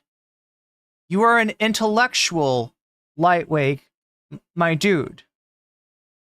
And you should not be throwing stones from such a glass house. That they say or do. And all they're doing is looking to have... I don't have any problem with dumb bros being dumb bros. They can just go right ahead. But when they start to put on airs and be like, these people are intellectually vapid, that's when my ruthless academic side comes out. The right opinion about the current thing. That's all they're doing. People's talking shit about Ukraine is a big self-report. Well, I understand, like, there are, like, complaints that people have about Ukraine. I think some of them are fair. But overall, I would say that Palestine is definitely much less aligned with us than Ukraine is. If you're not sure about that... What the fuck? A country being aligned with us, considering what the United States does on the world stage, is not actually, like, that's... actually kind of sus. Look at who Palestine supported and but also that whole concept is very Trumpian, is like, you know, transactional, like, right? Are they aligned with us? Are they on our side? World War II, right? Pretty simple. So yeah, you can not want a genocide and also want rights for gay people? No, you can't. Because the people that want... Literally what I just said, and he's biting the bullet. That you're, like, fighting against a genocide for would genocide gay people. No, you can't. Nope. They're the ones that are going to, like, if they had their rights, they would be genociding gay people. So no. That's not what rights are. That's not what rights are. Rights are not you can kill any group that you disagree with, right? That's not what a right is. Well, I'm not going to create a genocide tier list. They're all... Okay, so no, they're going to talk about Hasan and Asmongold. The genocide tier list is going to come up in the conversation. That's why I wanted to watch this part, but it's... There it is. There it is. There it is. Oh my god.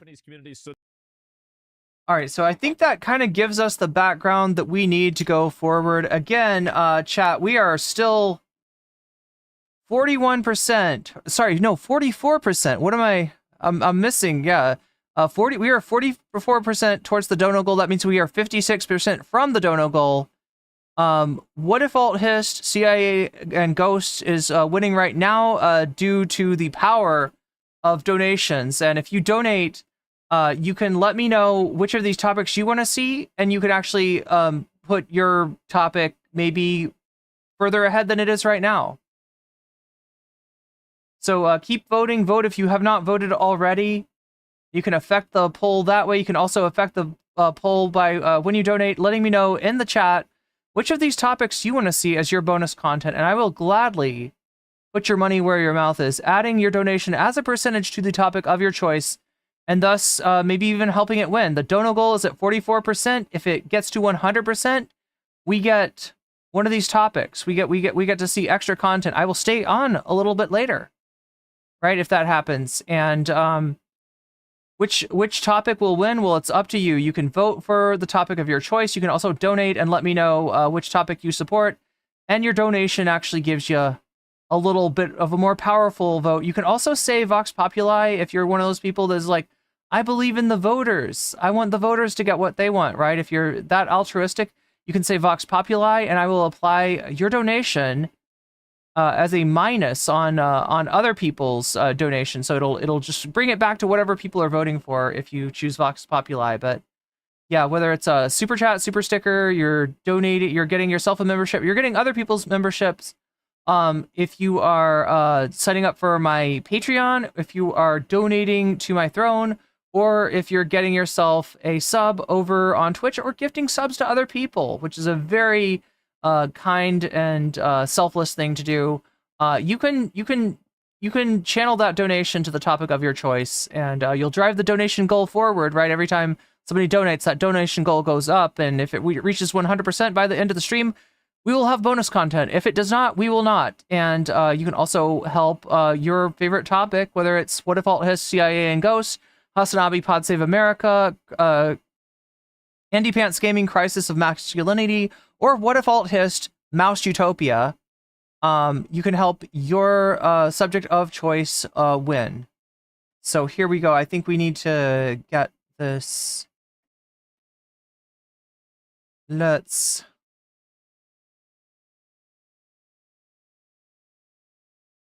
Twitch alerts. I need Twitch something else.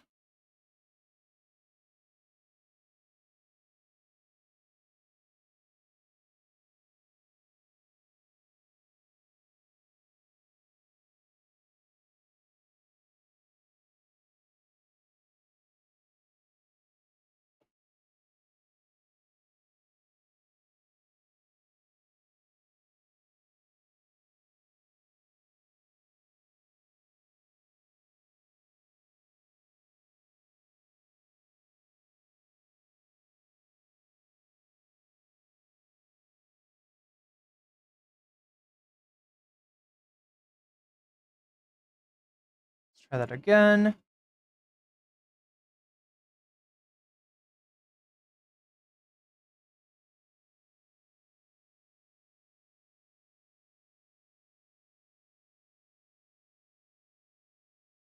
Here we go. All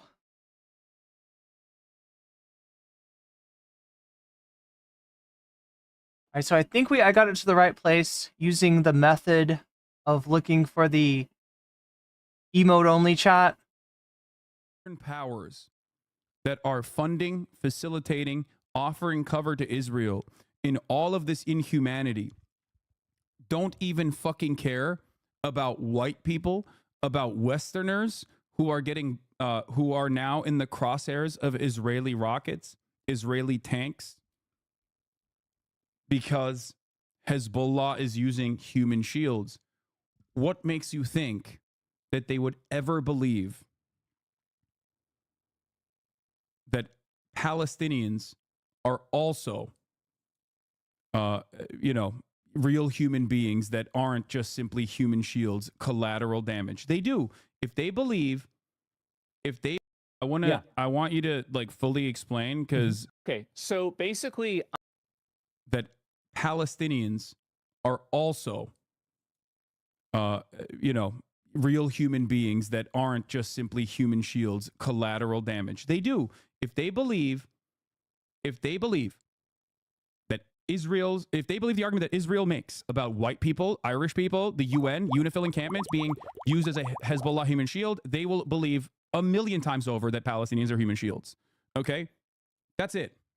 Omega Star, thank you for the gifted sub to Pre-Breakfast Pancake. Pre-Breakfast Pancake, you just got weaseled. And that's a good thing. Okay, Asmongold wants to talk, he said. All right, here we go. So Asmongold in the chat. Dono goal up to 50%. Called the wrong person about his take. Hello? Hey, can you hear me? Yeah, I can hear you. All right.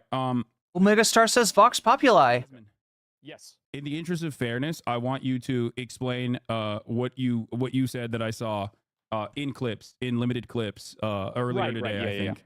Okay, so basically, I find it to be really problematic that people put like a lot of virtue signaling, and I think it is virtue signaling, for people that are supportive for like trans rights and LGBT rights when they support countries that kill people and prosecute them for being LGBT.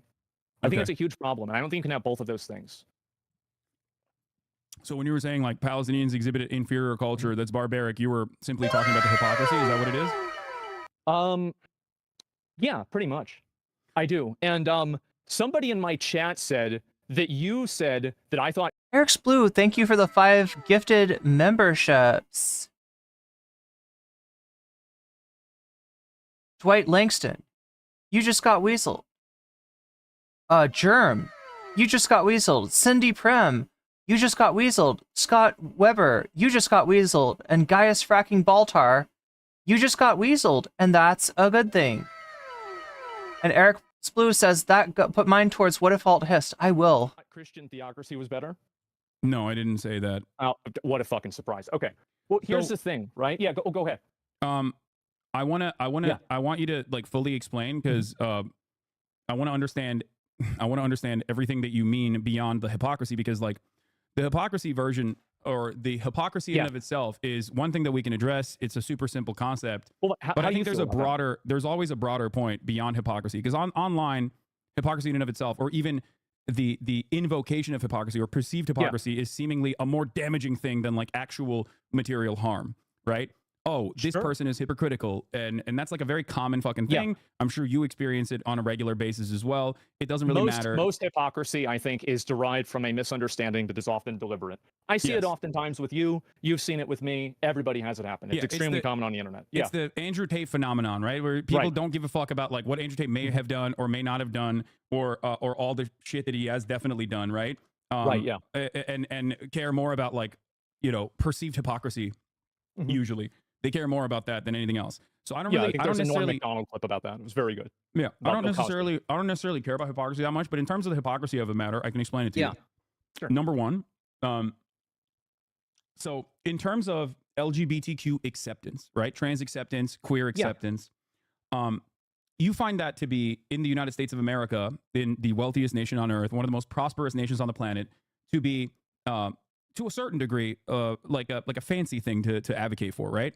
I don't think that you have to be rich to advocate for LGBT acceptance. No, that's not what I'm saying. Okay, what are you saying? Sorry. No. What I'm simply saying is that LGBTQ representation in video games is oftentimes considered to be something that is like unnecessary, or something that is considered you're talking to about be like in games? in games, in facets of culture, in facets of media. Yeah, sometimes it happens. It feels like it's inauthentic. Yeah, sure. Okay. Well, wait, is there a positive example of LGBTQ representation that you can think of in mainstream media in recent years? Sure. Just so I understand what the dynamic is there. Did you play Final Fantasy 16? I did not. Oh my god. So Okay, now, am I a piece of shit for hating Final Fantasy 16? I haven't played it yet either. But it's just like, it's so fucking depressing. It's so fucking depressing. And it makes me think that Square does not know who their audience is. Like, they are serving these, like, you know, white male grievance gamers, right? And it's Final Fantasy. There's a reason that the phrase is like Final Fantasy fangirl, not Final Fantasy fanboy. It's just, it's so, I don't know. Like, look, okay, so Final Fantasy, let's take it back, right?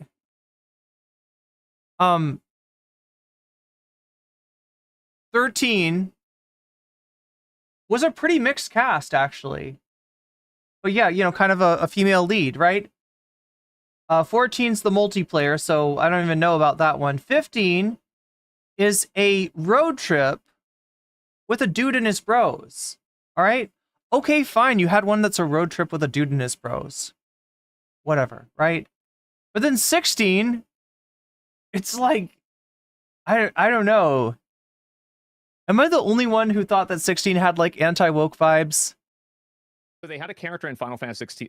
Again, chat, I haven't played it, so I could be completely wrong. Maybe I don't know what I'm talking about. Final Fantasy 16. His name was Dion, and he was like the prince of an area. He was like the, you know, like person who could like channel Bahamut, right? And he was gay, and it was part of the story. And they actually blocked sale for that game in some places in the Middle East because Square Enix didn't want to censor the game for that reason. And I respected them a lot. Okay, so there's a main character who's gay. But that was, wait, they refused to block the game? Is that what you're saying? Yes, yeah. Square Enix did not do it.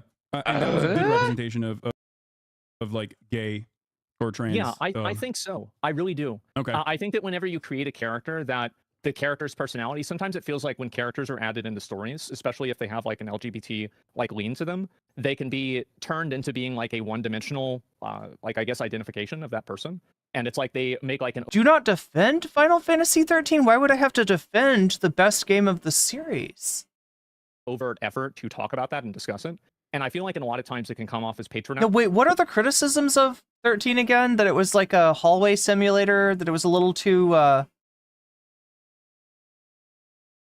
it was a little too, like...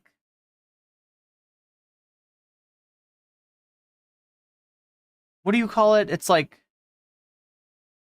Or talking down to the audience. Okay. It feels very unauthentic to me.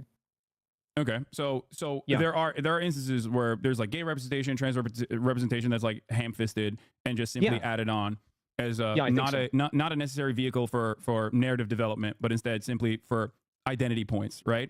Sure. To do diversity. Okay, so not to get too lost in the sauce, we can get back to this part of the conversation in a second. But my point was that like that level of LGBTQ representation, it's for diversity, it's for marketing purposes usually. It's just like sometimes it could be shitty narrative devices, but ultimately it doesn't really matter. The first out gay character in Final Fantasy appears in 16. But a lot of people still get mad at it, right? A lot of people in the Western world still get mad at it. And for me in particular, there is a hierarchy of needs for and that all human beings respond to, all human beings exist under. Is this like a Maslow's hierarchy of needs, or is this like something else? Maslow's hierarchy of needs is appropriate, but like there's a higher standard because the Maslow's hierarchy of needs usually is under the confines of like at least a developed country, where a developed country that is not constantly being bombarded or victims of like colonial occupation. My point is that Palestinians are not I was the best. I've never played that one. Inherently anti-gay or anti-trans or anything like that. There are gay Palestinians, there are trans Palestinians, both living in Gaza, in historic Palestine, and also certainly outside of Gaza. Well, The is it problem against is- the law? The problem is there is no time or space or opportunity for them to engage in Linear. That's what people say. That's what people say about Final Fantasy 13. It's too linear. My problem with 13 is it felt very handholdy until you get to Pulse. Yeah, Pulse, you're right. You're right about that. Pulse is way cooler. queer liberation. You mean Cloud's not gay? I know. I felt like there's a lot of characters that should be gay, even if they're not canonically so. Advocate for more representation in their artworks, for example, when they're too busy being bombed and destroyed and killed and ethnically displaced for 76 years under an apartheid regime. Yeah, Davy, agreed. Final Fantasy Tactics is way underrated. And 6, I started off playing 6 and it was pretty cool. 6 seems really cool. I like the I don't know. I feel like maybe I focus on characters too much, right? Really what I'm saying about 16 is that none of the characters that I saw in the initial playthroughs of the early material were just like grabbed a hold of me, right? None of the characters, like, you know, I was just like, I wasn't inspired, but that doesn't mean that there's not good shit in 16. Is a settler colonial occupation. Okay, real quick. You don't think that I support Israel, do you? I don't, but I think Okay, that good. no, I don't think you support Israel, but I think you saying No, I that don't. like Not Palestinians at all. are But yeah, good question. Why is Asmongold? Why did Asmongold turn the conversation to being about Final Fantasy? That's a good question. immoral or evil or have an evil, antiquated culture or are barbaric is think not that. only ahistorical. What's up? I do think that. Yeah, I mean, I think well, you're I wrong. I don't know, man. Like, how can you be in support of a culture that tells people that they can't be who they want to be? Like, I mean, really, I mean, if I was advocating for what the laws were there, I would get banned for hate. Oh, hell yeah. Sassy. That's my guilty pleasure, Sassy. That's my guilty pleasure. I think you are Like 13, like 10-2, it's like I'm embarrassed how much I like it. understanding what their culture is, what the Palestinian culture is, and you're also not setting the standard under the material conditions in which they exist. I don't like- think that you can do that. So there Like, are a for number of other example- countries. For Okay, example. well, okay, let me go after this. Okay, no, you go ahead. But I will give you more historically appropriate points in a second. So basically, the reason why I don't like what they do is because it's based off of a religious theocracy. And so you can look at other religious theocracies in other countries that aren't being bombed. And the one commonality that they have is that they all suppress people's identity and they express their freedom of expression. And I think that any culture and any type of government that is derivative of a religion is fundamentally inferior. I think this is true with any book. It's true with Judaism. It's true with Christianity. It's true with Islam. It's true with Hinduism. I think it's true with anything. So wait, no, sorry. What? That's a weird phrase that he used. Like, it's derivative of a religion, because we do have in Israel a specifically like religiously codified state. Like that's when people are Zionists, when they're, you know, when they're for Israel, that's what they mean. They don't mean like a state within the boundaries of what we call Israel. They mean specifically a Jewish state. And that's not just to say a state of Jewish people, but a state that is, you know, it's specifically, you know, for Jewish people, right? It's And I find it to be very problematic that we're using these books as a guideline for like how to make laws when these books actively encourage killing people for different types of identities. And obviously, like, I understand that there's like a huge spectrum of people that are part of any culture. There's people that are way more progressive, people that are way less progressive. But what I see is that I see countries that have laws that haven't been bombed, right? You look at like Saudi Arabia or like Dubai. A lot of these other countries still have the same types of expressions or same type of restrictions on the expression for LGBT. And I find that to be problematic and inferior. And I think that you could make, I want to make sure that this is very clear, because like, I don't want you to think that this is something that's like a, oh, the brown people over there are wrong. I would say the exact same thing for us, you know, like the church. You you know, like Christianity. Like if you look at, for example, like Salem witch trials, it's disgusting. It's horrible. So all I'm saying is that I think that there is a standard that's being applied, and I don't really understand how that's defensible at all. I don't like, and that's what doesn't make sense to me. Is It's that not. like okay? It's Well, go not. ahead. Yeah, go ahead. But here's the problem. Okay. It's not defensible, but I think most people, including like the gay Palestinians or queer Palestinians or queer Lebanese people, understand that there is no room for advocating for civil liberties in your own domestic policies when you are escaping bombing campaigns. I see your point, So but do you this see is my the point? reason. This is the reason go why so many of these countries, Mhm. whether it be Iran, whether it be Afghanistan, whether it be Egypt, or many of these places that were far more liberal from Western standards, from the Western understanding of like social liberalism, multiple decades ago, before Western intervention, are no longer as socially liberal as they once were. Because Talking about like the 1917 Iran thing, basically. not 1917, but yes, Or circa 1979, 1950s. excuse me. Yes, sorry. And when you look at the history of these countries, and not to say that like I don't personally think that Saudi Arabia deserves to be annihilated for having a religious theocracy. I don't personally think Israel deserves to be annihilated for operating within like liberal confines, but still maintaining a religious theocracy that is baked into now their constitution. Do you think that I support that? No, I don't think you support that either. But, oh, wait. Well, in terms of the Palestinians, I think the quote was that inferior cultures deserve to be wiped out.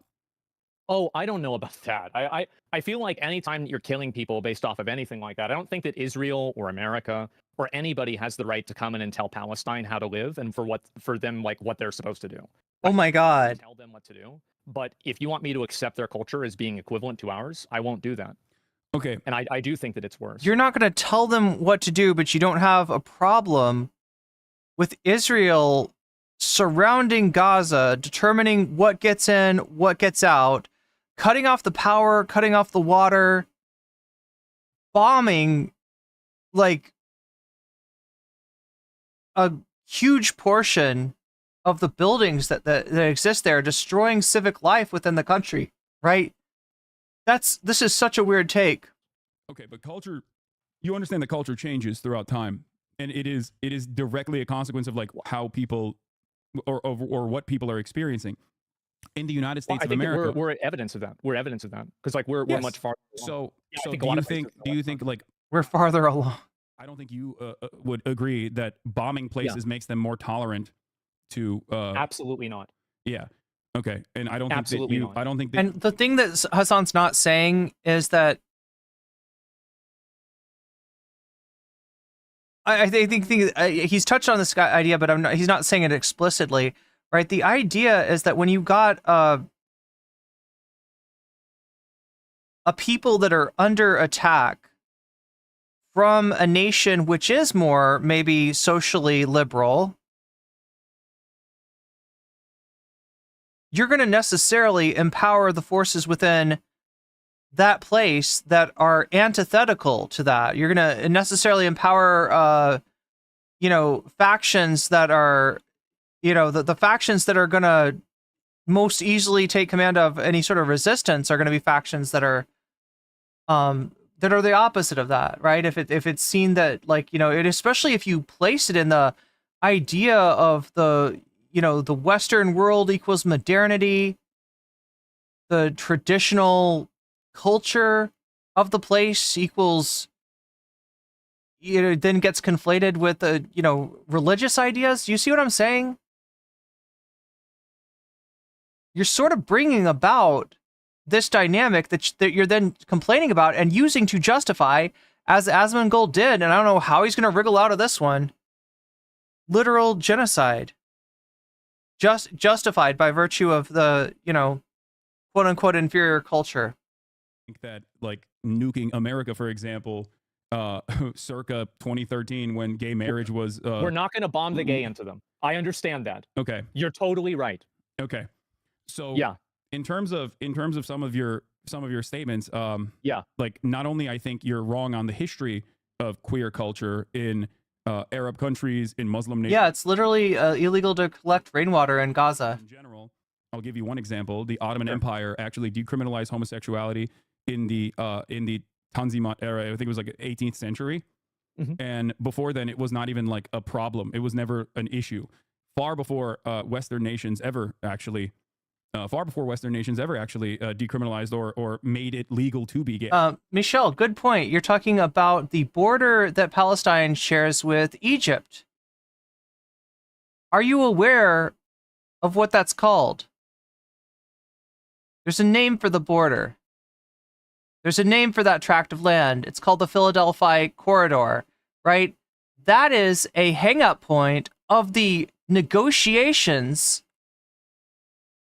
between the negotiations for a ceasefire, the same negotiations that Netanyahu blew up, right? One of the things that they want is access to that corridor, which honestly is not even like, it's not even a Gaza thing, right? That it involves Egypt as well.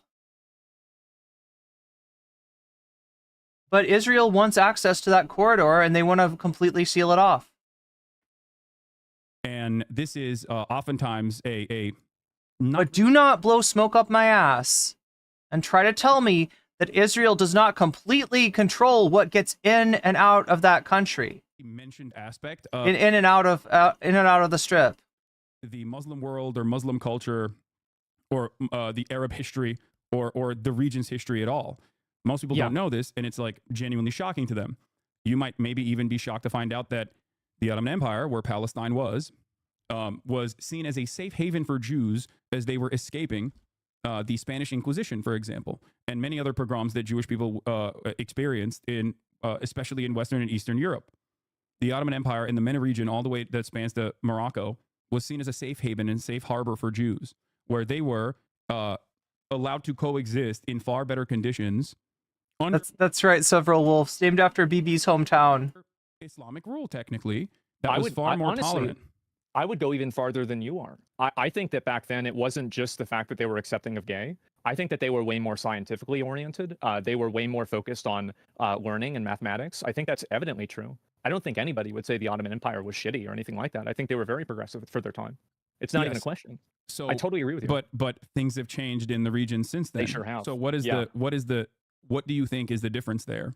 Like, what do you think has happened in the hundreds of years that have passed, that have gone by, or especially in the last 100 years?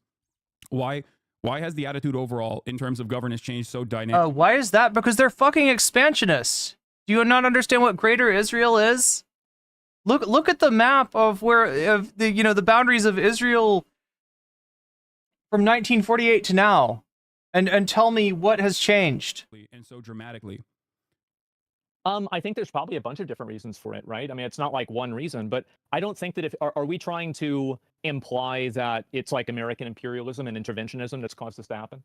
Is that kind of like where you're going with no, this? I am saying that. America not only directly armed and radicalized fundamentalists in the region, including but not limited to Afghanistan, for example, with the Mujahideen, because they were seen as like a fighting force that they could use against the communist. Where's BB's hometown? He's from Philadelphia, Pennsylvania. Afghan government or the USSR, inevitably, when the USSR did invade.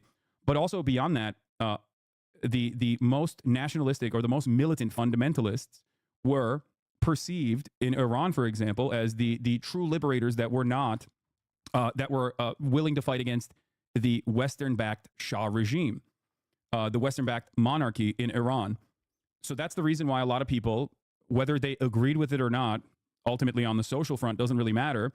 They were like, these guys are going to protect us. These guys are actually fighting back against this ruthless rule of the Shah that was, falsely torturing people on a regular basis. Okay, so that's if your argument is that, well, how do you reconcile that with the fact that there are other countries, like Saudi Arabia, for example, that don't have that history, but still have the same laws? Oh, that's a great example.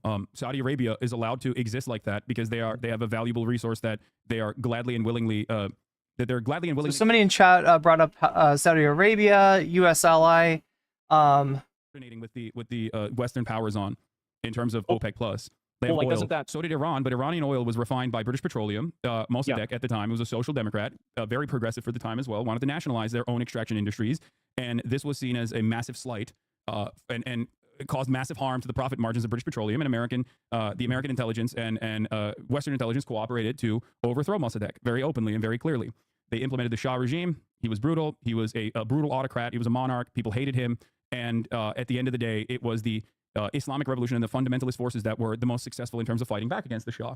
That's the reason why they overtook the country and have been dominating the nation ever since. There are plenty of gay and trans people. By the way, Iran is actually weirdly very pro-trans, but I'm sure that you probably didn't know that. They're very I mean, yeah, weirdly is the right word. homophobic, but they are. I wouldn't call this pro-trans. Weird. A lot of cultures are actually very. What is it like? Pushing people to get, to transition and to get surgery, if they are, have same-sex attraction, regardless of their, gender identity. Trans, way more than the United States of America, maybe to a fault at times, like Iran, when they do forcible gender. Maybe to a fault, yeah, I think so. You look at like Native American culture, I think it's extremely popular. Norse culture, I mean, you could say the same thing about Loki, right? It's like the idea of being trans is like super old, like Shiva, right? Another good example. So I think that's true. There's a concept of third gender in India, Pakistan, and many other places as well. So but that's besides the point. So what I'm trying to say is, we cannot exist outside of the material condition that we are subjected to. If you are living under a ruthless, corrupt autocratic rule, and there's a group of people that say, I'm going to fight back against this ruthless autocratic rule that is like Western power backed, then people will be on board with that. They're gonna be like, oh, this is great. I love this revolution. I'm on board. Okay, so I can go even farther than that. I totally understand why groups like ISIS happen. Like, if you look at people from ISIS, these are people that are like 20 years old. They've lived their entire life being occupied by a foreign power. I think that we're there's a difference between ISIS and Iran, Sure. though. Like, I hope you understand that, right? And just like there's a difference between ISIS and Hamas and all these other like I'm just giving you an example. I'm giving you an example of like, so I think extremist groups are created. So you got a lot of heat. You got a lot of hate. One of your most popular, biggest hits was that America deserved 9/11. Remember that? Yes. Bad day. Banger. But what you meant to say is that American interventionism inadvertently caused this to happen. No, Am I directly, right? not even inadvertently. It's a concept that historians call blowback. I totally agree with you about that. I completely agree with you. I think that you're right. I defended that. Yeah. So my perspective is that I don't think that we can blame, like, I don't see the logic that all of these other countries that are like, from the West, right, that are like much more progressive, are somehow intervening and making this, like, these other countries in the Middle East hate gay people and like want to kill gay people. And I don't see how, like, wait, you don't agree with that? You're saying? No, I don't. I don't really see how they're congruent. So I don't. Why do you think that? So why do you think that historically they didn't hate gay people, but now they do? Like, don't you you recognize that like culture changes? You said that you understand that like the Ottoman Empire was more progressive in comparison to its European counterparts in terms of like the way that they view gay people, even in homosexuality in general. I think that we can come to the agreement, and like, we can talk about historically all you want, right? I think that in some cases, like, that's true. In a lot of cases, like, the way that this is perceived around the world, like, Romans looked at it differently, Greeks looked at it differently, everybody's looked at it differently. But I'm talking about what's happening today.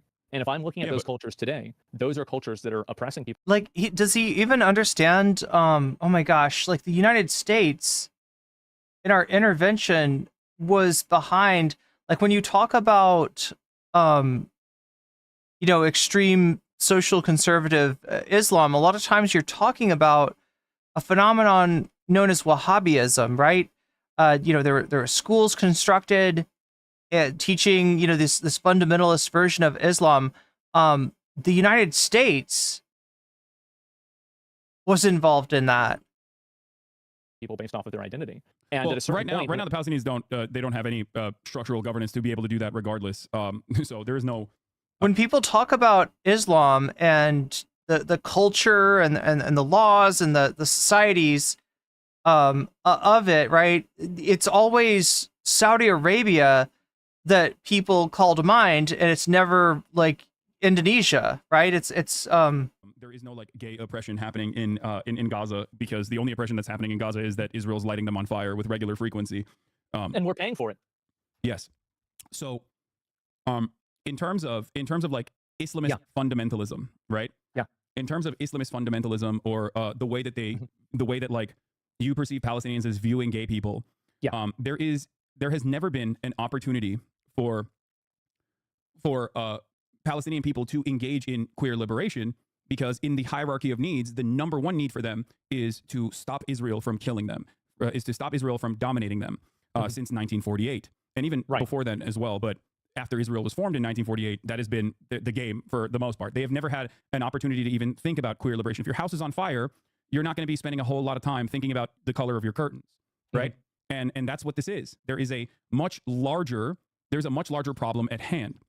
And this is precisely the reason why a lot of people, actually, never fully comprehend this, but a lot of leftists in the Western world do understand that intersectionality. And regardless of like the perceived queer phobia from Palestinians and Palestinian governance, they still, of course, offer solidarity.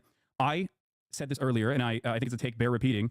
I'm in favor of Medicare for all and universal social safety nets in the United States of America unconditionally. I do not believe in refusing to offer, for example, any sort of healthcare to a person because they're a Nazi even, right? That's an extreme case. I think that they deserve healthcare. I agree with you, and I would even go farther than that. I think that if somebody's an illegal immigrant, I don't think that we should ever I think it's disgusting to tell a doctor or tell a healthcare provider to let somebody die or to let them bleed out or something like that just because of that. I completely agree with you. I had to pay my taxes recently. I'm sure you're probably about in the same place. It was 7 figures.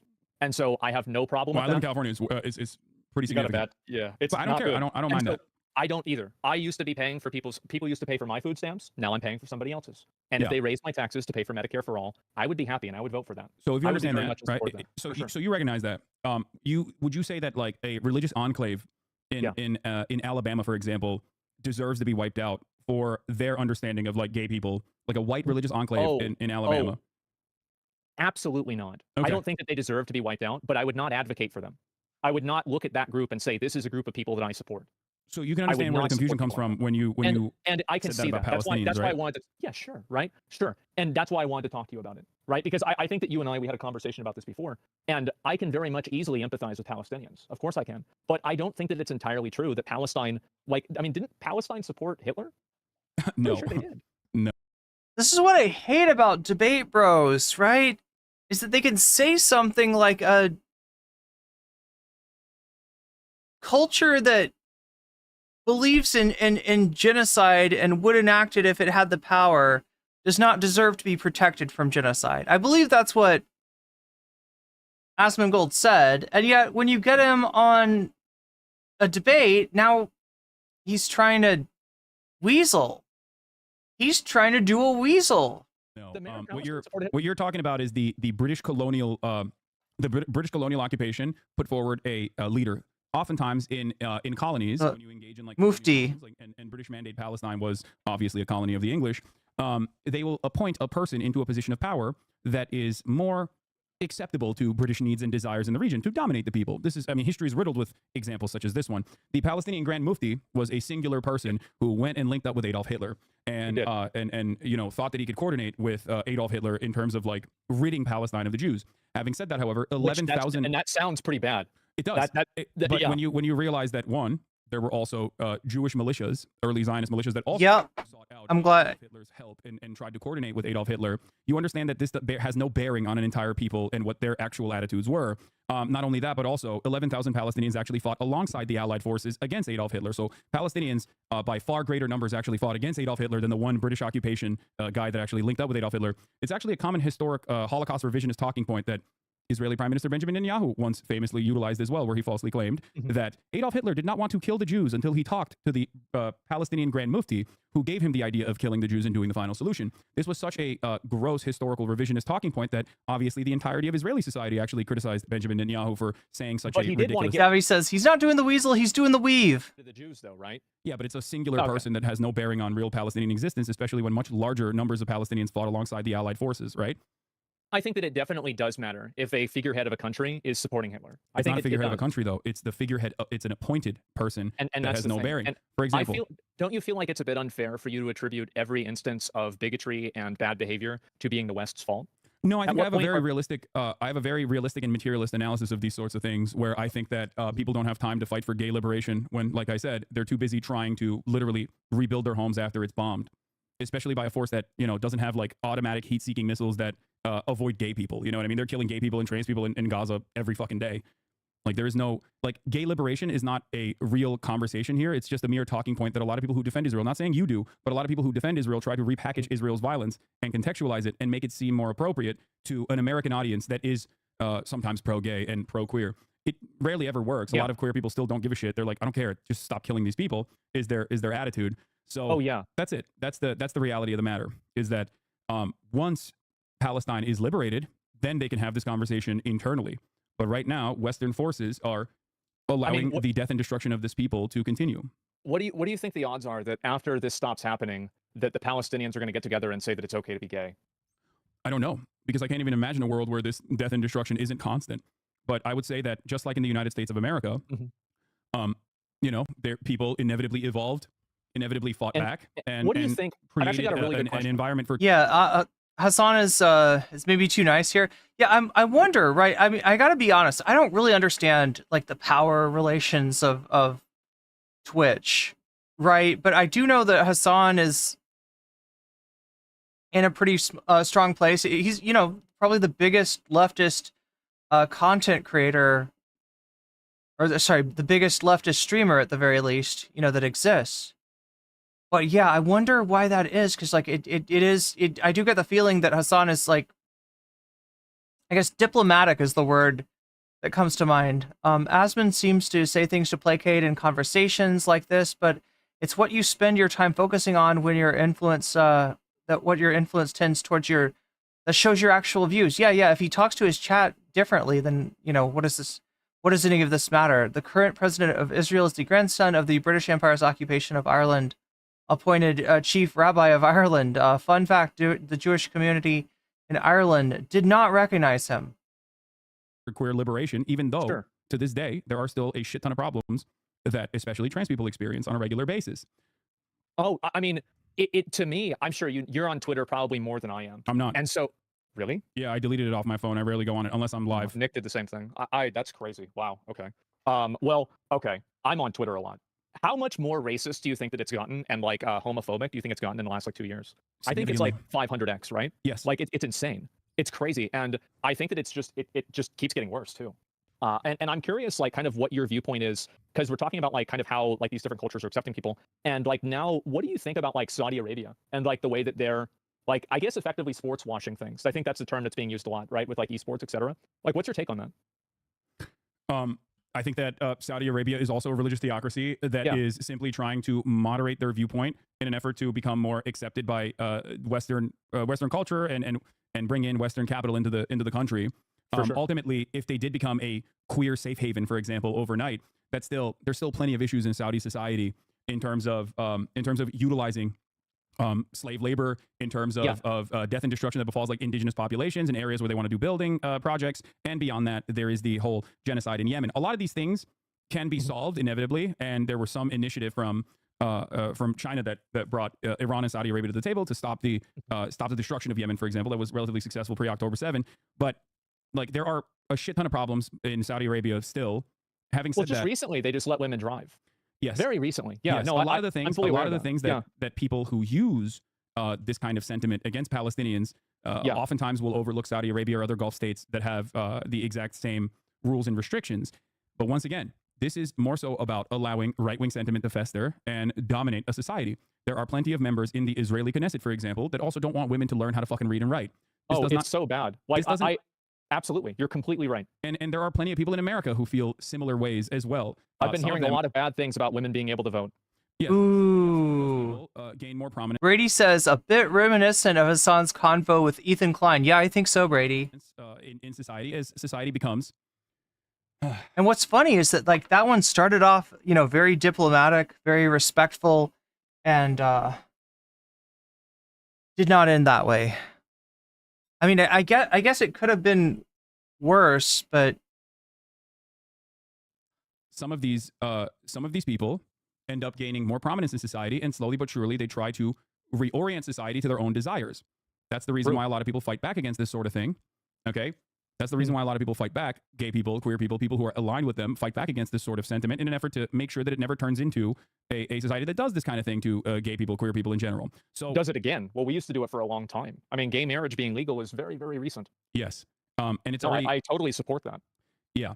So my point is, we've never given the opportunity to many of these countries in the MENA region to be able to have the freedom to continue developing and have their own civil liberties and have their own fight for civil liberties and we will never be able to see what it would look like if they were given the opportunity without our intervention. We can only look to the past where that intervention wasn't as severe and point to a time when they were relatively open-minded, especially in comparison to their European counterparts. But the way that we see what they do, okay, is never translated to the way that we operate here in the United States of America. I think that dynamic stems from dehumanization of Arab people in general that is unfortunately all too commonplace in Western media and in Western society. I think it happens a lot. I mean, like, and obviously, like after 9/11, I mean, I've have a number of Arab friends, and they've told me it was a very, very bad time. So I think that you're absolutely right about that, and it is problematic. I don't really think that it's fair to say that, like, of course, like all people that are Arabs, and also like really it's. Gavi says, I just know they all kowtow to Iron Mouse. Iron Mouse, if you don't know, is a VTuber. It's not about being an Arab. It's about having a religious theocracy that enables you to dehumanize other people. Yeah, you want to Palestinians don't have a theocracy, by the way, just so you understand. Like they don't have anything. They don't have any sort of like real valid form of governance at all. They have never been allowed to have a real valid form of governance or any sort of autonomy or any sort of sovereignty, at least, especially since 1948. Sure, but like in all of the other places in the same area, pretty much all of them that are doing their own governance come to the same conclusion about gay people. Yeah, they pretty much they do. So so this is really interesting that you're saying this because you recognize that like a lot of those other Gulf states are in alignment with the United States of America and are allowed to operate in whichever ways they see fit, including but not limited to helping Israel. Right? They get F-16s and fleets of American planes, and they get security contracts for their consistent maintenance of American interests in the region. Do you think I support that? I don't. I'm not even saying if you support it or not. I'm simply stating that like monopolizing an entire region of people and assuming that they all are operating on the same boundaries is incorrect. It would be akin to. There's always going to be people that are like that, but I also think that they do the same thing to gay people in the same way that like you're looking at everybody and they actually will do it. It doesn't matter whether a gay person is a good person or not. If they're gay in that culture, they can lose their life. They can go to jail. They'll have their life completely ruined. Okay, you understand that there's a difference between a sovereign nation state that has been a monarchy that America has like funded and allowed to foster with whatever kind of autonomy, sometimes impunity, as a matter of fact, versus like the Palestinian population, though, right? I think that definitely there's a big difference, but what I'm saying is that I don't think that difference has been manifested. Like the difference is that when you have a culture that is derivative off of a religion that I think is oppressive and it hasn't been modernized, you have people that are using it as a tool to oppress other people. I do genuinely think that cultures that are built off of religions like that are inferior. And I think that we've worked really hard to get away from that. And that work isn't done yet. I think it's still going on to this day. And it's disappointing for me because I've seen things go backwards a lot. I think in the last 2 years, they've gone backwards in a tremendous way. You see it on social media. I saw like there was some bullshit thing about how 21% of Gen Z think Hitler had some good ideas. That's very concerning for me. It's extremely concerning. Yeah, I mean, it's a lack of education in America. It's really bad. But once again, like what you're doing is something that I see a lot, which is a conflation of conservatism and reactionary ideals with members of an entire religion. So in the United States of America, right, you have really, really freakish religious guys, right? You have people who want basically the same governance that the Taliban has over Afghanistan, but in the United States of America. Like there are people like that. I think they've got a lot in common. Yeah, they do. I think it's 9 out of 10. But then in the United States of America, I'm sure you know plenty of religious people who are very tolerant, even if not literally pro-gay and pro-trans. Even there are non-denominational Christian churches, for example, that we've seen a lot of that. And I would apply. I want to make sure that like because I think a lot of times in conversations like this, there becomes like this othering of like Arab. Anton is asking for a link to this discussion. Do you mean a YouTube link? Like, I have no doubt this will get put up on YouTube. It's a very long discussion and it hasn't been put up yet. It exists starting at hour 2 of Hasan's latest VOD on Twitch. You can search Hasanabi on Twitch and find it. But I'm guessing you probably don't want to go through a 10-hour, 9-hour video to find the exact place where to watch it. So I'm guessing it'll be uploaded to YouTube anytime now. Or like Islam, I don't really see that as an othering. I think that there's a lot of overlap between Christianity and Islam, right? Okay. Especially in terms of like laws, etc., and things to believe. And I think that I would view a Christian like one of these like super like religious zealot Christian people. I would view them trying to push that on other people as the same type of basically inferior culture. I think that it is inferior. That's why we fought for years and years and years to get rid of it. Okay, so yeah, obviously chattel slavery was justified by Christianity, and chattel slavery was abolished with liberation theology, which is also Christianity. So Christianity, religion, played a formative role in both sides of chattel slavery, both in the justification and maintenance of it, but also played a formative role in the end, in the abolition of it, right? That's true, but I want to make sure that we're drawing a distinction real quick between following a religion and then having a government that is a religious theocracy that bases its laws off of that religion. I think that most people that are of any religion just want to be able to get along. Okay. I think that's very much true. So, but the problem is that if you have a government that is based off of that religion, I can't think of a single government that's based off of a religion that isn't bad. Well, I mean, Americans are the American Republican Party is desperately trying to bring that back as best as they can. But they're trying to make them. They've made it legal to teach that it's mandatory now to teach the Bible in Oklahoma. Yes. So you saw that. Yeah. I did. So you understand that those are people, some of which are genuine like religious zealots, and others who are simply utilizing religion as a galvanizing factor to be like, see, I'm a religious person, right?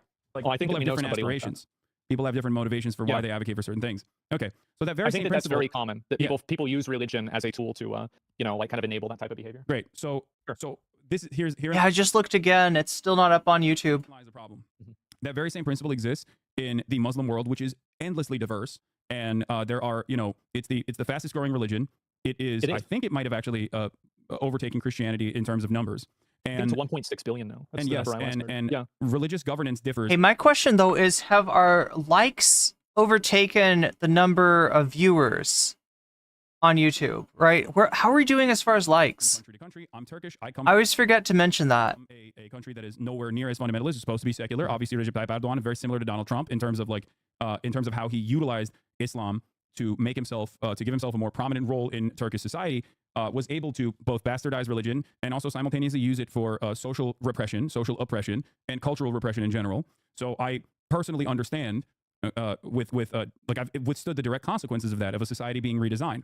And perhaps that is the reason why I know that there's a difference between simply monolithizing an entire religion versus people who are championing religion, Islam in this case, to meet their own authoritarian governance demands. And that's simply what it is. A lot of people don't like the way that their government operates. There are gay Muslims, there are queer Muslims, there are queer trans people. They have unfortunately not had any breathing room to be able to advocate for civil rights in many parts of this region, because they have been consistently pushed back against. And also, yeah, I think he means Muslim trans people don't have any fucking time or space to be able to do such a thing when they're under direct occupation. That's the issue. But would you come to the same conclusion that basing decisions off of that religion and making laws based off of that religion is a bad thing? Yeah, of course. I don't. What do you mean? Okay. I don't agree in theocracy at all. Awesome. But wouldn't that mean that it would be inferior? Or, no, I wouldn't say that any culture is inferior to one another. I would, however, say that especially as it pertains to Palestinians, the reason why I don't think it's inferior over the one another is that inferiority is a very dangerous and treacherous language to utilize, especially when there are hundreds of thousands of dead and wounded people that are in the crosshairs of Israeli violence. I think that if this is a semantics issue, and if like me saying inferior, if you think that that's dehumanizing or problematic, then I don't necessarily completely agree, but I can see where you're coming from. Well, I would say worse, or you could replace that with any other word that is just like not as good as. Yeah. But of course that doesn't represent. But even then, it doesn't matter, because then there's something that's better, right? The problem is American culture or like American actions are not necessarily better. That's my point. It's not even a question. If you have a country and a culture that allows somebody to get killed for their sexual orientation, that is a worse culture than a culture that doesn't. I think there's no other way to look.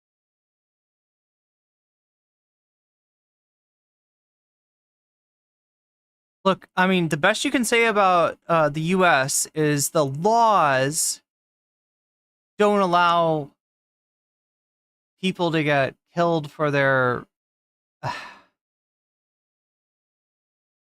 like sexuality, right? But if you say that nobody in the United States is getting killed for their sexuality, you're fucking lying. You are fucking lying, right? And if you say the culture doesn't allow it, I think you're full of shit there too. There's something, so here's the thing. There's something that we do in the United States of America, or in the Western world especially, that creates this veneer, this aesthetic that we are somehow morally more progressive and more superior than other countries. I'll give you an example of, I can talk about like... U.S. has a lot of issues that need fixing. Rights in general, but beyond gay rights, one thing that I could talk about especially is for example, slavery. For instance, like there's 1 million states in the United States that still have a gay panic defense. In other words, if somebody kills somebody and that person is gay, the murderer can launch a defense saying, I found out they were gay and I panicked. And that can be a legal defense. Now, a lot of states are eliminating that defense. The more progressive states do, but there's still a lot of places in the United States where somebody can murder a gay person, then claim it was from panic and be, you know, exonerated. Right. Sure. We often talk about gulags and slave labor being done in the USSR, in the Orient, like all the way over there, You and how brought it up damaging earlier. it is. Whereas It's like being used slavery now in Saudi Arabia. Yeah, exactly. Yeah, sure. Whereas slavery is literally codified in the American Constitution under the 13th Amendment. It's just that slavery is appropriate as a mechanism of punishment for those who have done crimes. Another great example of this is bribery, right? We often look at like the barbaric nature of like Pakistani society or Indian society where bribery thrives. Sure. There's so much corruption. It's bribery. We have codified bribery under lobbying? Under legal terms. Exactly. Right. Lobbying. Okay. So I see your point of view, but I don't agree with you about the slavery point. They used to take black people's teeth out of their mouths so they would give them to white people. We don't do that even to prisoners. No, I know, but it's still, but slavery is still an inhumane practice, right? Like you understand that, you agree with that. I do, but I'm saying that the level and the severity of like the American like transatlantic slave trade is like several measures of worse than the way that prisoners are treated here. Of course. No, chattel slavery is a unique evil, and every single historian will agree with you on that front, that many cultures have practiced slavery throughout time, none of which as uniquely evil as chattel slavery, because there is obviously a like scientific racial aspect to it in terms of like indentured servitude. Indentured servitude, for example, did not mean that like your next of kin was also enslaved in a similar fashion, whereas chattel slavery is different because if you're black, that means you are inhumane. It means you're inferior. And the point I was going to make is that, ironically enough, whether you recognize it or not, the exact J-Rock, thank you. Yeah, it looks like Hasanabi Fangirl's got it up. Same arguments and sentiments were expressed towards black people during chattel slavery in an effort to justify their continued enslavement, that they were inferior. Can you elaborate on that? I'm not sure what you mean by black people were perceived in an effort to continue in American culture, in American society, in the Western world, in an effort to continue the dominance of black people, in an effort to continue their subjugation. The Americans, or at least like people in positions of power, were like, we need a way to make this appropriate, to make this justifiable, to make this permissible. Because otherwise, if people start recognizing that these are human beings and not simply fucking capital, not simply animals or something even worse than animal, then they're going to start feeling bad, and people are going to fuck up. It isn't new, right? It's not new. It wasn't the succession of kings back in the day. It was the divine succession of kings. No, yes and no. So the reason why I'm saying this, because we both you're saying that there's a religious slavery. You're saying that there is a religious justification that was created, so it could be justified that you could do this.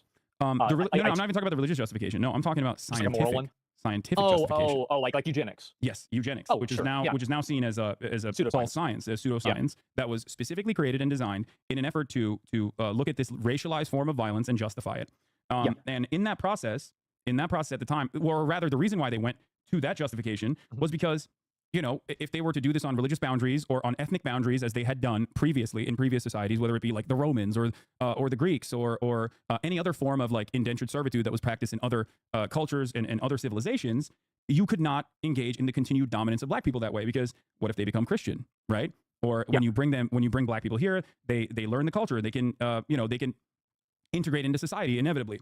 So in order to create this like continued dominance, they sought out the scientific, in air quotes, the pseudoscientific understanding of black inferiority, African inferiority. Their culture is barbaric.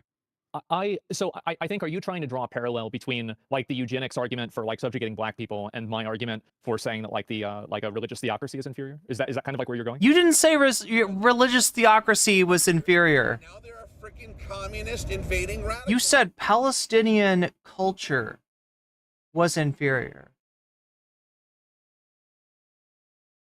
Where I'm going is that in order for Western cultures, in order for Western nations to continue their dominance over other nation states, there is a direct through line of creating an air of inferiority while simultaneously destabilizing these places in an effort to maintain their underdeveloped status, which oftentimes will result in people behaving in more violent manners. If you fuck with people, they're not going to like it. Yes. I agree with you. I think that's very true. Absolutely. I don't really think that there's really much of a... oh, cool. Betelgeuse is in chat. I think that, like, absolutely, that's what's happened. But if I'm... What's the deal is it like that if you have a sub, you're allowed to post more than emotes when it's emotes only, or... We never use this in my chat. At it from, like, my point of view, I do think that, like, the culture that we have is a better culture. I don't think that you can compare it to eugenics. I don't think you can say, like, for example, like with eugenics, where they're like comparing like shapes of somebody's skull or something like that, versus like whether somebody is allowed to be gay or not without being prosecuted or killed. I don't really think that these two. Or do you have to have like maybe you have to have VIP? I think that one of them is absolutely a lot worse. No, and it's much more. I'm simply mentioning the rhetoric that is utilized in this process. Like one of the examples is like the indigenous population, right? Which is like Native Americans. Yes, which is ironic that we're having this conversation today. A lot of the early justifications of settler colonial violence was met with, well, the natives are barbaric. The indigenous population is killing one another. They're practicing bloodletting. They're cannibals and whatnot. Some of which was not true at all, and others that might have been true. Now, well, there's a lot of it that was true. I mean, they did some crazy shit down there. So Nadia with a secret Halo membership. Thank you. So ultimately, it still does not justify the inhumane and horrific practice of full-scale genocide, which is infinitely more barbaric than anything that you could basically say about the indigenous population, right? I would say to an extent, yeah. Like if you want to talk about like how the Spanish treated them, yeah, it was really bad. Okay, so it's a far greater evil, right? Like instead of fostering a non-hostile relationship with the indigenous population and collaborating with them, instead of doing that, full-scale domination and ethnic cleansing was the far. Is it okay to say bozo here? Yeah, I think so. Worse evil in that process, right? Because human beings are still human beings at the end of the day. You can like reason with them, you can talk to them. There is no greater evil in terms of like evil Olympics. Like genocide is up there. It's the worst thing you can do to an entire group of people. You're totally right. I completely agree with you, because like, yeah, you can't talk to them or anything like that. But what I'm saying is that I think that those people were killing others of them all the time. Like they were doing that too. This is, I mean, we're doing an evil tier list, right? Yeah. And so like you're saying that this one is kind of a little bit worse than the others. No, not a little bit. No. I think far worse. Okay. Far more damaging. Far more damaging historically and throughout time. Like, I guess my argument is like, I don't care if, like, for example, Jewish people in the Holocaust, like if they were homophobic, for example, like I don't think that would justify the Holocaust. Because it was so peaceful. You agree with that, right? But okay. now they're freaking communist what your statements about radicals. Palestinian culture, and the reason why a lot of people on Twitter are mad at you now, is a similar sentiment being expressed, whether it was inadvertent or not, that their inferior culture is being wiped out, and you don't care if an inferior culture is being wiped out. Like that's the. I'm not going to support a culture that demonizes and kills people for their identity. I'm never going to support a culture that does that. It doesn't matter whether it's Christian, Islamic, or anything, atheist. Anytime that a culture is killing people for their identity, that culture is evil, and they are committing an act of evil. It's completely indefensible.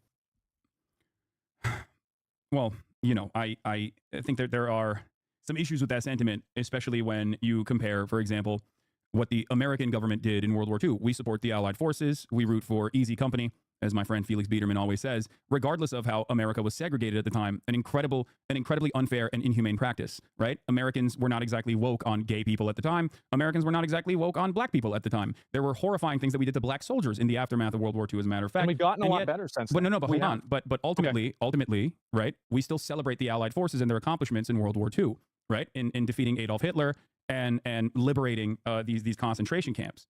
The problem is, in terms of like the analysis, in terms of people resisting against like Israeli occupation, a similar dynamic exists. These are guys who I don't agree with in terms of their own domestic affairs, in terms of the way that they govern themselves.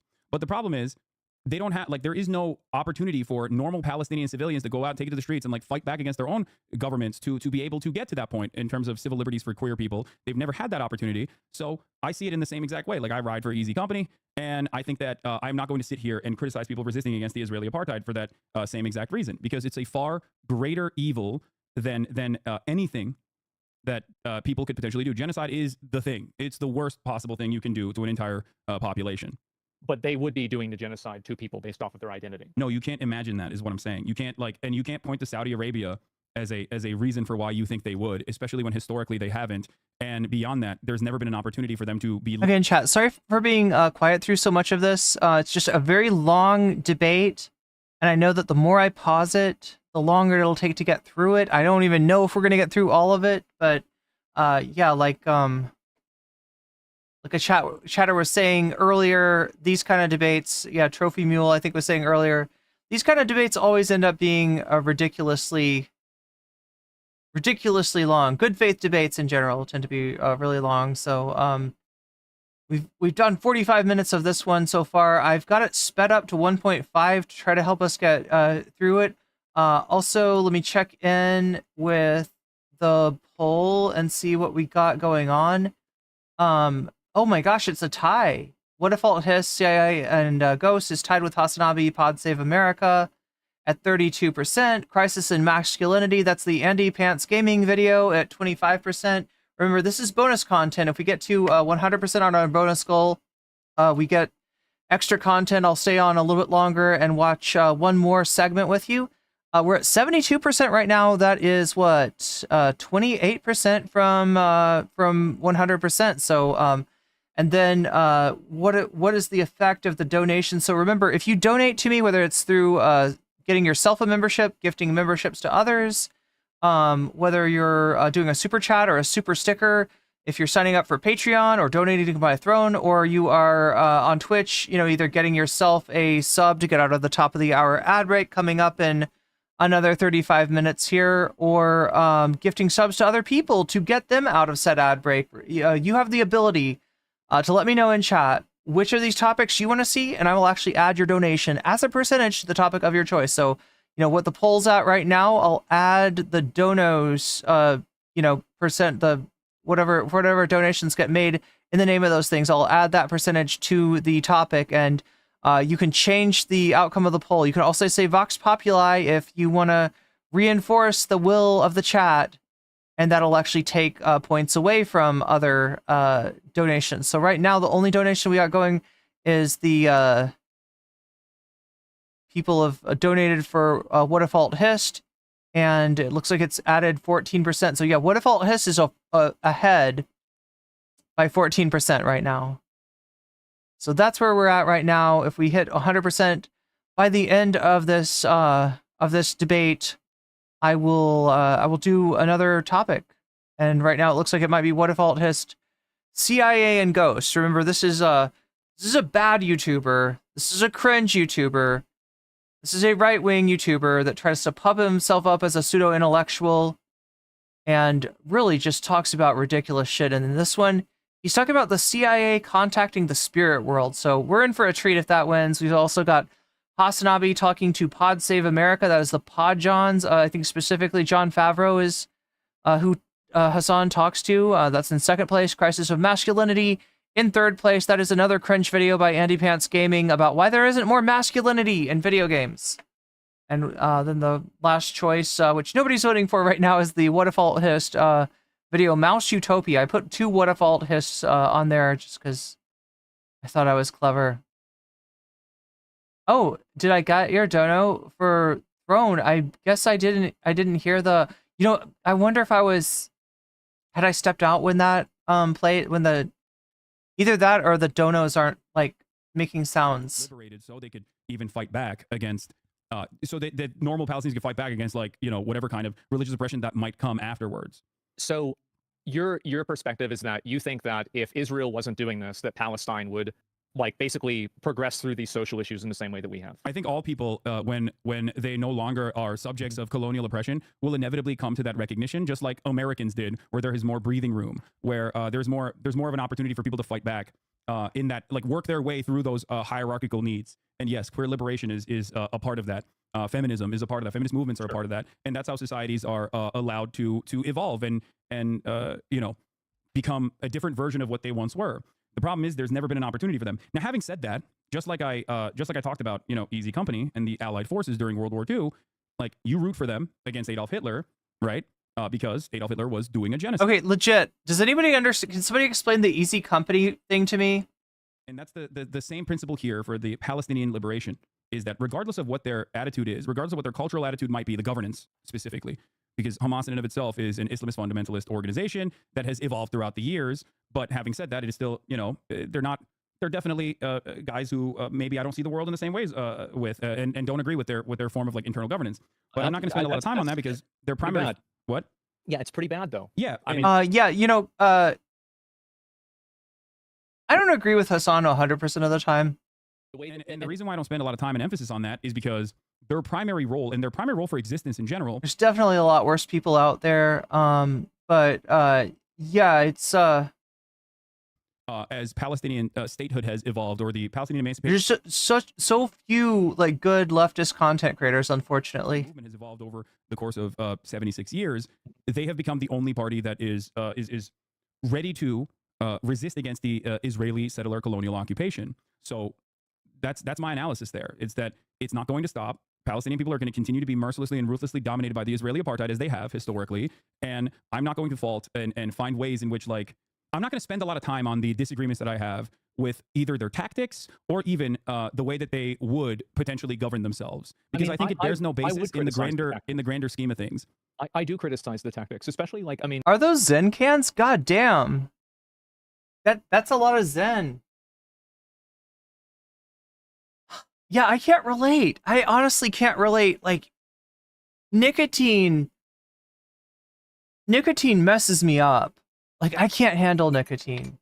But for some people, they really like it, I guess. That was the October 7th thing. I mean, a lot of random civilians and people that weren't involved were getting killed. It's evil when they do it, and it's evil when Israel does it. Yeah. But again, I think that was a terrible okay. That's a you made a great statement. I have also Easy Company is the squad from Band of Brothers. Condemned the death and destruction of civilians. Now, but listen. Going back to the Nat Turner Rebellion, or the Haitian Revolution, or the Algerian Revolution, or the struggle against the apartheid in South Africa, history is riddled with violent actions that move the needle in terms of liberation. But when all is said and done, you don't think about the practice of putting a fucking tire around collaborators in apartheid South Africa and lighting them on fire. You think about how gross and inhumane the practice of the maintenance of the apartheid was. Because if you spend a whole lot of time on what the tactics of the liberation were, it would almost come across as a justification, right? And that's my point. Okay. So you think, like, and I could see where somebody would think that. Sure, I could see where somebody would come from that perspective. I don't really think that it's justified at all. I don't think that we should be fucking with them. I don't think we should be funding Israel. I think it's disgusting. It's a waste of everybody's money. Like you were talking about universal health care earlier. I think it'd be a lot easier for us to do that if we weren't shipping a bunch of bombs and resources overseas to kill random people. I totally agree with you. But I very much think that it's wishful thinking that the moment that Israel stops attacking Palestine, or Palestine has some degree of independence, queer liberation is going to begin. I think that will only happen in the situation where a religious theocracy no longer exists in any capacity. Well, religious theocracy has never existed in Palestine regardless. They've never had a form of governance, let alone a religious theocracy, especially because, do you think they're not making decisions based off of religion over there? Yeah, there is no... Oh my God! They're not, like, following the rules. No, Asmongold is sure. He just, like, no, they're definitely, because they're Muslims. They're Muslims. Muslims like theocracy. They like to run everything by religion. Like, I don't know. It's like, it's kind of anything like that, or whatever your understanding of a religious theocracy is. No, there are religious fundamentalists within the governance structure, but once again, it bears no. It's not a part of the decision-making structure. So where do you think they got a significant aspect of their? It's not a significant aspect of their day-to-day existence, because where do you think they got the idea to kill gay people then, or to put them in jail? Where did that idea come from? If it wasn't from religion. What do you mean? Well, where would it have come from? It is ultimately irrelevant in the grand scheme of things, because they are still under a permanent occupation. That's my point. But it did come from. My point is that it came from a religion. Okay, religious theocracy is a religious. Okay, it's conservatism that you're criticizing, not specifically religious theocracy would be the final stage of conservatism in general. But what you're not recognizing in this process is that Palestinian civil governance, in terms of like, their mistreatment of gay people or anything like that, is totally and utterly irrelevant, especially when the only thing that we are doing in terms of our intervention there is to literally galvanize people with some more fundamentalist, some more reactionary perspectives by killing every single person. So if your goal is to I guess abolish homophobia, destroy queerphobia in general, you can't keep bombing these places. You need to allow these societies to redevelop, and then civil liberation will come. Just like in the United States of America, some form of that has existed, some form of that occurred because a lot of gay people and their allies fought long and hard. And inevitably, in 2013, we allowed gay marriage to happen legally, right? Even though there's always going to be a constant push and pull. There are still plenty of people who are trying to take that back as well. But my solution for that is never to bomb and kill and massacre people who have these opinions. I don't think that that's the right option either. But I'm not going to support a culture of people where that is the default. And I don't think that it's as simple as saying that because we're bombing them and because this Maslow's hierarchy of needs is happening. Okay, I don't know what you mean by support a culture of people, but if you mean care if they get genocided or not, that's a pretty fucked up thing. That this is the outcome. They like, I don't really see how it's congruent. That you can see how it's inconsistent though, right? Because like you're saying that you don't want to bomb like a religious enclave, a white religious enclave in Alabama, But I you don't won't want to bomb support Israel. them. But if they were being bombed, I don't think you would sit idly by. You say this is fucking completely inappropriate. You wouldn't be like, well, they're inferior in terms of their culture, so they kind of, you can make up your mind on whether they deserve it or not. But I don't remember the exact quote you said, but like I'm pretty sure it was something along the lines of like, they're gonna get wiped out, and because they're inferior, that's fine. So if you view your fellow American citizens as human beings, the Palestinians are no different in that regard. I think it's definitely different if you're talking about people that are from your country or not. Absolutely, it's different. Wait, why? Well, because they're part of your country, they're part of your culture. You're accountable to them in a completely different way. Like, of course, I'm going to feel more accountability and I'm going to care more about somebody who lives in my country than somebody that's across the world. Of course, I would think that. It's not even a question. No, they're not. Wait, but the underlying fundamentals here is that they're human beings with dreams and different opinions, or maybe even the same opinions and same exhibiting the same stages of life that you're exhibiting. And therefore, all life must be cherished, and their lives should be no different in your analysis. If we're looking at like right and wrong, their lives are no different, even if they disagree fundamentally with you culturally. They don't deserve to be bombed. Why is the Queen of England behind Hasan? Like, that's why I don't want to support Israel. Good question. I think if you look at it closer, she's got like X's on her eyes. I think that this happened when the Queen died, or did he have it before and then just put X's on the eyes? I'm not sure, but I'm pretty sure there's X's on the eyes.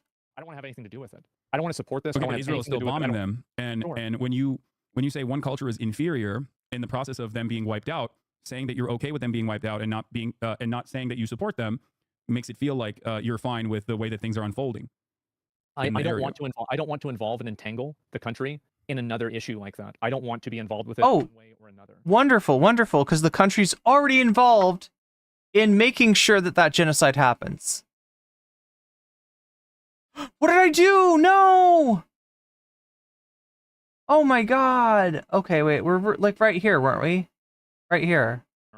I think that America does play a role in this. Forget America. It doesn't matter. America is a catch-all term here. Like Funkmaster CAW says, I lost so many brain cells watching this. Yeah, me too. I feel like I'm trying to watch it at high speed, trying to actually get through it, trying to like keep my commentary to a minimum so we can hear it all, but goddamn, it's a long debate. It's whoever is like offering religious fundamentalists an opportunity to continue dominating. You want to see what Asmongold's definition of culture is? Yeah. Their own population. If it wasn't America, it'd be a different country. She's standing with Obama, the Queen, and it's like a cutout, right? It's a cutout of the Queen and a cutout of Obama, I think. If they were doing the same thing, it just happens to be that it is America right now because it is the global hegemonic superpower. Sure. Yeah. No, I see what you're saying. I think that the big problem is that if you have a religion and you are basing your culture off of that religion, and that religion is used to oppress people, that type of culture is inferior. See there's a real question. There's a real question, like of what Funkmaster CAW is saying. Because like, what does he mean by culture? Because like the state of Israel is based off a religion, not the culture. The state. Changes in the future, whether anything happens in the past, is irrelevant. At this current point, the way that they handle things is awful.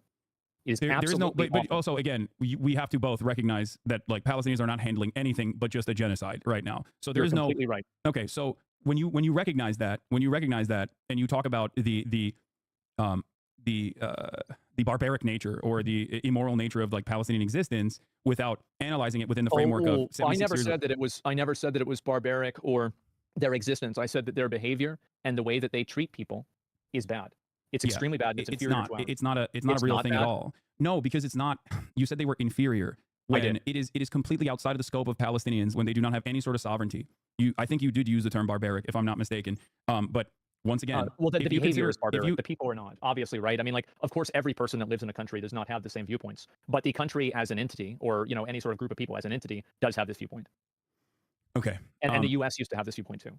Yeah. And in that time frame, if the United States was being mercilessly and ruthlessly bombed by, I guess, an alien force that is like the power dynamic, the disproportionality of the power that like a nuclear armed militant state in the region that is backed by the hegemonic superpower America is incomprehensible from the perspective of Americans. So I have to use like an alien force with superior technology in this situation. If we were getting fucking ruthlessly slaughtered by an alien force, I wouldn't give a fuck if someone was homophobic or not. I'd be like, thank you for fighting against the alien force. That seems awesome that you're doing that. I would actually arm up side by side with my fellow homophobic, Republican, rabid Christian fundamentalist sociopaths to try and protect my home. And that's the point. I think that that's probably true to an extent, but there's not really an alien invasion. I mean, that's not even what's happening. I know. The only reason why I'm using that as a But actually, Hasan, there are no aliens. At least not invading. But that is because there is no world power. There's communists invading radicals. That represents that disproportionality. Oh, it's Ka like a crow? So it's Funkmaster Ka? That America and Israel present over an occupied territory of Palestinians that literally cannot even engage in regular foreign trade, and Israel dominates their life to such a degree that, like... Oh, yeah, it's like when people say they're not racist, but they say they don't like a black culture and refuse to clarify what they mean by that, yeah. Literally used to deny cookies from entering the Gaza Strip, or pasta from entering the Gaza Strip, a practice that the Israeli Kojat authorities considered putting the Palestinians on a diet. That level of ruthless domination over the course of 76 years is probably going to harden you against the group that is dominating you, is probably going to make you hate the group that is dominating you, Sure, and it's but you're not righteous being and dominated by correct gay to hate people. them. You're not being dominated by gay people. You're not being dominated by transsexual people. Like, I totally agree that, yes, of course, like, it makes gay sense people and trans people, Palestinians- gay people and trans people are not a part of what I'm saying. I'm saying that the gay people and the trans people that are living under those conditions in Gaza, right, see Israel as a far larger problem in their existence than they do, like, Islamic fundamentalism in terms of governance, which hasn't even been like a real way that Palestinians be able to govern themselves because they've never had sovereignty. That's the point. And I talk to gay people in the region all the time. I talk to gay people in Lebanon. They have a similar opinion. It's not like Hezbollah is a fan of gay people in Lebanon. I've heard about that. Yes. Yeah, and yet they also view Israel as a far larger, far more violent, far more consequential force of evil than they do Hezbollah. Now, there are naysayers. You will find some people who are like, oh, I'm so glad that Israel is bombing Lebanon, as a Lebanese person, certainly. But that is the reality that unfolds. Yeah, Lebanon's complicated. Time again. And there are a million historical examples and a million contemporary examples I can point to when a much larger sovereign nation comes in and blows up your house. All of a sudden, you're not thinking about sucking dick, okay? You're just not. You're not thinking about getting... Wait, oh my god, I don't like the way Hasan is saying this. I really don't like the way that... Under confirmation surgery, or being able to fucking get your HRT on time. You're thinking, oh my God, my house exploded. What the fuck do I do? You're thinking, I have to run. And you're feeling grateful for people who are fighting back. That's just it. And that's the existence for Palestinian people. It's not necessarily that they're like monolithically barbaric or immoral or inferior to Western culture. It's just that they're busy being like, I want... Come on, gay people, can you stop thinking about sucking dick for 2 seconds? We got aliens invading. Cookies sometimes, and that would be nice if I could get it. And that's on a good day, by the way. On a bad day, the aliens are stopping us from getting cookies. So yesterday, they're thinking, "Oh my God, my family members burned in a tent in Al-Aqsa because Israel lit it on fire." Well, who says Israel's good? Israel, like, I don't think anybody thinks Israel's good. But I'm just saying that, like, that culture, and, like, again, if you go back to it... That culture is my point. You can't monolithize an entire group of people, Asmon. That's the point. No, you can't. But what you can say is that the people that are controlling it, like you said with Hezbollah, these people are not fans of this, and I'm not going to try to be guilt-tripped into picking the lesser of two evils. And I don't think that after... You're not being asked to vote for Israel or Palestine, Asmongold. You're being asked to be against a genocide of either group. After this conflict is over, if it ever ends, I don't think that they're going to magically get together and just let gay people do what they want. I don't think that's what's going to happen. You're imagining a world without any sort of evidence by pointing to other countries in the region that are literally directly at odds with these two groups of individuals that are directly funding and facilitating and allowing Israel to continue doing this kind of thing, by pointing to them and saying, well, this is just the nature of this people, and that is not the case, and that is my point. Oh, it's not the nature of the people. It's a culture. It's an ideology.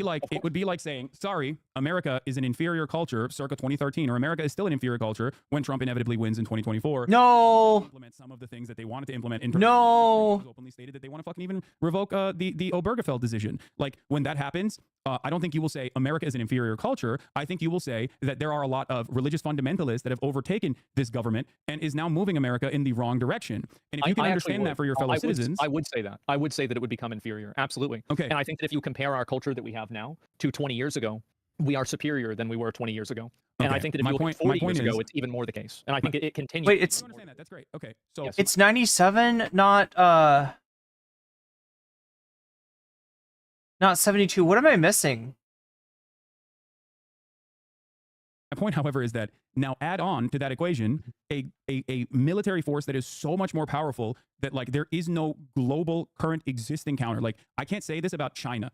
Like, the difference in military might between China and America is that America is still far greater in terms of military superpower than China is. There is no comparison between the disproportionality of the violence that Palestinian people face from Israel and America that like suits the bill of like Americans potentially being dominated and destroyed. If Donald Trump, which is the reason why I used the hypothetical example of an alien force with like mega nukes or something that can just like wipe out entire cities overnight, just to help you understand the proportionality of this violence that Palestinians are subjected to. If Donald Trump tomorrow came into power and moved America in that direction, and then aliens invaded America, I think yourself and myself, alongside everyone else, would try our very best to fight back against the aliens, rather than turn around and be like, well, hold up now, you know, we gotta really figure out gay marriage again. We gotta bring back gay marriage right now. We can't do that. I'm missing. What has happened to the Palestinian population? I don't think that's what's going to happen. And I understand, like, I feel I'm missing your throne donation, Narwhal. Yeah, it's not showing up for some reason.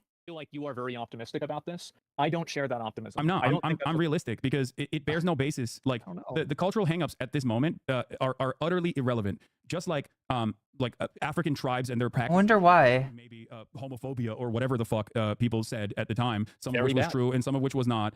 Did not justify chattel slavery, or the Nat Turner Rebellion did not justify the reaction to continue the dominance and the practice of chattel slavery. I think that there's nobody. I don't think there's anybody that's like justifying any genocide, right? I'm not justifying. I don't think anybody would justify. I know, but I think that when you say that they're an inferior culture, and I won't defend them, understandably people think, oh, okay, so you don't have an issue with the way things are unfolding currently. I mean, I think that people are going to interpret things however they want to in order to make it seem like it's something that fits their worldview that they've already decided on. Fair, I think would you say it's fair that people make that would make that assumption about your statements when there's an ongoing genocide that you consider to be inappropriate and unjustifiable? I think that it's bad, for sure. Of course it's bad. Okay. People are going to look at that. They're going to look at what I say, and they're going to make their decision off of that for whatever reason, right? I have no idea. One thing that I've learned on the internet is that it doesn't matter what you say. Most people have already decided if you're right or wrong before they watch the clip. That's really the truth. So I'm not really that concerned about that. Of course, I don't support killing random fucking people, right? Nobody supports killing random fucking people. But if you're talking about supporting a country and supporting a government or like a group that is in power, I would absolutely not support one that uses that power to oppress people based off of their identity. I think that that's fine, but like I said, there has not been a single moment where the Palestinians have had any breathing room outside of like Israeli occupation where they have engaged in this sort of self-governance that you speak of. So it doesn't necessarily matter in the grand scheme of things where there's an active genocide going on. Here's the thing. I really hope that we can end the genocide. The Palestinians will be able to make their own decisions. And Whoa. One of us is right about this. Okay. I do. That's my perspective. Okay. Because I don't think I can. That's a loud zing. You can really convince me about this, but I think that we do agree. No, I'm saying it doesn't matter. To me, it doesn't matter because it's not because I don't care about queer liberation. Of course I do. But I understand. Rudyard Mice. That genocide is the far greater evil. That Rudyard Mice just got some love. My analysis on whether genocide is right or wrong, as do you also admit. So I'm not going to sit here and be like, well, Palestinians are barbaric, especially because like they're not, and I understand that Palestinians are people just like Americans are, right? And that some have these kinds of opinions and others don't. And ultimately, it doesn't matter. Like the way you just said earlier in this conversation, that of course you're going to have a different way of analyzing your fellow Americans, right? In comparison to the way you analyze and interpret this entire region of people. That is like, whether, I don't know if you recognize this or not, but that is like at the heart of right-wing sentiment or bigoted sentiment, which then opens up the floodgates to a lot of other justifications that befall the Palestinian population. Whether you're doing that inadvertently or not doesn't change that dynamic. Because are we really trying to say that people are going to have the same values? They're going to care about a group of people across the world just as much as the people in their own town? Like I think that's just so divorced from reality. I do. I genuinely do believe that, and I personally have that opinion. So yes, I am telling you right now, 100%, and it's not because I'm from Turkey or grew up in a Muslim country that I have this opinion. It is an opinion that I have, and that's precisely the way. That's precisely the reason why I say to you right now that there are people that are directly at odds with the way I view the world. There are people who want to kill me, and I still wish the best upon them. I mean this genuinely. I want them to get healthcare. I want them to have educational opportunities, and I want them to have a ladder of upward social mobility, because I truly believe that if they had these material freedoms, that it would be less likely for them to become right-wing charlatans or people who want to fucking kill me in general. Like that's my point, and that is exactly how I view all world conflicts. That these are people. There's a diversity of opinion amongst any group of people, and there is nothing different about them, regardless of. We get a Felix mention. Where they were born, regardless of what they believe. That if given the same exact opportunities, if a Palestinian that was born in Gaza was instead born in the United States of America, they would be just like every other American. There is no difference between the way they see the world. There is no value that is like genetically brought upon them. They are all responding to stimuli in the same way that you are. They're responding to their material conditions in the same exact way that you are. The only difference is they were born under a colonial rule, an occupation that is no way and very humiliating, that dominates every aspect of no way. Davy says that Chapo just released an episode where they were talking about Asmongold. They were talking about this take, or are they talking about Asmongold's house? their lives, whereas you and I, myself included, were born in the United States of America, and therefore we have a tremendous amount more freedom in terms of like in terms of what we believe, what kind of opportunities we want to pursue, and we don't live in a religious theocracy, because that would be worse. No, it's not. There is no intractable quality of people born under a religious theocracy. Like no one, if you were to talk to regular Saudi citizens, or regular citizens from Qatar, or regular citizens from Dubai, there are plenty of people who don't like that form of governance, who want something to change, who want to change their government so that they can live free lives in the same way that Americans, to a certain degree, in comparison to those other countries, can live freely and express themselves sexually, even though there is plenty of setbacks here in modern America as well towards trans people, for example. And the only difference is where they were born. And I don't think that that is a sentence of that automatically means that they're immoral people. I do not make my assumptions about an entire region of the planet just by the nature of where they were born. I talk to people as they're human beings. If you took everybody that was in China and you put them in a random place, what do you think the laws would be like? Do you think they'd be like Chinese laws? Also, morality doesn't just pertain to moral people, right? It's not like don't steal from moral people, don't kill moral people, don't like allow the genocide of moral people. But if anybody's immoral, then, you know, all bets are off. What do you mean? Like where? Like if everyone in China was born in the United States of America, I think that the American governance would be exactly the same. Hasan doesn't do this so much for Asmongold, though, for his audience. And the fact that this will make great educational content, true. It's entirely dependent on the material conditions. It's dependent on geology, dependent on your natural resources. Like, I don't know how much more they would differ, but if a shit ton of Chinese people immigrated into the United States of America, for example, as they have, yes, they would become Americanized, as is the case with undocumented migrants, for example. There are plenty of studies conducted on this as well. We can talk about that too if you want. I think so that's a good point, but I also think that whenever you've had large contingencies of people from other cultures that come into, like, let's say the UK. Oh, here we go. They have tried. He's making it racist again. What do you mean? He's making it racist. Like in terms of what? Like, in terms of how people can express themselves, in terms of how people can act in public? Yes. You need to elaborate a little bit. I'm a little confused about what you're saying. What I'm saying is that there have been a lot of instances where people that have come from another country that come into a new country, make the new country like their old country. I think that's what would make sense. Is there an example of this in modern history or in any time in American history at all? Yeah. An example is that, so I live in Austin, Texas, and I can drive over to other parts of Austin, Texas that are a lot closer to Mexico than they are like America. They have Spanish names, and there's a bunch of people there because a lot of those people came from another culture. Absolutely. Two Felixes. Wait, I mean, Texas is probably the worst example for this because of the war. Well, no, because Texas, the border across them is what the common sentiment is in general. Right. But in terms of like Texas culture, I mean Texas. Here, I'll give you actual data on this. Right, studies are conducted on this stuff all the time. There's always a new group of migrants that are coming from a specific part of the world, whether it's because they're like economic refugees, economic migrants, or if they're like escaping war or some kind of like political struggle in their on the home front, right? And whenever there's always there is a violent resistance to that, and the qualities of that violent resistance, like that immediate reaction, doesn't necessarily change until they become a part of the in-group. A great example I can give you is the Irish, for example, or the Italian migration that has occurred in the United States of America. Similar attitudes were demonstrated towards Italian people or Irish people. They're changing the culture. Bro, like there are so many redneck, like Hispanic people here. The super Republican, yes, and they are the ones that are always about build the wall. Yes, no, you're completely right. Okay, so they become Americanized, and there's data for this as well. So the data shows that by the second generation, regardless of where people are coming from, whether it's Guatemala, whether it's Mexico, whether it's a Latin American country or Norway, by the second generation, or China, Americans assimilate almost completely. And by the third generation, they have completely assimilated. And there are examples of this around you that you can probably point to. People that are maybe 2 generations removed from being fresh off the boat, or 1 generation removed from being fresh off the boat, that are impossible to associate with anything but American culture. The people we had in my high school, we had a lot of Eric Hernandez's. Yeah, so I totally understand what you're saying. So that is what I mean when I say, like, most people that come from other cultures that are deemed inferior or declared different ultimately do end up assimilating to He's never read about the Anglo genocides of indigenous Texans. of the country that they immigrated to. Oh, that's right. Asma. Generation by generation, that changes rapidly. Well, I mean, you're talking about like, you know, Does Asmongold live in Austin?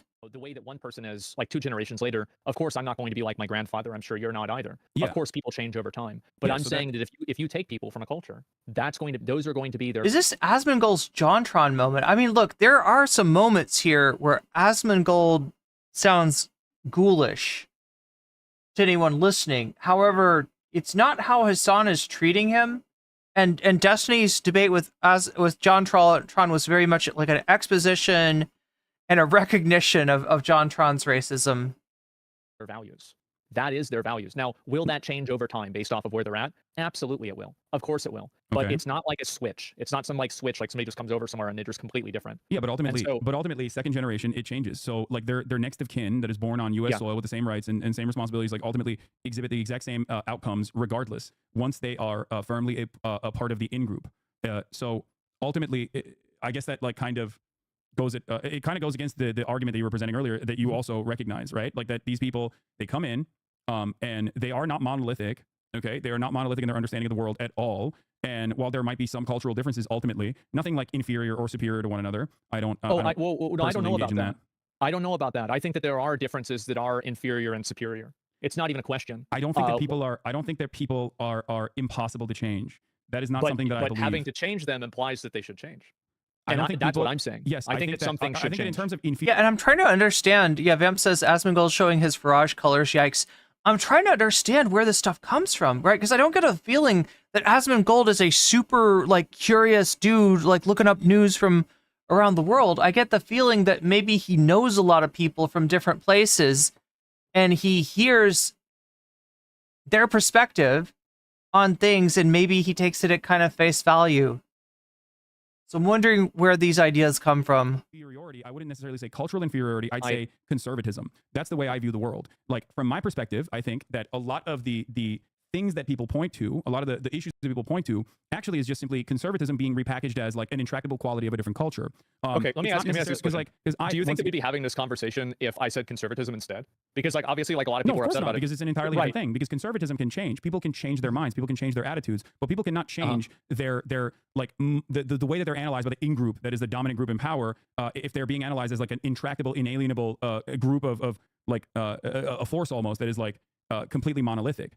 Yes, if you were to say that the conservatism demonstrated by certain groups is inferior to I don't know, like broader, it's not even that their conservatism is different. It's just conservatism adjusted to their material. And also notice that Hasan has not made Asmongold bite the bullet. Now he mentioned this earlier, right? When he's going over Asmongold's content, right? He mentions this earlier, but he hasn't said to Asmongold's face, "Since when do you fucking care about gay people?" All I ever hear is complaints of there being too many gay people in your game, right? Like 90% of your content. You are not aligned with LGBT community. Why are you now turning around and trying to say that, you know, it's a weirdly hypocritical argument. They do start off like talking vaguely about hypocrisy. I wonder if that's just Hasan saying, "Hey, I'm not going to go there." Conditions I feel like you kind of have the same viewpoint on this that I do though. Like it's just that like your What's up, Nabil? vocabulary is different. No, I think that really okay. No, of course not. Because for me, it's not like the cultural differences. I like to say that there's a universality to hogs. I call conservatives hogs all the time. I do hog watch, whatever, right? And I've seen it. And the reason why I don't have an issue saying that, even though many people get very upset at me when I say things like that, is because conservatism or liberalism, okay, is just simply a way of understanding the world. Reactionary approaches to understanding the world is simply a way that you look at the regular stimuli that you experience on a daily basis, and your analysis can change. Your analysis can very easily change, and you can be an entirely different person. There's a shit ton of people that are in my community that used to be right-wing on one issue or many other issues that have over time understood and demonstrated empathy and have changed their minds on these issues and no longer consider themselves to be conservative. Whereas when you engage in like cultural inferiority in conversations like that, there is an intractable quality that is associated with this like entire group of individuals, and entire group of people, instead of individualizing them as like people that might have a different perspective than you that can change over time, you end up treating them as the other. And that is what I try to fight against on a regular basis here as well. Like there are groupings that are appropriate, like for example, Nazis, people who believe in Nazi ideology or fascist ideology. You can group them just as well as you can group like socialists or any other form of ideology, and you can associate certain aspects of their understanding of the world as like you can ascribe certain aspects of the way that they analyze the world as good or bad. But when you start talking about like inferior cultures, that sets up the opportunity for historically at least dehumanization, and also it justifies a lot of the atrocities that those people end up experiencing. But you do agree that those viewpoints though are worse, right? What do you mean? Well, like for example, being against it's against the law to be gay. Like this is a worse viewpoint. I think it's okay. I think that bigotry of that sort is, of course, abhorrent. I do not agree with that at all. But I so also, how would you define that? But like, I also would you say? Would you have. say conservatism is inferior to liberalism? I think conservatism is wrong. That's the way I see it. I do personally consider it to be inferior, but I also have the understanding that like the conservatives here in the United States of America are conservative within the boundaries that are permissible to American society. They respond to American material conditions. If the conservative mindset, which can change, okay, because no one is born a reactionary, no one is born a conservative. But let's say someone was someone that is conservative here, if they automatically teleported and adjusted to the material conditions of like conservatism in Iran, they would be no different than the mullahs. That's my opinion. Like, and that's precisely the reason why plenty of Americans. Yes, I totally agree with you about that. I think that if you got together a lot of preachers in like these southern racist churches, you group them up with people from the Taliban, I think that they'd have a lot in common. Yes. I totally even the likes of Ben Shapiro, it's adjusted to American society. It doesn't have to be a one-to-one comparison. It's adjusted to American society because ultimately, what do our conservatives do? Like an example I use. Is it just me, or do you get the idea that Asmongold is bringing up the Taliban here because he thinks of the Palestinians as being essentially equivalent to the Taliban in terms of perspective? Regularly. I mean, and I guess that's not that weird for an American. A lot of Americans like do. What did Hasan? The word that Hasan uses with monolithize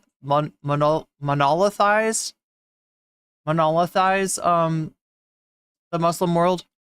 You have the what's that fucking church that always goes to like even Westboro Baptist Church. Yeah, Westboro Baptist Church. Like those guys are fucking insane, right? They are. But what do? Instead of going and rising up in arms and like fucking murking gay people, they go and protest outside of like, I don't know, non-denominational churches, or they go protest like at a gay funeral. And then what do? They go back home and eat $5 jalapeno poppers at Applebee's, because that is the material reality of living in the United States of America. A lot of your needs are fulfilled, a lot of your needs are met. If the dynamic was that America resembled, I don't know, the Korengal Valley, or America resembled fucking the material conditions of like a Gaza, you bet your fucking ass that those guys would absolutely, or Iran is a better example in this circumstance, they would be doing the same shit. They would be doing not even the shit that the mullahs are doing. They'd be doing ISIS shit. They'd be fucking throwing gay people off the roofs. You know what I mean? And thank God that we have American culture. No, but it's not. Thank God we have jalapeno poppers. No, but that's not American culture. You see, that is American material reality. American culture like jalapeno poppers. It is our material reality that we've created through our culture. No, no, culture is not what created this material reality. I absolutely disagree with that. Yes, it is American domination that that there is an invisibility to that has allowed us to live in the heart of luxury. There is no cultural underpinning that made Americans like exist in the way that they do. It's more so just military dominance. You think a culture has no impact on the success of a country? No, I don't think so. I think that culture is created after the material realities. Yeah, no, I don't think that there's like anything unique. See, that's what I mean. Do you think that there is some uniqueness to like someone being American? And if you think that there's a uniqueness to someone being American, then what happened before America even existed, right? Or if there's a uniqueness to someone being American, do you think that they like any person living somewhere else would directly be at odds if they were to come into the United States of America, and they would not be able to Americanize? I think some people aren't. And I'm sure there's a spectrum for that. There's some people that come into America and they Americanize right away. Absolutely, 100%. Yeah, myself. Well, there you go. And so... You wish you had some jalapeno poppers? Me too, SM, me too. Because if you came over here, you 12, I came here when I was 18. Oh, shit. Okay, wow. Okay, way later. Yeah, so yeah, you just fit right in. It's no big deal. Other people, it's totally different. I think a big reason for that is language too. Certainly, like that is a part of it. But my point is, I don't think that like American culture is like is superior. There's plenty of issues that you have also. Yes. There's plenty of issues that you've also mentioned in American culture that makes it. There's plenty of issues with American governance right now that I don't think it like America is a superior culture at all. I don't think that there is any reason to have these kinds of conversations. What? I totally agree with you about that. And I think that the evidence that it's a superior and great culture is the fact that we can talk about those things openly without any fear of negative repercussions. Well, I think it is. I do. And think about how many countries do not enjoy the privilege that we have right now. Yeah, and it's that because, is why it's I think because our they're constantly, if we're talking about like countries. I'm gonna go grab some food and see if that helps me feel better. I don't know what's wrong with me, chat. I'm just like out of it today. That's a great. Eat it. Okay, you just brought up a great example. Maybe I need food. Okay, America, and you will see this. We're starting to experience this right now, but you will probably start seeing this a little bit more. Has not had the bountiful and fully liberated attitude towards our First Amendment throughout even American history. And that is going to come back right now. The only reason why America gets to be the way it is because it was the domineering force on the planet for a very long time without any sort of real threat. During the Cold War era, we had the McCarthy trials. Being a communist is still technically illegal in the books, but no one really applies it. Is that true? I've never heard that. Yeah. The I'll take your word for it. That sounds insane. The Espionage Act was directly designed during World War II in an effort to stop people from speaking out against the war efforts. Sure. Even throughout American history during the Cold War and even before that during World War II and even World War I, there were plenty of instances where naysayers were actually jailed. Something that seems insane to contend with now in current American existence, right? Yeah. Exactly. Horrible. And yet, historically speaking, revolutionary figures have not only been imprisoned, but also been assassinated by the American state, specifically black revolutionary figures in our history. And that was because... Or attempted to assassinate, like with Martin Luther King. Yeah, so, he was assassinated. What I'm saying is it was not really determined that it was from the U.S., but the U.S. had... I see what you're saying. The point is you do that when you are afraid, when you don't have weak governments and governments that are worried about complete control, engage in these authoritarian acts. And yes, America, I suspect, especially with China growing in power on the global stage, engaging in a lot of soft power initiatives especially, is causing American society and American governance to become, once again, as restrictive as it once was during the Cold War. And I think that we will see a very different understanding of the First Amendment. And I can give you a current understanding of the direct violation of the First Amendment and free speech as we know it and understand it. Give me an example. BDS laws, boycott, divestment, and sanctions against the state of Israel. BDS laws, or BDS, boycott, divestment, and sanctions, was a movement that was created against apartheid South Africa. It was to apply social pressure by taking advantage of this wonderful First Amendment that we have here to directly demand that the American government and American corporations boycott the state of South Africa. Now, Israel was a big ally to South Africa at the time, and they learned from the lessons of South Africa, as the BDS movement was very successful in creating a shit ton of pressure and making South Africa as an apartheid state into a pariah state. And what happened at the end of the day, South Africans also recognized that they were becoming a pariah state and could not continue their normal existence with their Western collaborators and whatnot, and inevitably the apartheid ended.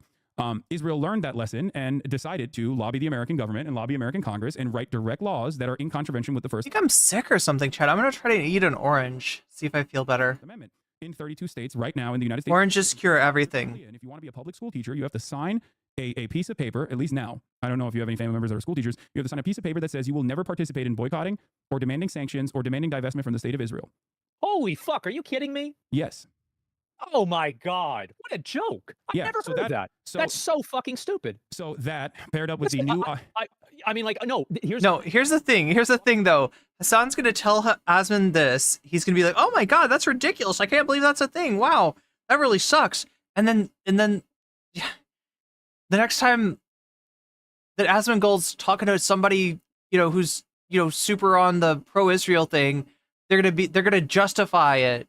And they're gonna somehow put. I mean, do you think it's fair for a Jewish state to be singled out for boycott, divestment, and sanctions? That they're gonna put it to. It's just I feel like Asmongold, a lot of his opinions might have to do with the last person in the room.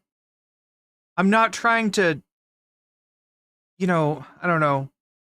I'm not trying to look down on his intelligence or anything like that. I just feel like he just comes off as somebody who a lot of their viewpoints come from the last person that made an argument to him that sounded reasonable. I don't know. Terrible. You're totally right. Yeah. That's all. Because this is bad. Okay. I don't know how this happens. I mean, that happened over many, many years of people being like, well, the Palestinians kind of deserve it because Israel's our great ally and it's the only moral democracy in the fucking region. And it's the only democracy in the region. It happened with a shit ton of efforts to propagandize Israel's position as what it actually was not, which it was directly at odds of. And most people are completely and utterly unfamiliar. And any kind of person that was criticizing it, like a person like myself, was immediately branded an anti-Semite. Funkmeister Kaw says, emergency makes me feel better, but I think it's because it's fizzy and tasty. Yeah, it is. calling into question. I wish I had something fizzy and tasty. Foreign nation. Instead, I just have oranges. Direct lobbying efforts to undermine American Well, First you Amendment even got laws. labeled. You got labeled as the anti-Semite of the day, didn't you? Of the week from stopantisemitism.org. Yes. Yeah. So like, and I do want to make sure that like it's very Excuse me, not just of the day, of the week. much established that like in the same way that criticizing you know, any sort of like Zionism or Israel or whatever is not anti-Semitism. It absolutely is not. I don't think criticizing the outcomes of certain cultures is any form of racism. I don't think so either. No, but I don't criticize. But I'm not talking about like Jewish culture. Do you see what I'm saying? When I talk about Israel, I'm talking about the direct actions of the Israeli state as it stands. Right. It's direct actions that are the maintenance of an apartheid state. I'm talking about settler colonialism. I'm not talking about like an intractable quality of like Jewish people that makes them immoral or inferior to anybody else. I don't believe that. I think that of course. I think it really like you can't. If you look at people through like a, I guess like I don't know like really what the word is for it, like basically just like a statistic. I think that looking at people through statistics is fundamentally dehumanizing. I think that you're right. Of course, it's by definition dehumanizing. But I think that you can look at the actions of the people that are in charge of those countries and say that those actions are not actions that you support. Yeah, in the same I way agree. that you do. But I also rate on a curve. View. I also rate on a curve in terms of like what is immediately in front of me. You know. Doomgate says banana better. Yeah, but I gotta save that for my oatmeal. I understand. I don't like the tier list idea. I see your point of view. But it's not a tier list. It's just like there is. Well, in terms of it not being a tier list, there are certain things that are there are certain things that go beyond, and I think everyone kind of intrinsically understands this. Like there are certain things that go beyond the tier list, right? Like there is no like I don't like I consider the Holocaust and the genocide that the Nazi government engaged in to be morally repugnant, like one of the worst things that has ever happened historically. And I consider chattel slavery in that same vein, and the maintenance of it. Not good. Yeah, and so I don't think or care about like the way that German Jews operated or their understanding of like homosexuality at the time. That bears no basis. Just like I don't care about the Warsaw Ghetto Uprising like being violent. I think that it was the moral and righteous thing to do. The Warsaw Ghetto Uprising was the correct thing to do at the time, and that's because I look at the far greater evil and the far greater violence in that circumstance, and I consider it to be unproductive to think about like what people did in resisting towards that violence, because as long as it never meets the standard of the dominating force, like ultimately it doesn't matter. I'm not going to hypothesize like what German Jews would have done if they had the same military power that Germany did. Would they have dominated like the Volkish German society in the same way that like Nazi Germany dominated the Jews? No, I don't think so, and I don't. There is no evidence that they would do such a thing, and that's my perspective on the matter. Well, I think the same thing, and that's how I feel about the Palestinians. And it's such a wild thing to do to justify a presently occurring genocide with the hypothetical genocide by the people being genocided were the shoe to somehow be on the other foot. I understand that. Well, I mean, I feel like a lot of Palestinians, I mean, I've seen... What's so hard with just being against genocide? Videos of Palestinians celebrating 9/11, right? I mean... It doesn't seem like that difficult of a take to come up with. I mean... Palestinians. Yeah. I mean... I'm not sure really whether this is entirely true with all of them, and also like, but like I don't even, do you fault them for celebrating like I mean there were Palestinians that were celebrating like Iran attacking Israel, for example. Iran did a retaliation strike against Israel, and they said that they were going to hit 2 air bases, and they were going to hit the Mossad headquarters directly inside of Tel Aviv. Do I fault somebody, not Palestinians, let's just say anybody, for celebrating the deaths of a lot of people that are innocent? Yes, I think it's bad. Do you think that if Jews in concentration camps were celebrating the bombing of Dresden, would you fault them in a similar vein? I would say that it was bad. Yeah, it would. Jews in concentration camps, if they were to see like bombs falling over Dresden and they were like, "Wow, this is sick! Like we're gonna get liberated," I think like things are changing. I would not fault them. I think that they have every right to do so. So I think that a lot of things you can understand why somebody is doing something. But for the record, I also think like I don't think the big question is would you fault people or not for celebrating, deaths of somebody that they're being oppressed by. It's not about that. It's about still like if some number of Jewish people in camps were to celebrate, the death of even German civilians, right? Does that change your calculation in standing against their genocide? No, it doesn't. No, it doesn't. That genocide is still wrong, even if there are people with essentially bad takes. Was like the bombing of Dresden, for example, was considered to. But in this case, it feels a little weird to call it a bad take, even when you're talking about civilian infrastructure and civilian targets that were destroyed, which is why we applied new rules of war after World War II. But even then, in that very moment, I would never in a million years turn around and be like, man, these Jews these Jews in Dachau are sure getting a little too excited about the bombing of Dresden. Like, I would not say that. I don't think you would either. I don't think that it's really something that like you would focus on a lot, but I think that it's easy to acknowledge killing innocent people isn't a good thing. And of course it can be understandable and things can have an explanation, but the explanation isn't necessarily a justification, if that makes sense. So like I see your point of view and about how like there's a certain degree of this where it's like understandable. And I agree with you that it is understandable, but I think that understandable bad behavior in a lot of cases is still in fact bad behavior. And I don't really think that like it's impossible to know what somebody else would do in a circumstance that they're not part of. But what I do know is that when I see a group of people that are celebrating a bunch of innocent people getting killed, then I think that that group of people is... But can't we agree that every group of people has some level of bad behavior in it? And yet there's something special about this group of people that is causing Asmongold to look for bad behavior and use that to justify their genocide. Is doing something that's wrong. And I think that it's universally wrong. And I understand that from their point of view, and I can easily put myself in their shoes, and I can see the reason why they think that. So Absolutely, you'd be the one teenager in Gaza being like, hold on, guys. Let's not celebrate the Iranian retaliation against this country that has like literally eviscerated my family. You know what you'd be like, no, this is sick. I would be cheering it on. I would say yes, fuck Okay, yes. I'm glad that you agree. But Okay. I wouldn't be sitting on a soapbox saying that I'm the good guy. I would be like, No, yeah, I still think you get what you fucking deserve. That's they're what I not would the good say. guys in the situation. They're the victims, and that's the point. Like, I'm not going to fault the victims of a genocide for experiencing a little bit of joy in that moment. And I get then, that, but sometimes victims can create more victims. Well, historically, so that's a good example. That's a good point that you made. The whole parable of Israel, right? This is something that every single like world-changing event. This is a genuine fear that a lot of people have exhibited in the aftermath of the abolition of slavery in the Reconstruction era. Okay, there was a lot of fear from the whites in the South that newly freed slaves were going to come and like dominate them and enslave them. That of course didn't happen, but they very quickly sought to restore the racial pecking order. And they were able to do so. And the violence actually, in even in the aftermath of like liberation of a people that were dominated, the violence usually still comes from people that don't want that sort of change. So it's not necessarily that it wasn't that like black people were like dominating white people and like enslaving them or anything or like killing them. It was more so white people that were fearful that they would do such a thing, that or at least use that unjustifiable fear as a way to continue dominating black people. That's how we came up with Jim Crow laws and segregation and the like. And that's where the Klan was invented. Creative with racism. What? Oh, I know. We've been very creative with racism. Yeah, so the 3/5 compromise. But you have to remember. But you have to remember once again, it was never. But black people did not actually end up dominating white people. Is my point, and not because they weren't given the opportunity. There was no interest or need. The idea that the idea that like colonial victims will do the very same if given the opportunity is false. It has never happened throughout history, and that's my point. That usually is the domineering principle from those who are at least like watching from the sidelines, or those who are directly a part of the dominating group, like the colonial entity. But that's usually not how it goes. That's never how it goes. Right. So if Palestine had the ability to, do you think Israel would exist? That's a great question. One that people ask me all the time. If Palestine, if historic Palestine existed, right, in the same way as like a nuclear militant force, Israel as an apartheid regime would not exist.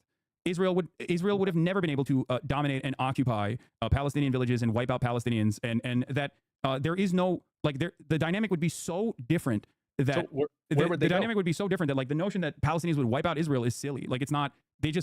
There would be no need for the Palestinians to wipe out Israeli citizens, because that need is born out of being removed from their homes, their ancestral homelands, and being destroyed. If, for example, in the 1920s, when the settler colonial initiative started after the Balfour Declaration. Hasan lost size. Yeah, well, I mean, in terms of he's probably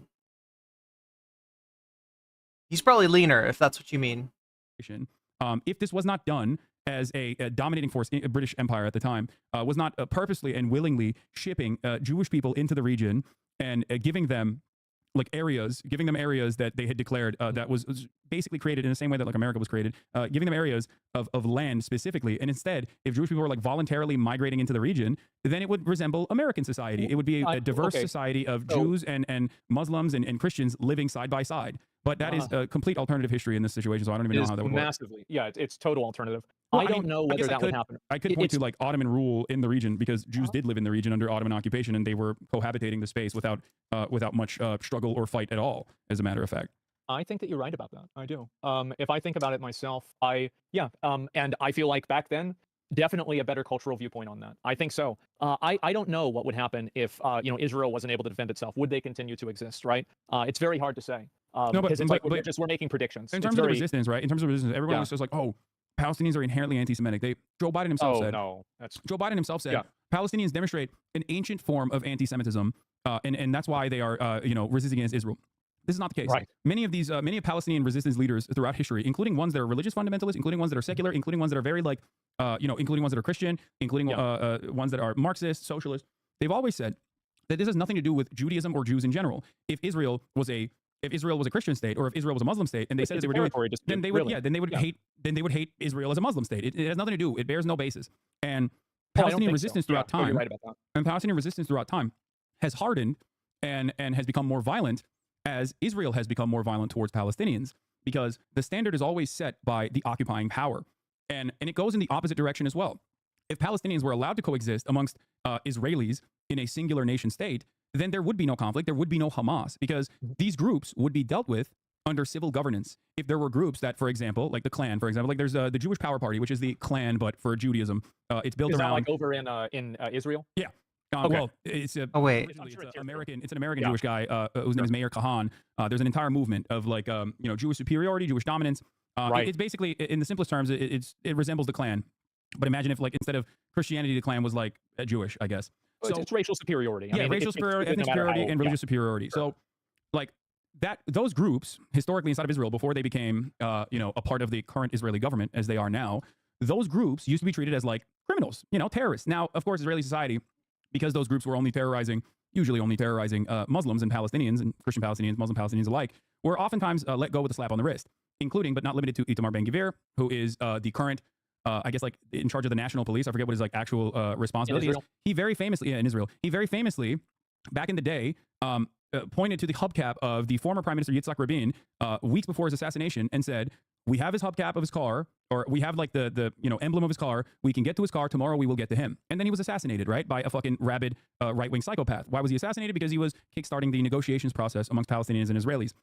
So how do you see this being resolved? Because I don't really see it being resolved unless one group wipes the other group out. No, and I don't want to sound like great. What do you think? I mean, the greatest example of this is Europe. Yeah. The European Union. You think it's gonna be like that? Well, look at the European Union. These guys were fucking each other's cousins and killing each other for hundreds of years, like England and France. Okay, they had the 100-year war. Nazi Germany did the Holocaust, and that was bad. And so much death and destruction. And yet now there's free travel between Eastern. He keeps on answering, like chiming in with did the Holocaust, Nazi Germany, did the Holocaust? That was bad. I'm glad you agree. That's great. In Europe, in all parts of Europe, that you cannot even imagine a world where these guys would be fighting one another. They are constantly collaborating with one another, constantly trading with one another. They have literally the Schengen visa, where you have free travel even before the last iteration of the European Union. So we take for granted peace where we see it, without recognizing that these guys literally fucking slaughtered one another in the most barbaric terms for far longer than Israel has been dominating the Palestinian population. So I personally look to history. I personally look to history and recognize that people would much rather collaborate with one another. Now, I'm guessing that, I'm looking at Hasan's chat. It's emote only. I'm guessing Asmongold's chat is also emote only. The reason is that if it wasn't, there'd be... What would happen is somebody in Hasan's chat would be like, Asmongold is a fascist. And then somebody in Asmon's Discord would screenshot that and be like, look at that, they're calling us fascist, or they're calling Asmongold a fascist. And somebody in Asmongold's community would be like, Hasan is a terrorist, or so. I don't know. It would be just it would get messy, right? They're trying to be diplomatic. They don't want, any fights starting, so they're both emote only. But I wonder what Asmongold's community thinks about this, right? I wonder, would if we were able to listen to their thoughts, right? Obviously, we can't see their chats because it's emote only, I'm guessing. But would they be complaining that Hasan's talking too much, that he's rambling? Would they be saying he won't let Asmongold get a word in edgewise? Or would they realize that Hasan's just got a lot more to say about this subject than Asmongold does, because Hasan knows a lot more about the subject? I kind of doubt it. despite their disagreements, instead of constantly being at war with one another. And I think we take there. It's not like it's not something that is far fetched or imaginary. It's something that we're experiencing right now. That's why I use the European Union example. And the same goes for coexistence amongst Israelis and Palestinians. It's just that the domineering force, Israel. Yeah, emote only mode, chat. I mean, you've got emotes, right? People in chat, post your emotes in chat if you've got them. Right now, imagine if all you could do is post emotes, right? If I had a mode that turned off your chat unless it was emotes, right? So you can't write Asmon chat as pro-Trump. I thought Asmon was neutral before, to be honest. Yeah, I feel like his chat's even more pro-Trump than he is. But imagine if I had a magic button and you couldn't type, but you could emote, right? That's what we're talking about, right? And there's various usages for the emote-only chat. But one of them is, you know, when a streamer's talking to somebody that their stream hates and they don't want to start a fight with. Yeah, there we go, emotes. Yeah. See that's like what it is. You'd be able to post weasels, and I guess you could tell. Oh my God, Canadian Brunch with the 5 gifted subs. Jammy Manrock, you just got weaseled. Wa Grommen, you just got weaseled. GRM616, you just got weaseled. The Train, you just got weaseled. Jarko2, you just got weaseled. Thank you, Canadian Brunch. That was really nice of you.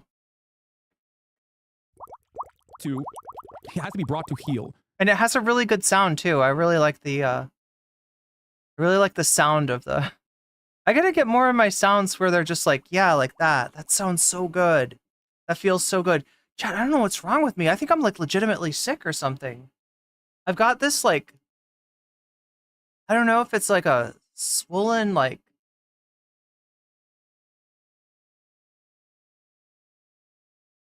the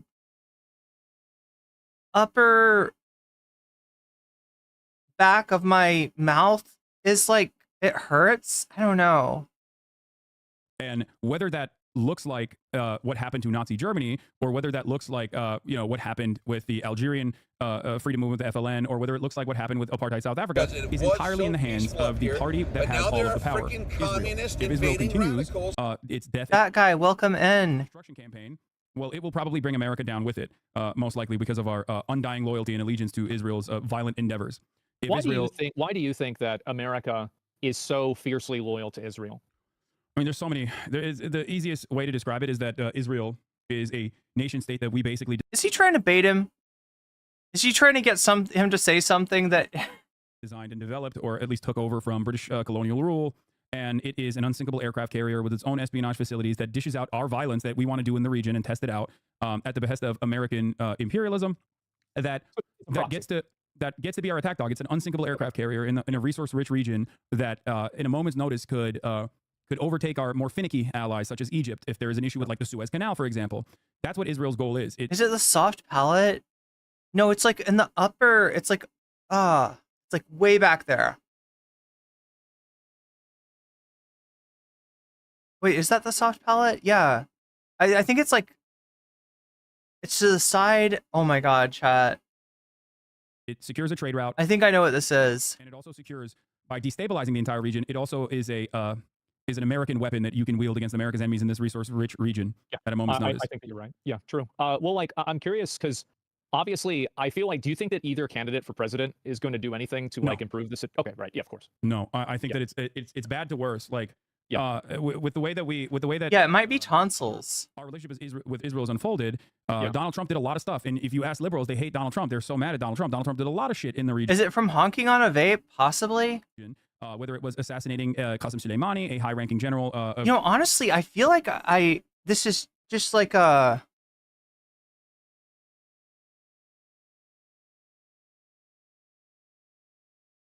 I don't know. It'd have to be some kind of colder virus or something. God damn it. I do have roommates, but we usually don't really see each other. We're out. We're in the house at different times, right? It's just the Iranian forces, whether it be ripping apart the Iran denuclearization agreement. Was that the one that died like a dog? No, I think it was it Baghdadi. But yes, anyway, Baghdadi. There you go. Yeah.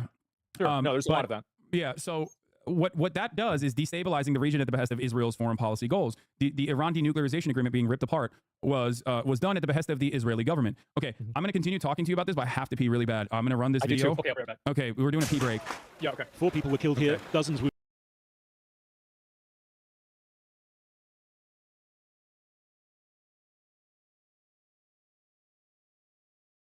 And the easiest way to do that is what American presidents have done in the past, which is one phone call. It is that simple. It's kind of crazy that it is that simple, and yet so much death and destruction is still occurring because we are still the not the junior party in this coalition. We are the people that are allowing Israel to operate in the ways that it wants to.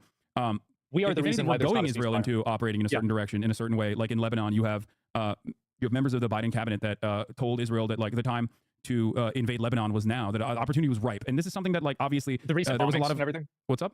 With the recent bombings you're talking about? With Lebanon, the invasion of Lebanon. Yeah. And that's precisely the reason why Joe Biden will turn around and say things like, oh, I'm really working tirelessly for a ceasefire, but like seemingly no ceasefire exists, like it doesn't happen. And then they send another $20 billion of weapons into Israel. Obviously, they're not being honest about their genuine intention here, because in the past, Joe Biden has made one phone call in 2020. Oh no, chat. Told Israel to cut it out, and they did the next day, because without weapons into Israel, Israel would not be able to conduct these violent campaigns because they keep running out of ammunition. That's how much they fucking are bombing. That they don't have the runway. Running out of bombs. Yes, they do not have the runway without American intervention. So if America stopped supporting them, we would have a ceasefire within a week. Yeah, if America said you're done, cut it out in one phone call, or no more weapons are coming your way, yes, Israel would have stopped this months ago. Israel would have stopped this yesterday. Israel will stop it tomorrow. So we're not doing that, and I think that a lot of people think about why that is the case. And I guess like the smartest analysis that I've encountered, that I've thought about quite a bit, is that we're gearing up for war with China, like a Cold War with China, which is going to be a far harder one to fight. Especially given like our current position in the global economy, China's current position in the global economy, and the trade relationships that we have and the rest of the planet has with China that did not exist with the USSR. Does Hasan get sub money? Yeah, my understanding is the majority of Hasan's income comes from subs, but it's different, Narwhal. So yeah, so here's the deal with Twitch, right? And this is why I'm kind of frustrated with it. Twitch pays you differently now depending on how many subs you carry. If you carry less than 100 subs, like I am currently, sadly, it's kind of like a 50-50 split, right? If you carry more than 100 subs but less than 300, it's like a 65-35 split. And if you're carrying 300 or more subs, it's 70-30, which is the same split that YouTube gives you. But it's kind of like I don't want to, I'm not really incentivized to like I just tell people whatever platform you like watching me on, use that one. And if you for Twitch, obviously the ads are kind of a pain in the ass, but you can get around those with a sub. If you have Prime, it's really easy to do that. If you don't have Prime, it's a little bit, it's kind of it's more expensive than YouTube, but YouTube, the memberships, they don't turn your ads off. So but then again, the ads aren't as bad as YouTube. So I just feel like I just tell people to, whatever platform you like to watch me on that one, and makes sense to sub or get a membership on whatever platform you're using. But yeah, theoretically, I would feel a lot better about like I just hate that I'm kind of at such a low level on the Twitch pecking order. You also stream on Twitch. It doesn't work that way. Revenue is based on subs. For the most part, yeah, it's based on subs. It's based on bits. It's based on, I mean, obviously donations, but they're not really, donations aren't on Twitch itself. I'm trying to think of what else. Oh yeah, a little bit on ads too, but unless you're big, you don't get that much money from ads. Same thing on YouTube.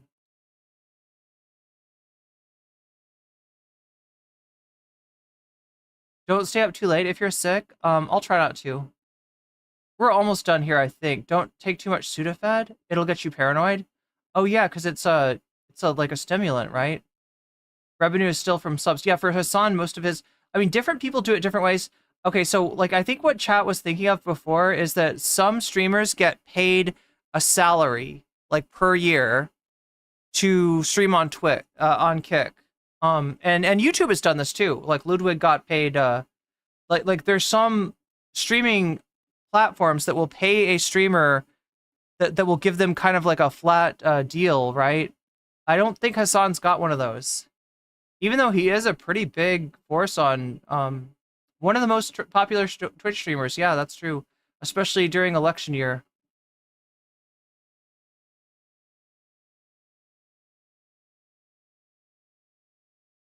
Most leftist, popular left politics streamers on Twitch, not Twitch. Not of Twitch altogether? Wait, sorry, I don't know. Oh, he's the most popular leftist politics streamer on Twitch. Yeah, he's not the biggest streamer on Twitch. But yeah, as far as politics. But he's one of the biggest streamers. Pardon, does Hasan get any money from DOMs? That's hilarious. That's awesome. Wait, what's the no way? Wait, sorry, what?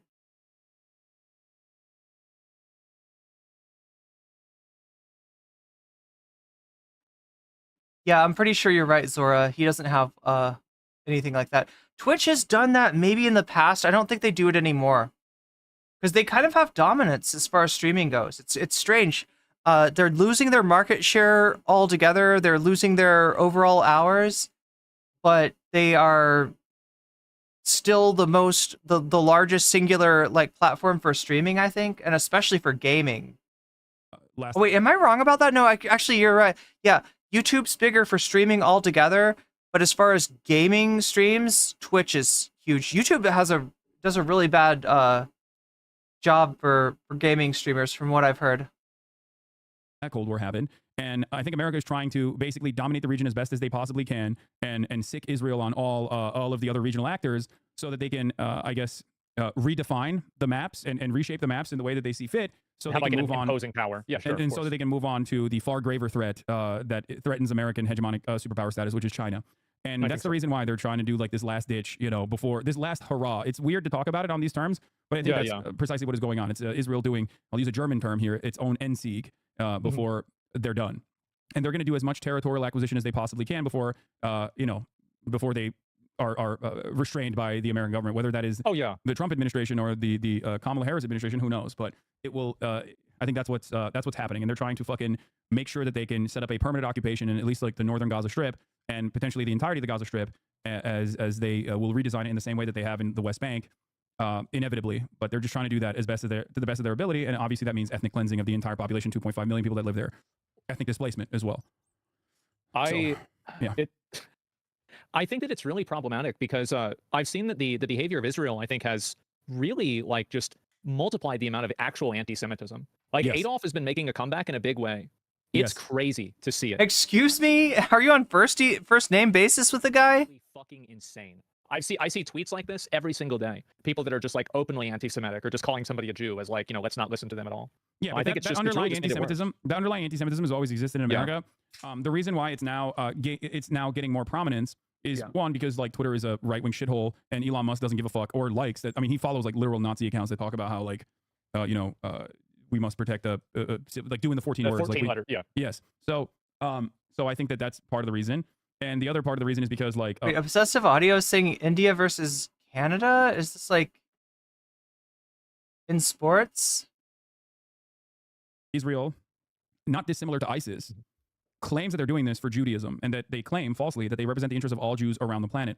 They say that every Jew is of one mind, that they are monolithic in their understanding of Israel. Everyone is a Zionist. Everyone wants Israel to exist, and everyone wants Israel to exist in the violent ways in which it has to exist as a demographic majority Jewish country. Now, in order to maintain a demographic majority like this, you have to literally sometimes eliminate people that are maybe growing in population size. And Israel can only do this as it maintains a violent apartheid regime in the West Bank, and is now rebuild or redesigning Gaza in its own. Oh, thank you, Jesse. That's really sweet of you. I'm sorry you had to come by a night where I'm super. I think I'm getting sick or something. I don't know. In its own interest in doing full-blown ethnic displacement in Gaza.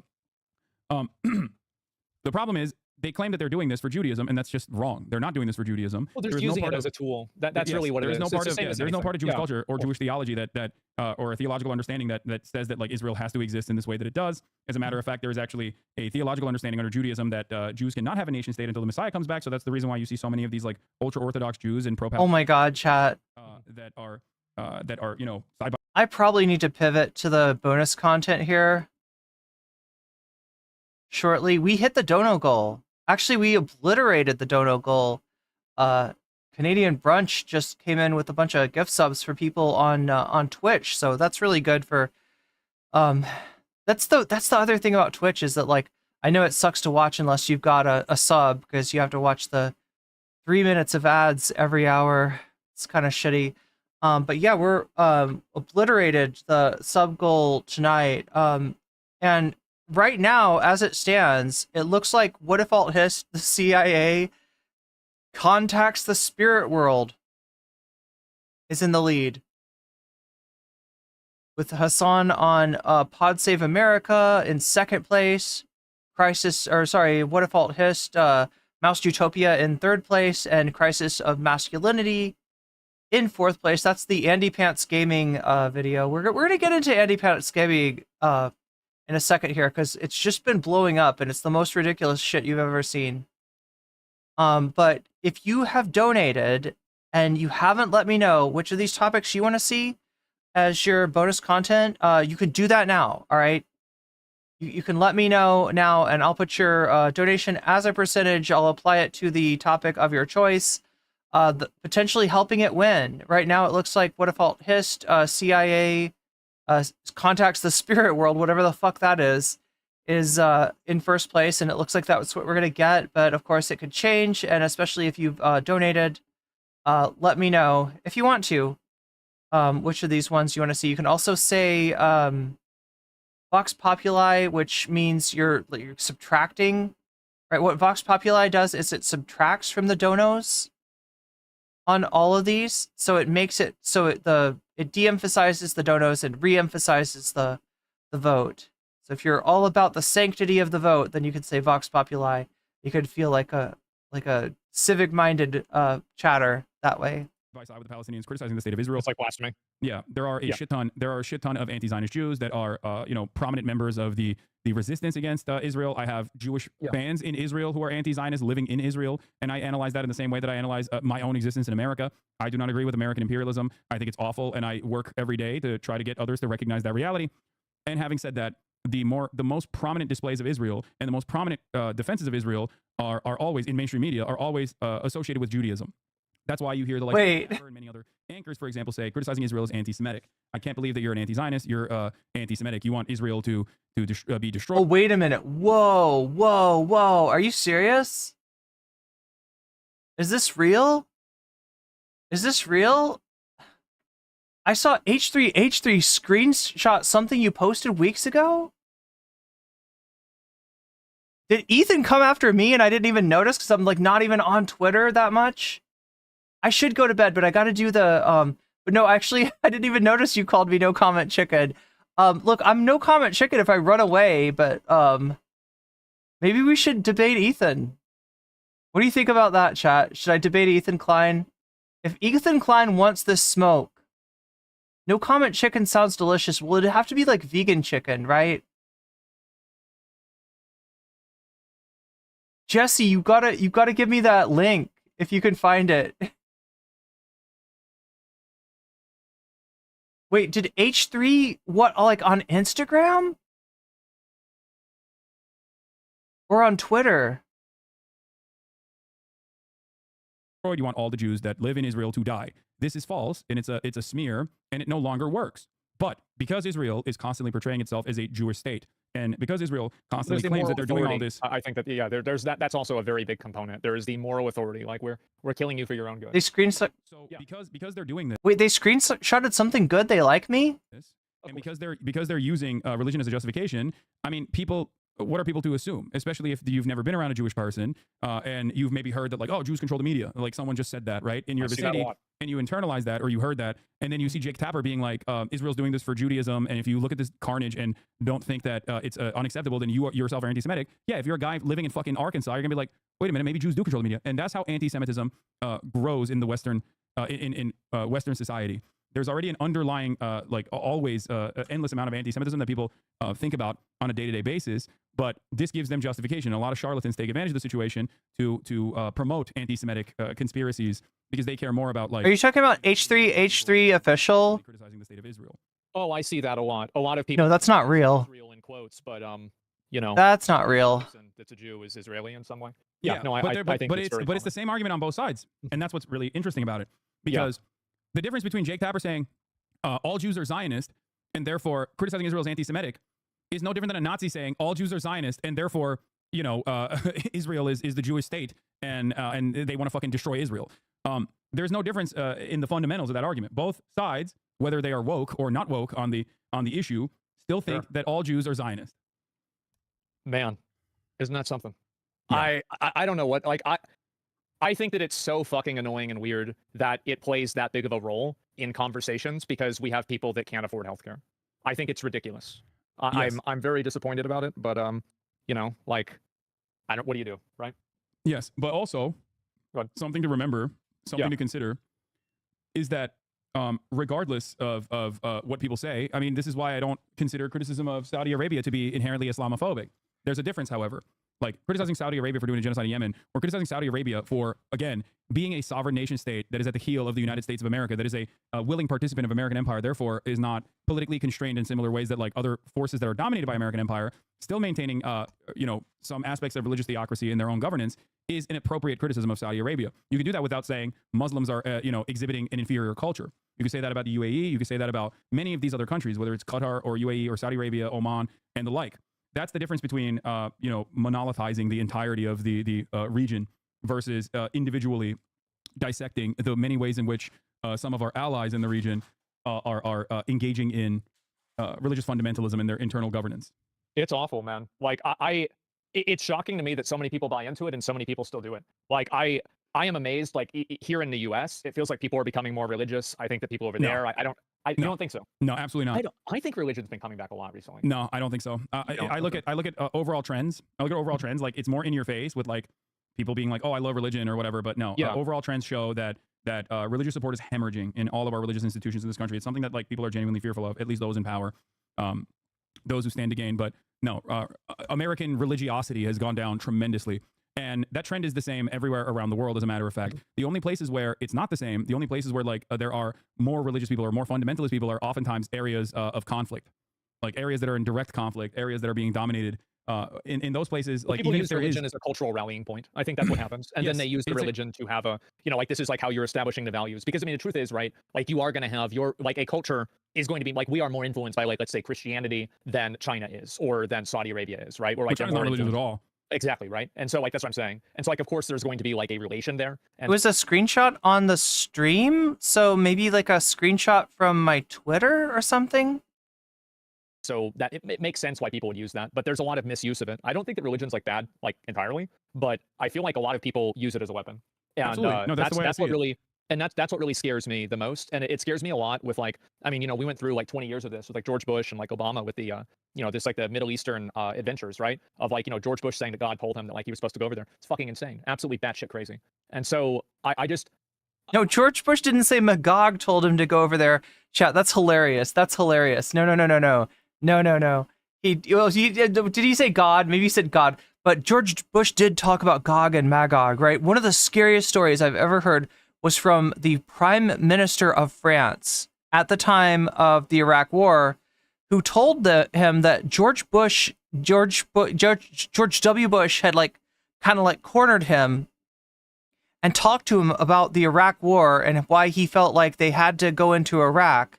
And it was a religious answer that had to do with like the forces of Gog and Magog, which that's like Book of Revelations type stuff, right? That's like the end of days, right? That's some weird and scary stuff. I am very, very like afraid of that. I'm very worrisome of that. And that's where I think a lot of my distrust comes from with like any sort of culture that prioritizes religion as like a cultural, like rallying point, is that I just feel like a lot of the ideas that they have are really bad. Yeah. So I don't disagree with religious fundamentalism on principle. Yeah. I agree that it is a bad thing. And there is never a moment where I've said that like religious fundamentalism is appropriate. I just simply recognize that it is nowhere near the most devastating aspect of like any kind of society if they are currently in the process of being wiped out. That's just my analysis. Yeah, Americans are growing less religious, and if Asmongold thinks differently, it's because he's hanging out with a lot of right-wingers. You know what I mean? Well, I'll give you this. I think Israel's worse than Palestine. How about that? Is that good? I mean, yeah, I agree. Okay. I mean, far worse in terms of what kind of power it has, because I think we understand, right, that if you are like, if I'm 6'4", 225 pounds on a good day, okay? Yep. If I were to go and beat the shit out of kindergartners, like, I would be held responsible. If a kindergartner in the process punched me back and I said, ow, you hit me, now I'm going to go beat the shit out of your family members with my, and maybe even use my guns on them, you'd be like, this man is a monster, put him in jail immediately, right? Sure. Yeah, but when Israel does it, and you turn around and you go, what about the vibes of those kindergartners, though? Did they deserve it? Maybe they do deserve it. Maybe they had some bad opinions. Maybe they called him Baldy or something. Then obviously it would be seen as like even if I was interested or not interested, even if I could recognize right from wrong, it would come across to onlookers that I was like justifying some of the some of the things that the much larger party in this circumstance, me, did to the kindergartners. I really hope that Palestine can be free. Hasan's going to beat up kindergartners. That's what I've taken away from this conversation. I don't think it's going to go the way you think it will. I don't. What do you mean? I think that with continuing to control people with like religious fundamentalism, I think that's going to continue.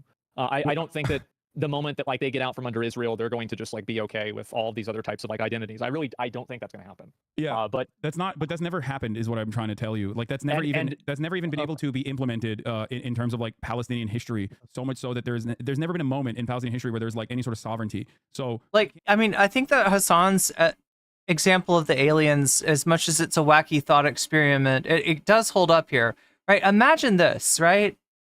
Aliens invade the United States, and these aliens, they're super secular. That's their big thing. They're like, right? You're getting attacked by secular atheist aliens.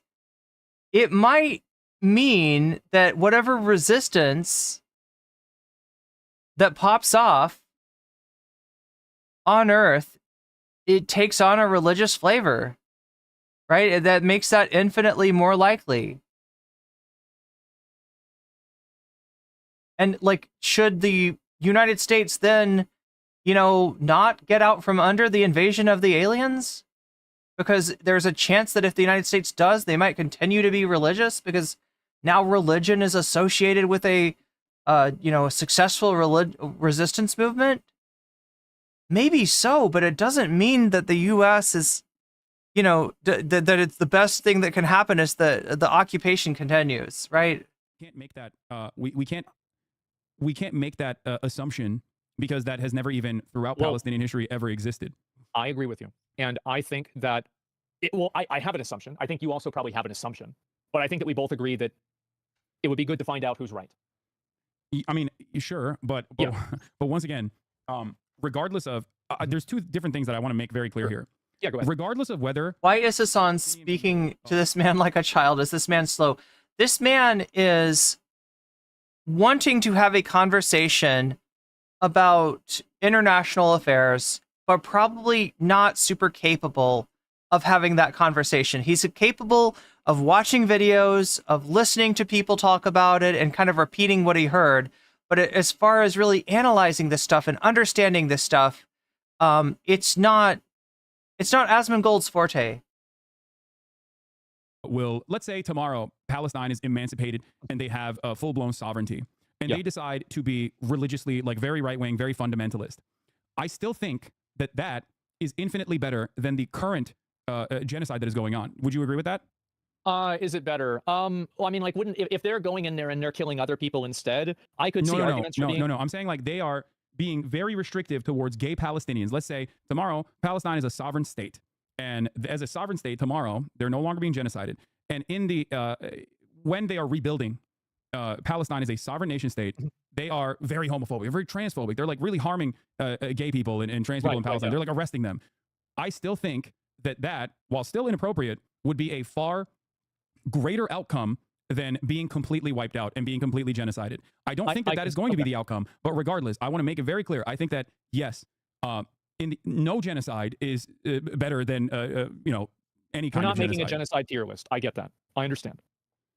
That's all my point is. Is this a meme in his community or something? Because like he mentioned that during the video that we watched in the beginning. He's mentioned the genocide tier list a couple of times.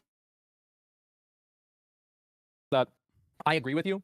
I just don't think that I don't like their culture either, right? I find it to be problematic as well. And that's why I By the way, struggle the people that we were talking about in terms of Palestinians are like, they are some of the most educated per capita population in spite of everything else, just for the record.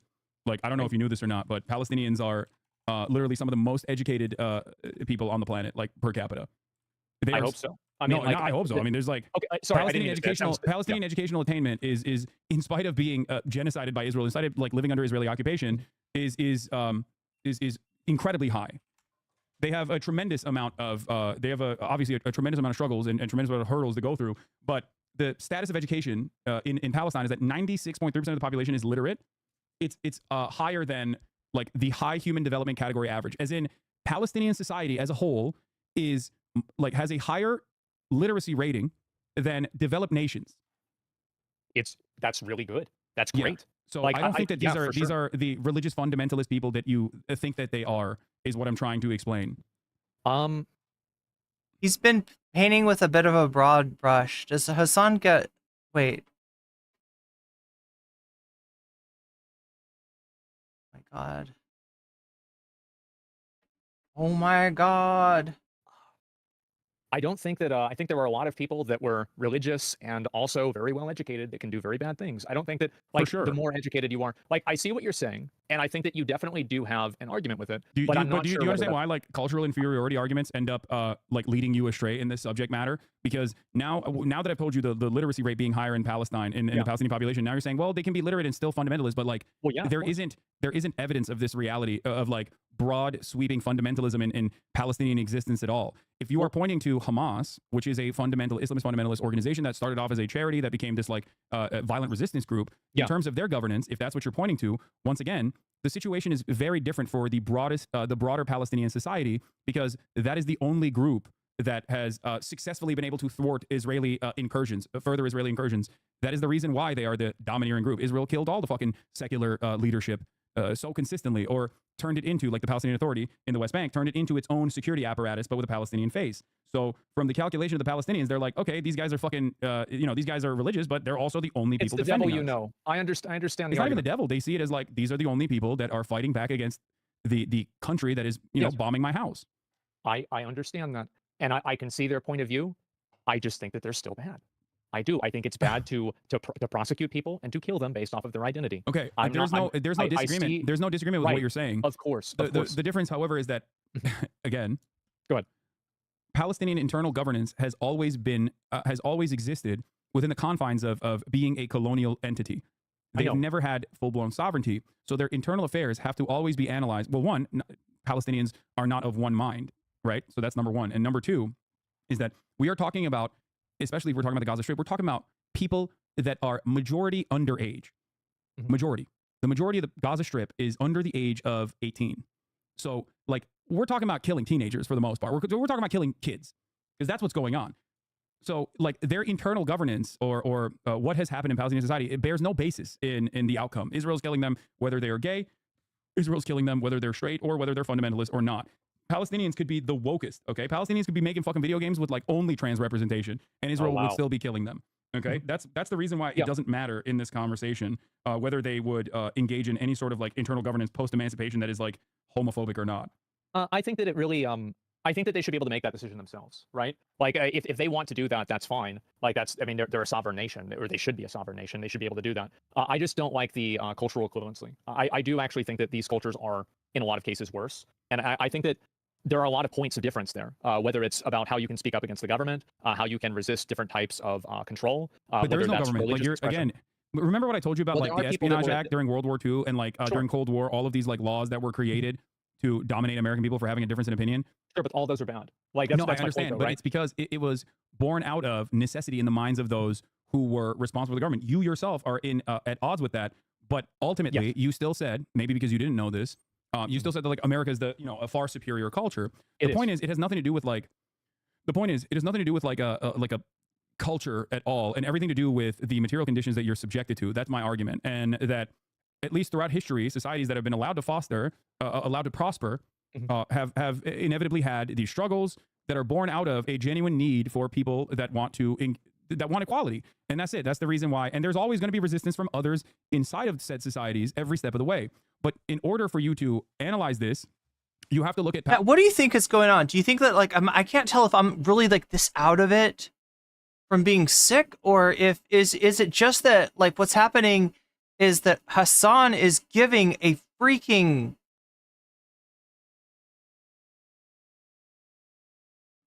lecture, right?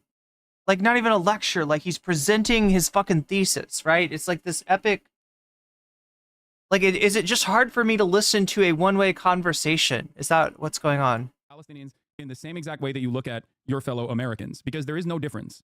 Ultimately, they're still, at the end of the day, they're still human beings, and some of them are gay, some of them are trans, and they all want equality, they all want a fucking job, they all want shelter, and they all, you know, want to play WoW Classic over retail. Right. Of course. I agree with you about all of those things, except for I don't know if all of them want equality. I do think that some of those people do actually hold very regressive views, the same as the way that we have people. That's what I mean. Right? But you have to, you have to analyze broader Palestinian society in the exact same way. With that, the moment that you are equipped with the understanding that they are no different than Americans, okay? Some are going to be restrictive. Some are going to believe fucking insane shit. Some are going to believe insane shit in the other direction. Like some are going to want to make Concord again. Okay. Some Palestinians are going to be like, I want to make Concord, but more gay. Yeah. Okay. And that is just the reality. There are people with a diversity of opinion. They're no different than you and I in terms of their needs, in terms of like the way, in terms of what they want for themselves. And that friction is always going to exist in every society. And when you are no longer shackled by the restrictions of existing under a colonial occupation, you will be able to move society forward by fighting. There's going to be struggles. There's always going to be struggles every step of the way. But you have to understand that America was able to get to this point after years and years of a lot of revolutionary figures fighting for it. And Palestinians have never had that opportunity because they've always been dominated by a far, far greater military force. And that force has surveilled every aspect of their lives. That force has dominated every aspect of their lives. I'll give you one example, like in terms of queer phobia, right? Sure. Israel literally will blackmail gay Palestinians. They will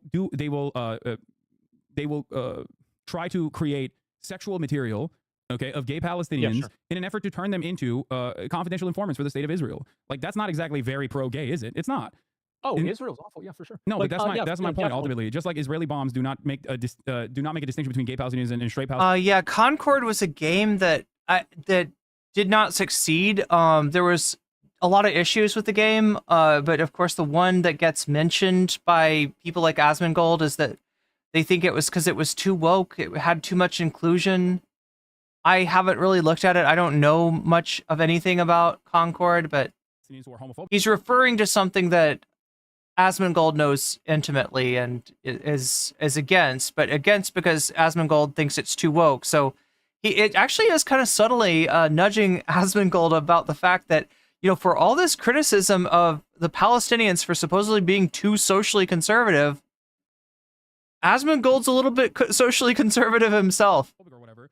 Like, at the end of the day, these guys have never been able to get to a point where they have any sort of civil governance whatsoever, so they can rebel against it internally. But remember, it's always the people that are still Palestinians that will be rebelling against whatever form of governance they inevitably create, if they are ever to be free. Yeah, not like he's trying to lecture him. It's not like he's not letting him a word in edgewise. It's just that Asmongold does not have 1/100th of as much to say about the subject as Hasan does.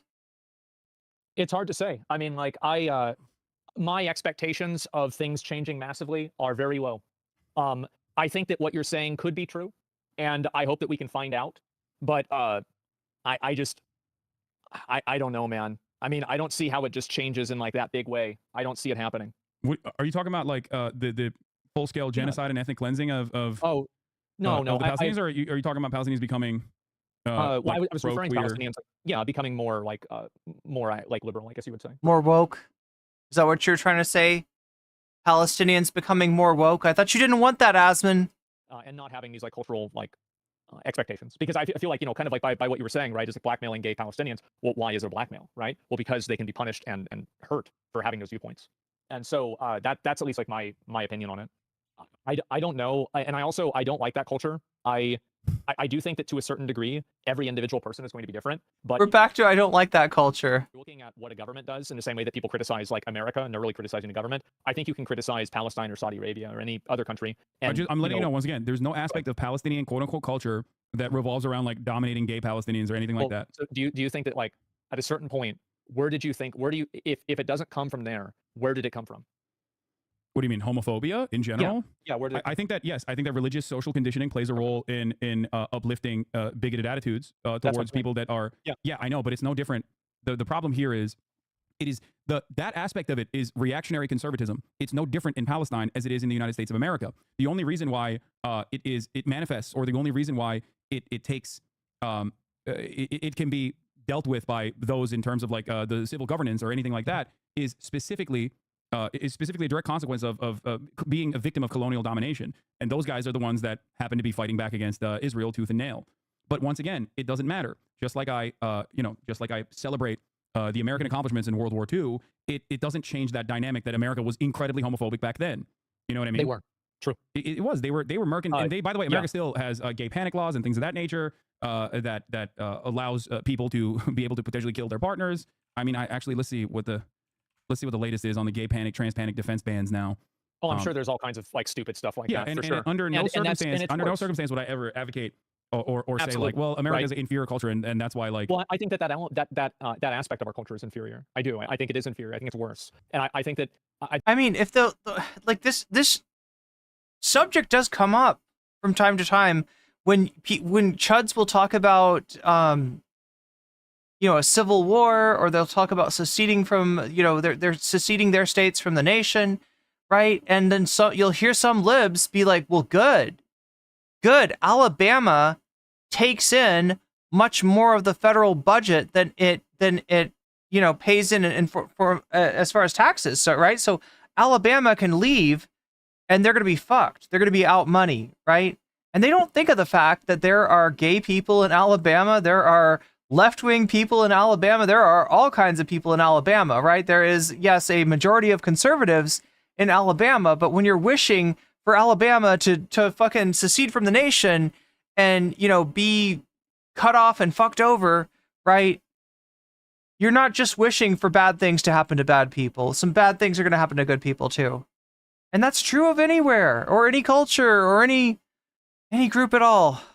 I think we should hold ourselves to a higher standard. We should hold everybody to a higher standard. I don't really see how like being a developing country, like I don't see the correlation between, if a country is like being occupied or something like that, like that's going to make them more homophobic. I don't really see how. Wait, how do you not see that? Well, it's entirely it's not even being occupied. You understand, right? Like it's what material conditions look like when you are occupied. Mm-hmm. That's why I gave the example of the Westboro Baptist Church. Those guys are not doing ISIS-style executions of gay people because they live in America. If they were born and living in another part of the world, and if they were living in America, I guess like post-nuclear holocaust. So that's the map that I was talking about before. All of these states, like the lighter color, do not prohibit the use of legal defenses claiming the victim's sexual orientation and or gender identity contributed to the defendant's action. So in other words, if you're in Washington, Oregon, Nevada, California, Colorado, Arizona, Minnesota, Michigan, Illinois, Virginia, Maryland, New York, New Jersey. Ooh, look at that. Massachusetts is not on that list. Vermont, New Hampshire, Maine, looks like Delaware, Connecticut,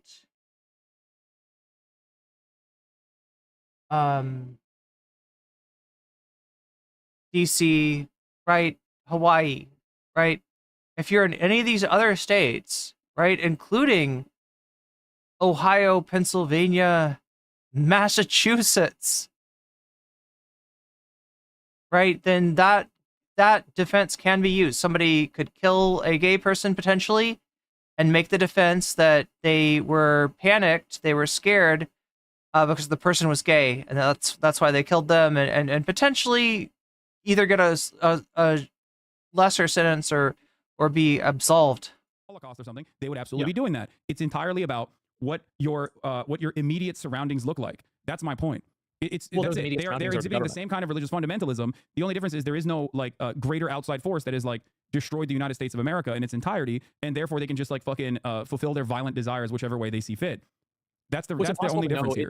It's very hard to know like what somebody would do if they were born into another. Wait, what is this map called? Where it's lgbtmap.org. Okay, so yeah, that's a site. I guess it has a bunch of different maps, but this one is the Panic Defense Laws. Or sorry, Panic Defense Bans map. Another country, right? It's like would people in Palestine? That's why I said they would be teleported like with the same and with the same exact mentality. There is no way. There is, of course, and that, my friend, is you recognizing that we are a product of our material conditions. Oh, what you just said right there. Extent. Yeah, sure. I mean, that's it. That's my point. Like, that is precisely what I'm saying. I can see what you're saying, and I think that definitely that does play a part. But I think that also a culture is created by a government, and you can look at the way the government applies any sort of rules. And I think that it is very easy to say that some rules are unfair and they are inferior to others. I do not think this is a problematic thing to say, and I don't like the idea of the cultural relativity. I don't think that that really exists in a lot of cases. And I feel like, yes, of course, you're going to have people that will take advantage of, oh, well, this asshole warlord guy is coming in and he's going to, save us, but he's also a bad person. Yes, of course that's going to happen, right? But at the same time, I don't think that's the only point of it. I think that if you do have a law, and then also, while that warlord is in charge, that culture, that warlord or that group of people that is bad, while that's around, is inferior. Now, I feel like a lot of this is about like the inferiority thing. To me, the word isn't really that important. It's mainly just like there are ideas that I think are just objectively worse. Like, for example, like not letting people express their identity for whatever reason. I think that's just an objectively worse viewpoint, and anybody who is trying to champion that viewpoint is a bad person. It's just you're doing a bad thing, and there's like no justification for it. There's Things no. are I can see never people what that like they don't actively appear. fight against it because like for whatever reason, right? There could be 50 different reasons, but I do think it's always bad. It's bad every single time. And yes, I think suppression of people's like expression is not a good thing. Yes, it is a bad thing. Oh my god, chat, it's super late. We gotta get to. Look, I was gonna give this a little bit of time. I usually like on the bonus content, I usually say like going once, going twice, going 3 times. But we gotta move on. We gotta do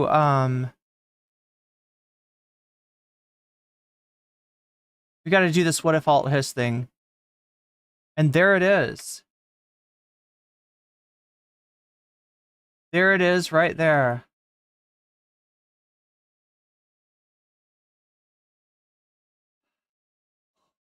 Did the CIA discover the spirit world? But yeah, that being said, going once, going twice, going 3 times. Unless somebody wants to, looks like the, CIA and Ghost is what, 13 points ahead of What If Alt Hiss Mount Utopia, 14 points ahead of Hasanabi on Pod Save America, and 22 points ahead of Crisis in Masculinity. So unless somebody wants to change that with a clutch donation, they wanna turn us to Hasanabi on Pod Save America. We're gonna watch some What If Alt Hiss now. We're gonna see if the CIA was able to contact the spirit world, and if so, what the fuck happened between them two? Why would they contact the spirit world to dunk on the ghost of JFK? To be like, haha, JFK, we had you assassinated, nobody knows about it, haha. Like, what are they gonna do? What are they gonna do to the spirit world? I still remember when I was a normie as a teenager. I basically believed all the normal things for a person who grew up in our society. Then, as I looked for the truth, I started falling further and further down the rabbit hole. Every few years, I've had a major realization that is— Bro, you are the rabbit hole. Separated me from the world I thought I knew. I look back upon the boy I was at age 15, and I wish him luck for the adventure ahead. I think this is the 3rd video in a row that's really paradigm destroying. What you're about to learn here might intuitively make sense to you, although you never had the words before to explain it. It could shatter how you view the world. You might just not believe any of it, and you'd be within your rights there. This is the sort of thing you only hear about in science fiction, but the crazy thing about the world is that reality is— He's like, no, seriously, the CIA and the spirit world, it's for real. Fiction, if you know where to look. If you know where to look, and we always know where to look. Okay, now, I usually sing the intro to this. I don't know, voice kind of hurts, but I'll try to do it anyway. I can't fuck up my, like, I can't, like... Alright, you ready? What if alt hissed? What if alt hissed? What if alt hissed? Part 1. Something like that. Hi everybody, I'm Rudyard the What If Alt Hissed guy. And You're the What If Alt Hissed guy! You're the Grillian Sicilian, Rudyard! Believe me, I do actually have a life outside of this show, and so when I go to parties or dates, it's good to dress well. Are you gonna advertise something to me? But also to smell good. And on that second thing... Yes! Make me smell good! Scentbird is a great solution. Scentbird. Scentbird is a fragrance subscription... Not just for woke libs anymore, right? What if Alt Hissed also has the, He's spraying himself down with the Scentbird. That lets you choose a new designer fragrance for every month for just $17, like these ones I got here. You don't have to invest a lot I get the feeling this guy will take any sponsorship he is given. of time or money into designer fragrances, since Scentbird offers you affordable ones and different ones each month. They also offer a flexible subscription plan where you can cancel at any time or skip different months. Scentbird carries brands like Gucci, Prada, I'm sorry, this is actually kind of interesting. and Versace, as well as indie labels like Skylar, Heretic, and Confessions of Rebel. You can be sure Confessions of Rebel. you're getting premium scent every month. Every month, you can pick what you receive so there are no surprises. With each fragrance, you'll get a 30-day free supply before committing to a full-size bottle. Use my coupon... Excuse me. A full-size butthole? Did you say a full-size butthole? Premium scent every month. Every month, you can pick what you receive so there are no surprises. With each fragrance, you'll get a 30-day free supply before committing to a full-size bottle.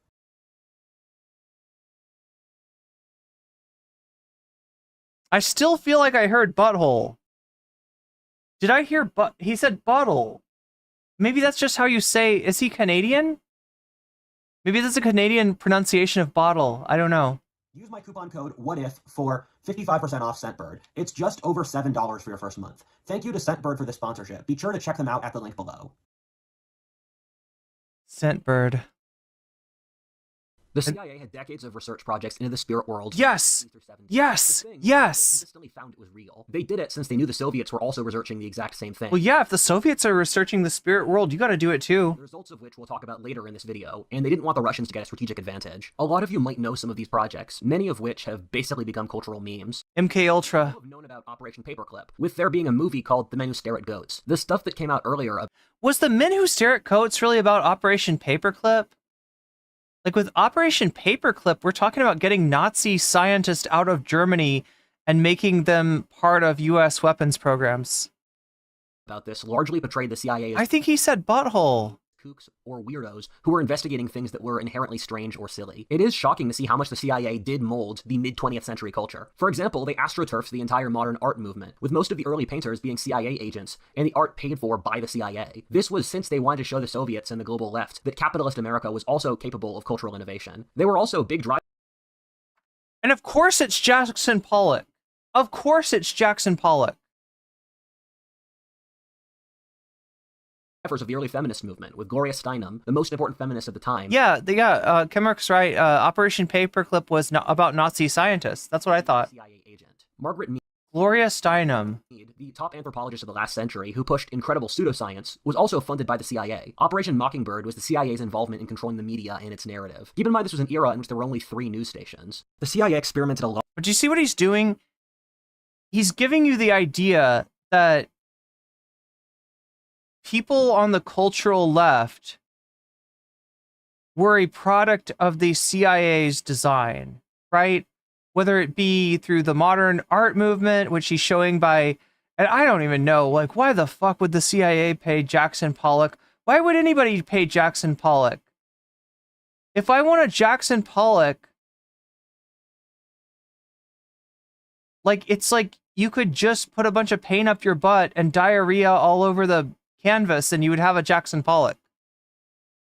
With LSD, and supposedly dealt crack in inner-city neighborhoods and cocaine in Central America. To be honest, when you look at the mid-20th century, it almost begs the question, what things weren't government psyops? What about Thomas Kincaid? Was Thomas Kincaid a CIA operative? was actually authentic. Budweiser. It helps me understand that era of history's obsession with authenticity, since so much of the culture was either managed by large corporations or the government. It sounds like I'm making this stuff up, but I'm not. Look it up. I find it remarkable America is the kind of country which would actually release all the meddling that its secret police was doing. In Russia, China, or I'd even guess Germany or France, this stuff would happen and we would never know about it even today. This also makes me wonder what the CIA is doing now and how much of our current culture are psyops. I think it would surprise a lot of us. It reminded me of something my father, who's an expert in Marxist literature. Oh my god. Only the most far-right fanatics were right about what was going on behind the Iron Curtain. The thing is that the CIA was doing that stuff, which was ridiculous, but also at the same time, they were doing some incredibly profound things as well. Open onto Project Gateway. The CIA released the documents for this in 2016 to the public, and the results are astounding. The CIA had decades of research in astral projecting. What they did is they would play certain sound frequencies for people, and then they consistently got hundreds of people to visit the spirit world. In the spirit world, they would speak to different intelligent beings who would talk to them and explain the rules of the universe and the meaning of life or death. The brief for Project Gateway is around 10 pages, and it's all free online, the link to which is in the description. I'm honestly shocked no one has tapped into this more, and I'll explain why I think that's the case at the end of the video. Almost everyone they put through Project Gateway visited the spirit world, and this was replicable for decades. The military's independent assessment of the science involved said that it was all correct. They were running multiple forms of scientific tests at the same time on the people involved. They would interview them after, they played sound frequencies for the people, with the sound being the trigger, alongside using meditation and hypnosis to get them to visit the spirit world. Before we get started explaining this in more depth, I'd like to say, I am not a scientist. Science is not a topic I've studied in great depth. I'd like to believe that I've gotten the other side of the Dunning-Kruger in the humanities, in which the comprehension of the same historical time period between a person who, say, read 10 books on a topic versus 100 is truly vast. In that, once you understand the topic in greater depth, even the most elementary concepts appear different. That being said, I know that I have not hit that in the sciences. There will be people in this audience who know much more about this topic than I do, and I'd like them to hold me accountable if I'm wrong. That being said, the reason I'm making this video is I don't think anyone else will. If you're not going to die over it, it's always better to try something than to not try anything. I hope that with this video, I can start a conversation amongst people who know more about these topics than I do. They can correct the things I get wrong. As I like to say, my job is betting against God, so there are a million ways to be wrong and only a handful to be right, so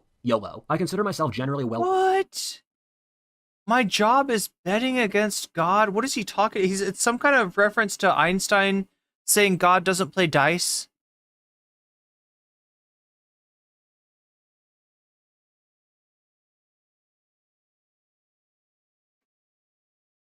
Wait, back in the day, Pollock was actually transgressive?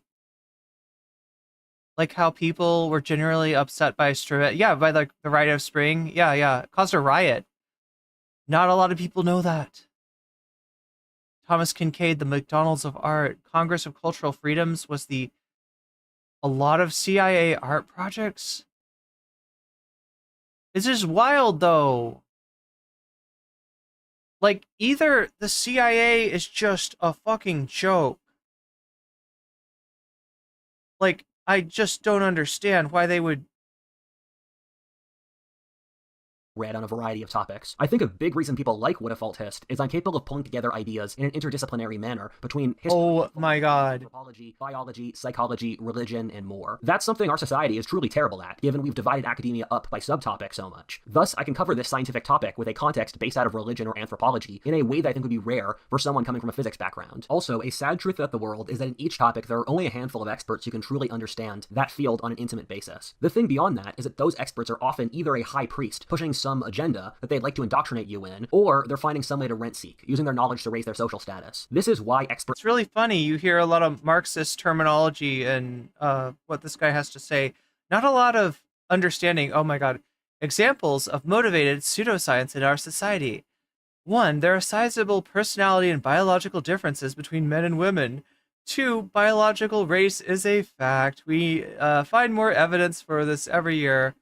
3. Corn syrup and seed oils drive obesity, not saturated fats.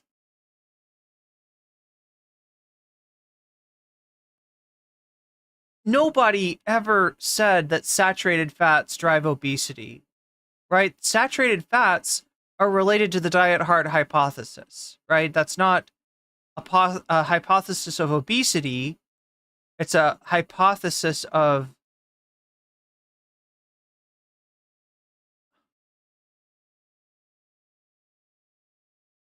heart disease. It's but yeah, regardless, corn syrup and seed oils, I guess those are high density caloric products. They could drive obesity, but it's weird to say, like, it's like to say, I don't know.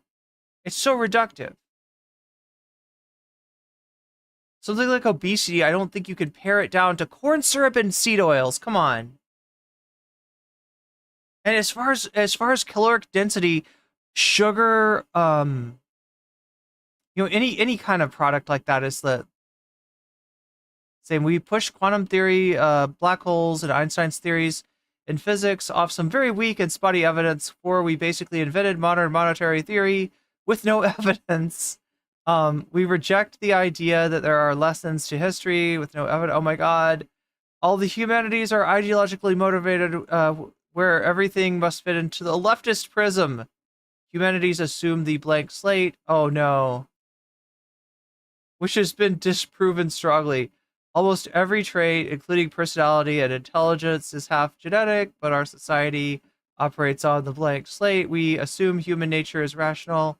What we found studies, we are mostly rationalize our emotions. Have consistently given incorrect answers. He'll do these walls of text in the midst of his videos.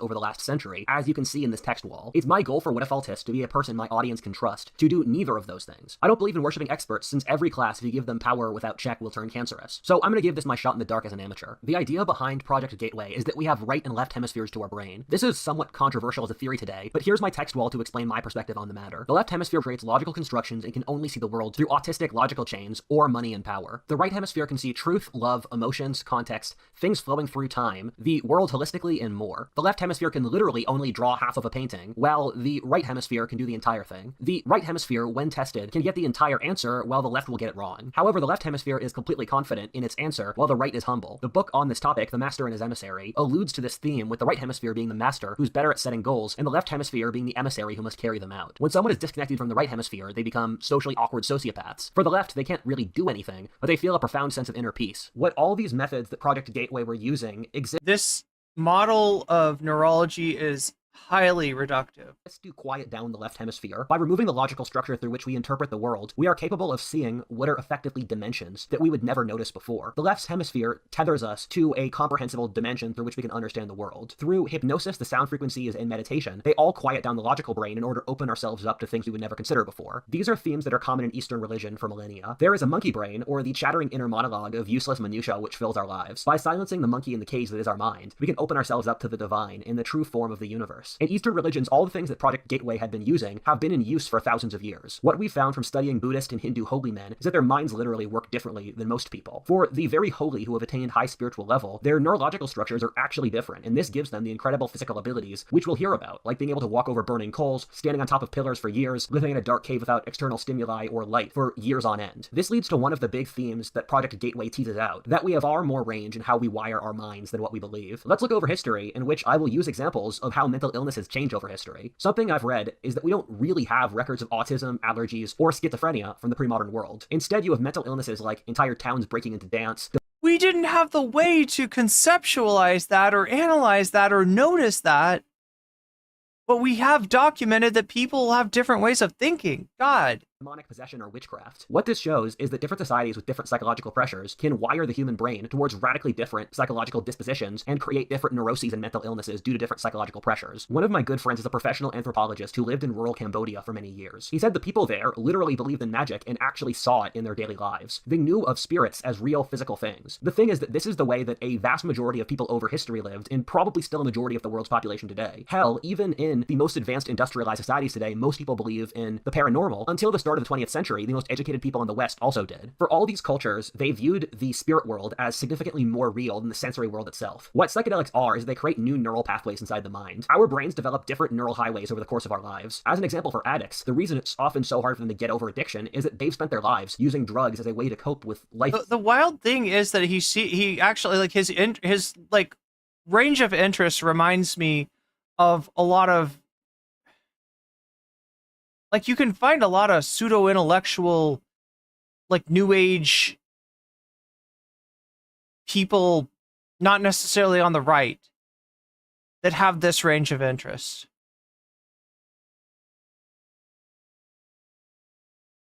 But I don't know if this stuff showing up on, you know, such a reactionary, like, What If Alt Hist, is that a... It's just emblematic of the way that QAnon has consolidated so much of like the natural health and you know, I mean that whole, you know, thing that he said about seed oils and corn corn syrup, right? That's very, like, I feel like I need to consult Naomi Klein to understand what's going on with What If Alt Hist. And thus they didn't develop neural pathways for other things. The movie Inside Out by Pixar actually does a great example of showing this, with a teenage girl who has neural pathways to her friends, family, hobbies, and dreams. As each of those gets taken offline by personal daily stress, her life falls apart. We only use a pretty small amount of our total brain power in conscious thought. The rest isn't being wasted, but it's being used for the subconscious, which probably makes up something like 90% of our thinking. Our conscious minds are only a very thin veneer. What psychedelics like DMT, LSD, mushrooms, or ayahuasca do is they connect different parts of our brains together in ways that they didn't before. This is why people who use these substances say it's so meaningful. I mean, I hope he knows that's not a oh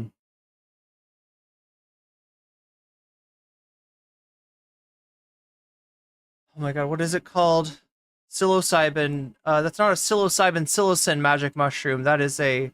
Our conscious minds are only a very thin veneer. What psychedelics like DMT, LSD, mushrooms, or... Mushroom, that's Amanita muscaria. That's a very different trip. And I doubt that our boy What If Alt Hist even knows how to take something like that. You don't just eat the mushroom. Ayahuasca do is they connect different parts of our brains together in ways that they didn't before. This is why people who use these substances say it's so meaningful and it makes them so creative. Project Gateway never used drugs, but what these substances do neurologically is the same process as what Project Gateway did do, in that they block out the left hemisphere to open it up to new possibilities that we wouldn't think about otherwise. The theory of mind posited by Project Gateway is that reality is like a radio setting. Think of it this way: bats use echolocution, or the ability to sense the world through putting out what is effectively sound waves like radar. You and a bat can inhabit exactly the same physical place, but your conception of what you see being reality is totally different. Likewise, when Columbus discovered the New World, the Spanish and the natives were standing in the same places geographically, but their comprehension of what was going on was completely different due to their vastly different worldviews. There's a theory that's being batted around for generations in physics. This is the argument behind Schrodinger's cat, or that in quantum physics, a particle can inhabit two separate locations at once, but that's not actually how the world exists for us. Thus, the cat, or the particle, exists wherever someone's looking at it. Secondly, the scientific tests we've run have shown that particles move differently based on whether or not we're looking at them. What that proves is that consciousness exists independently,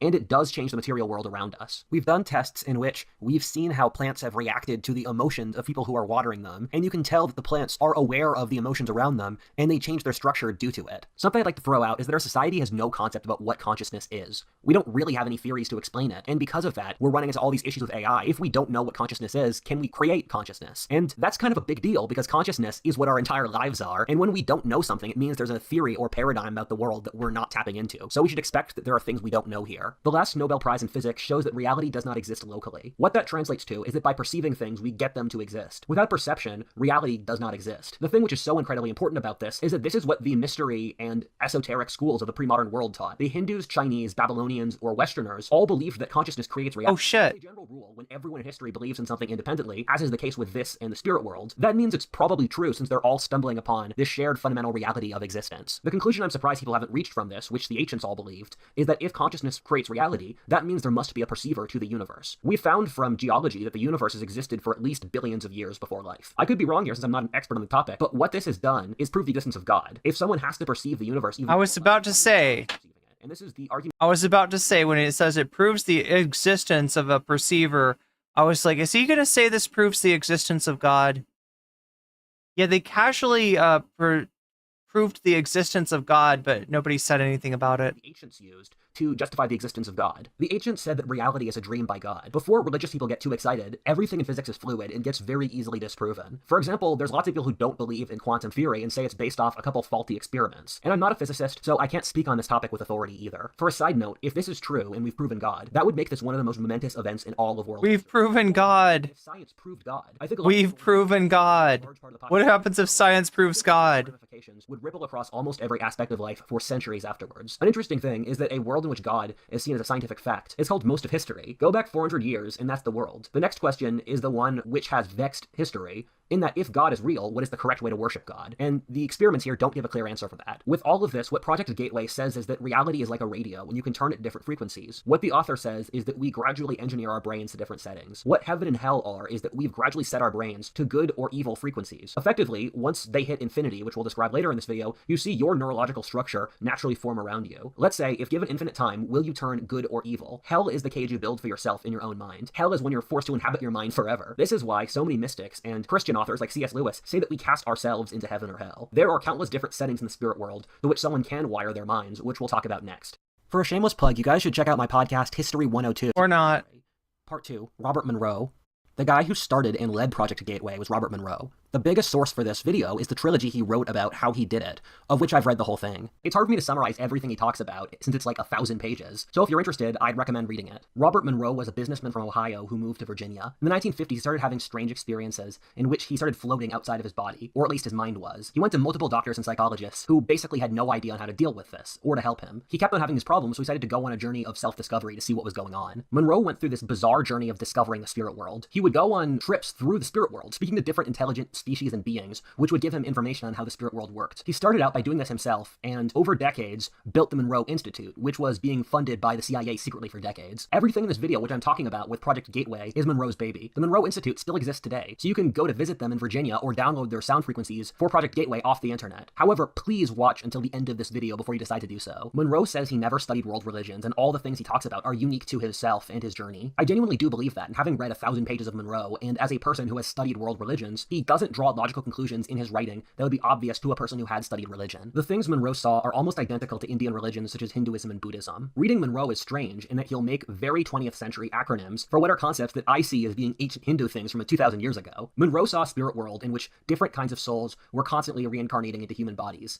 The earth is a brutal place of Darwinistic struggle, which chews up souls, but who are addicted to the struggle and excitement that is human life. Once a soul gets tired of this endless wheel of life and reincarnation, they can graduate to the next level of development, which is a higher, holier place. A point Monroe makes is that there is a geography to the spirit world. He imagines himself driving down a highway, and there are different off-ramps which lead to different spiritual countries. One is the Abrahamic spirit world, which he never visited. Another is what turned into the Indic spirit world. Oh my god, what is this?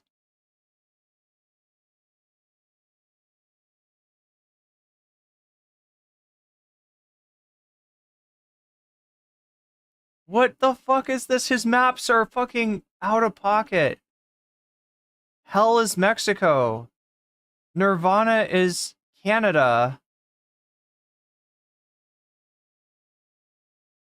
He saw, there's a large population of ghosts who hover around the earth, incapable of coming to terms with dying. Monroe spoke to dozens of these ghosts, helping them onto their next place. This fits very closely with Buddha, who said some people go to hell, others heaven, some enlightenment, some reincarnation, and others stay around as ghosts. Buddha didn't believe other religions weren't valid, he just wanted to explain the way to his heaven, that being nirvana or enlightenment. The way I imagine this is as if the Europeans in the 1490s, before they discovered the New World, had different ways of going west to reach the Americas. The Spanish sailed west to the Caribbean, the Portuguese to Brazil, and the English to Newfoundland. The inconsistency of the reports might lead some people back in Europe to think that the Americas didn't exist at all. In reality, these different sailors were just using different routes to reach different areas. If the spirit world exists, why wouldn't it be truly massive with different kinds of geographic regions?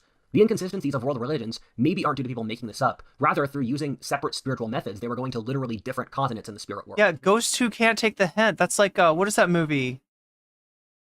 What is that movie with Bruce Willis? The Sixth Sense, right?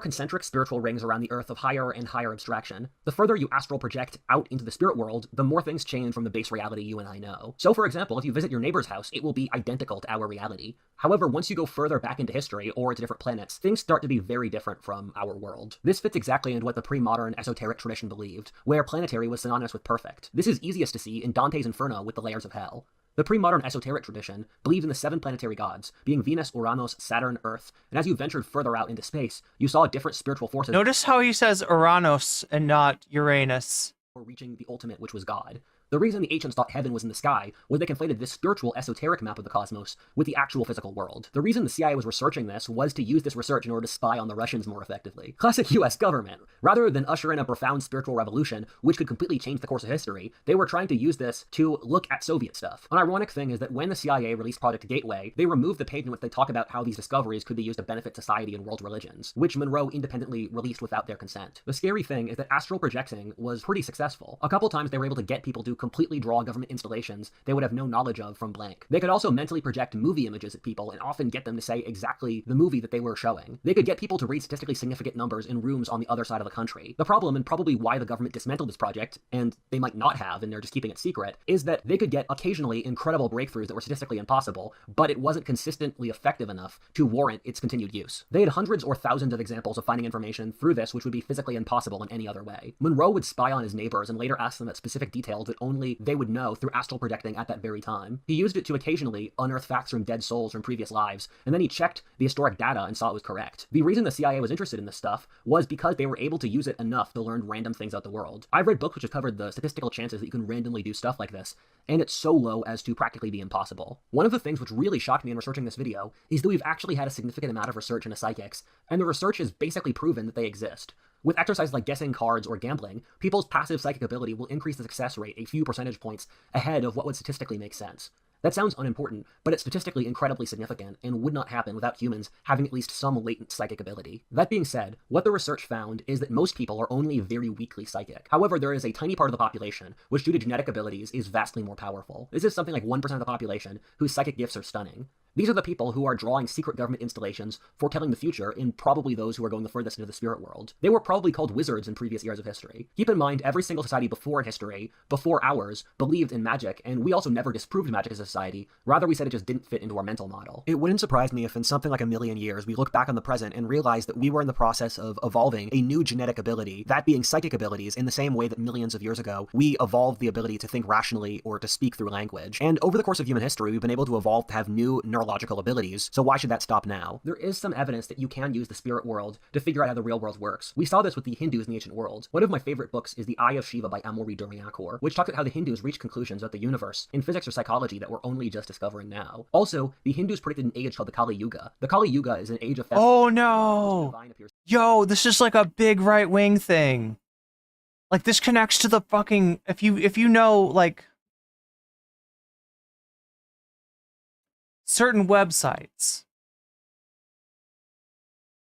that think that they memed the Trump administration into being, right? Kali Yuga is a term that is very key to that, right? The sort of meme magic that was supposedly practiced by certain image boards. I mean, this is just batshittery. This is esoteric Nazism, yeah. Amory was an expert in Indian history and religion, and wrote about how they had a scientific method of religion, how they had holy men who did all of these processes, and over centuries compared their findings with each other to create a understanding and map of the spirit world. One of the points Monroe talks about is that the main communication method of the spirit world is NVM. This is communicating psychically through vibes. You know when you have a brilliant idea which just hits you and you immediately envision... Caligula, no, it's like Kali Yuga. I can't remember what exactly this is, but... Imagine if you could share all the distraught and pain of when your parents died with a friend. That's NVM. What the other intelligent species Monroe talked to said is that this was their main form of communication. They said humans are strange for not evolving it naturally, as our ecosystem was less cloudy than normal planets. Thus we evolved to communicate through sight and sound, and not psychic abilities. They said humanity had cut itself off from most of the other dimensions and different worlds through not evolving psychic abilities, which are normal in other species. They said the reason we never found aliens is because we were on different wavelengths. Us sending out radio frequencies to discover aliens, they said, would be the equivalent of aliens trying to speak to us through car exhaust. Monroe and his crew consistently spoke to different intelligent spiritual forces. In the spirit world, you'll find some humans going between lives. Also, living humans have multiple layers of consciousness. You can speak to someone's subconscious even when they're awake and talking, and they won't know. Then there are non-human species, which Monroe saw as aliens, but are basically angels or demons. They're often happy to talk to Monroe and his crew, and explain how the spirit world worked. Monroe built friendships with many of these beings, seeing them dozens of times repeatedly. The spirit world is largely chaotic, like a jungle or our real world. It's not orderly or safe like we like to imagine, but a natural ecosystem, in which creatures have their own motivations, goals, they eat each other, some are stronger than others, and more. It's not a place of— What? That was too much. They eat each other? It's largely chaotic, like a jungle or our real world. It's not orderly or safe like we like to imagine, but a natural ecosystem in which creatures have their own motivations, goals, they eat each other, some are stronger than others, and more. They like spiritually eat each other? It's not a place of peace and serenity. That being said, there are very clearly some stronger and better types of creatures than others. Some of these things were benevolent and helped Monroe, and others were monsters who attacked him. The main way the spirit world operates is that it exists in opposition to our world. Our world is hard, difficult, brutal, and very real and tangible. It's often too hard and too real as we struggle every day to make ends meet. The spirit world doesn't have time. It's infinitely large, and thought creates action. The second you think something, it comes into existence. The thing is that this is incredibly boring, and the spirits envy the toughness of our lives. We have reality, and thus have to test ourselves. Thus, the spirits are always struggling to have bodies to inhabit. Some try to demonically possess people, some act like parasites, and they're all happy to incarnate and enter human bodies. Although we may not feel like it, the spirits view our hard lives with jealousy. It's ironic that for much of human history, through religion, has been an attempt to escape to the spirit world. I think the spirit and material worlds exist in critical tension, and like a duality such as men and women. Code switching Kamala is my favorite demon. War and peace, or day and night. The spirits explained life in the universe to Monroe and his crew. The interesting thing is that it basically perfectly mirrored what traditional religion says. They said that we should try to uplift our souls, that we should move past base materialism and survival, that spirituality would make us happy. Monroe saw heaven and spoke to God, while the spirits gave assurance that God existed. The Monroe spirit world is not a Christian one, it being incredibly similar to Indian religions, but they do talk about different aspects and regions of the spirit world which match up with the Abrahamic. The spirits Monroe talked to are basically giving him notes, which perfectly match up with Stoicism and some Eastern religions. These spirits were literally writing essays through Monroe on teachings for mankind, while Monroe himself had no experiences in those topics. Monroe's moral system is that you need to add to the learning in life, which is the universe. Evil things are those which drag us down towards base levels. For example, a war purely to justify your own greed is wrong, but a war to spread moral goods or advance technology is justifiable. Oh no. The universe is learning through life itself. Thus, it's our duty to live a war to spread moral goods. That's what I want. Life and experience it. Learning and having adventures for God. We really learn having adventures for God. We need to teach our emotions to develop through life experiences. The human soul gets reincarnated again and again, and we all have an immortal soul which exists in infinity. This soul helps us out throughout our lives and is an accumulation of all of our reincarnations. It keeps reincarnating until it gets bored of this life, and then it reaches enlightenment. Death is an illusion which forces our souls to try harder in our individual lives so we can learn for God as best as possible. Love is the force which bonds the universe together, in that when we die, we bring the essence of everything we love with us into the afterlife. To finish, infinity is an incredibly important concept for Monroe's worldview. Outside of these dimensions is infinity. The universe is predicated upon the existence of infinity. Infinity is the timeless in which quantum physics atoms jump in and out of. Infinity is God. It is the place of peace, which all mystics talk about, in which everything is unified. The disunity of our world is predicated upon infinity. This is a concept all religions talk about, but is closest to the Indian. Infinity is true peace. Part 3, before you get too excited. I know what I said here might get a lot of people really pumped. You're gonna get excited, you're gonna get pumped, but... Before we get too far, I do want to throw in some mitigating statements. The first being 2 stories from Monroe himself. Monroe saw that a more advanced species harvested our emotions and life experiences, called Lush, in a farm, which they used to power their civilization. He saw the entirety of human existence being created and formed so as to be farmed by this society. The second story is that Monroe ran into a society that was on the edge of heaven, but was all based around committees, where their pastor kept them busy with church activities rather than just walking over through the gates of heaven. The reason I'm highlighting these 2 stories, I think they're symbolic of a very important point. These stories are great symbols of the issues of the society that Monroe lived in. The first one with Lush is that industrial civilization is actually about harvesting our emotions for the wealth of others. Advertisers look at our life experiences and emotions and then commoditize them. The government and powerful subtly manipulate us in 100 different ways to manufacture consent. This is even more true today with the internet. When Monroe was looking at Lush farming, he was seeing a representation of his own society shown through symbolic form. This is something the spirits actually told Monroe. They said what he saw was a representation of the truth, but a skewed perspective on it. The truth is a cone, and we all have different parts of it. Let me give an example. To the Native Americans, the United States of America was a demon which ravenously destroyed their civilization and their environment for gain. For the Europeans in World War II, we were angels who saved them from the Nazis and then Soviet conquest. The thing is that we're looking at the same country. Both of these perspectives were valid in their own turn. The Hindus talked about a spiritual dark age called the Kali Yuga, of feminine chaos that would destroy civilization. Their dark age was the golden age of our civilization. This is an issue with the spirit world. As you stare into it, you're also staring at yourself. We reflect our own psyches into the spirit world. Dreaming is a great example of this, where we don't really have any good explanations for why we dream, except the spirit world. Monroe and Amory say it's a daily reconnection to the shared unconscious which keeps us sane. That being said, we all know our dreams are representations of our psyche, which is something Freud and Jung wrote extensively about. In the same way we don't take our dreams intensely seriously, where if I have a nightmare that a giant dinosaur is going to kill me, that does not inform my analysis that a giant dinosaur will kill me in my real life. And so I think that's a useful principle to apply here as well. We see this in world religions in which they all believe in the divine but have wildly different conclusions. Go back 2,000 years, and you have hundreds of local religions which taught different things about the spirit world, all created through authentic experiences with the spirit world on the part of that society. I think the spirit world reflects back a level of complexity appropriate for the societies involved. The God of the Old Testament was so brutal since it was a society where the only motivator that would work would be brutality. That being said, when you're staring into the spirit world, it's not objective at all. What Monroe says is that things exist in the spirit world in a dimension we can't comprehend, so they translate them to physical forms comprehensible to us. If someone from the ancient world saw a spiritual tank, it would translate into a fiery chariot in their vision. The second dream of the town on the verge of heaven is symbolic for the church in the mid-20th century. Most Christians weren't religious in the way they were before, and didn't really believe in God. Thus, the church became about itself, effectively turning into a social club and not really believing in God. The church had rejected the insanity of the God of the Bible, instead creating a tame white bread version. The second point I want to make is that for a lot of this, we're dependent upon Monroe. Although he had hundreds of people independently go to the spirit world, the only one we have in-depth writing from is Monroe. Most of the theology here reflects the mind of one man. To be honest, that's true of So somebody that's like paranoid and conspiratorial inclined is basing his understanding of the spiritual world on the writings of someone who worked for the CIA. Yeah, this makes sense. All religions, but it's still something to be aware of. There were similar experiments behind the Iron Curtain at the same time in Czechia, which used large amounts of LSD, which came to the same conclusions. They interviewed people off LSD and found basically the same exact stuff as what Monroe did with different details. The Russians did research into this, which I can't find good results for. That being said, Putin's government publicly still says they use psychics and astral projectors even today, so I can imagine the results were successful. Thirdly, as a word of caution for the people who are discovering this, I know a lot of people who have used the Gateway Protocol unchaperoned. I've personally had some spiritual experiences when I wasn't ready for it, and it can be horrible. I know some people who were already not in a good headspace when they started doing this stuff, and it pushed them over the edge. Some other people where it put them through some weird personality transitions. This stuff isn't bubblegum, so be careful with it. We should develop institutions to deal with this sort of thing, to make sure that it's done safely. I know my audience is young men, often of an intrepid and entrepreneurial mold, so you'll do this anyway, but at least your blood's not on my hands. If you do go onto these spiritual journeys, don't take everything you see as complete truth. There will be strange dreams which might haunt you, but are really symbolic of something in your subconscious rather than an external reality. If the aliens tell you you're in the Matrix and you need to start killing people to break out, you are just being paranoid, and it's not the perfect truth.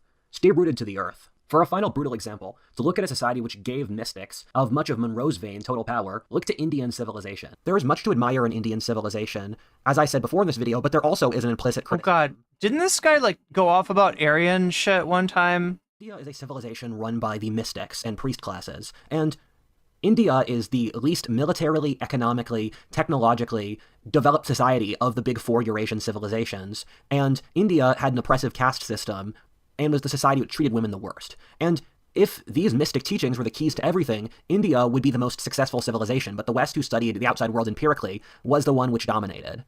Part 4. Why haven't I heard of this? For some frame of reference, all of human history believed in this extra dimension Monroe talks about. The only exception is the 20th century. Even in the 19th century, the occult was incredibly popular, in which people like Thomas Edison, Nikola Tesla, many presidents, and Karl Marx were obsessed with the occult. So is Karl Marx. Is it too crazy to believe that the 20th century found that this thing that every society believed in was actually true? Normal by Nature says one time. The thing I find shocking is how little of a way... The thing about What at Fault Hiss is I never remember his, like... I never retain much of it. Like, so it's hard to remember what the other things he... that this has caused. We literally have multiple government agencies from the world's two most powerful countries saying that we discovered the spirit world. If this is real, it's an event of the importance of the... Is this real, chat? ...discovery of the Americas, or one of the most important events in history. Meanwhile, almost no one has heard of this. The news never covers this publicly. I only heard about this since one of my friends watches the Y-Files, which made a video on this topic. None of my other friends... The Y-Files as opposed to the X-Files. I get it. That's hilarious. ...professionally had ever heard of it. I think there are two reasons why... Study spirituality professionally. ...make much impact in our culture.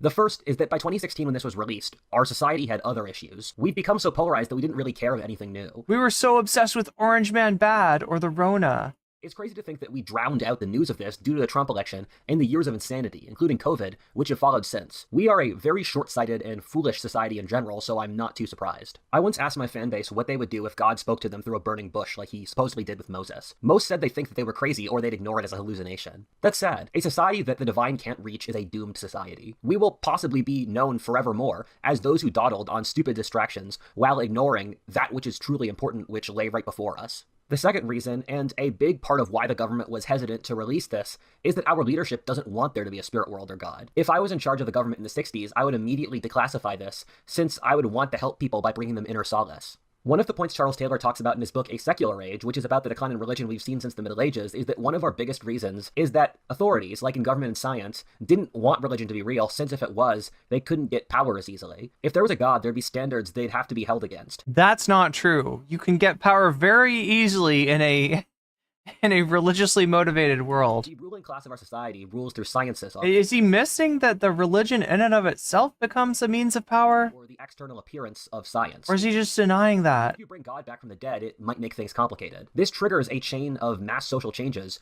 which would probably destabilize those in charge. Keep in mind those in charge... Look, if we're going to bring God back from the dead, we got to bring the dinosaurs back first. ...you don't want changes, given when you're at the top, the only way to go is down. Wait, why is he putting... This is a left-wing comic.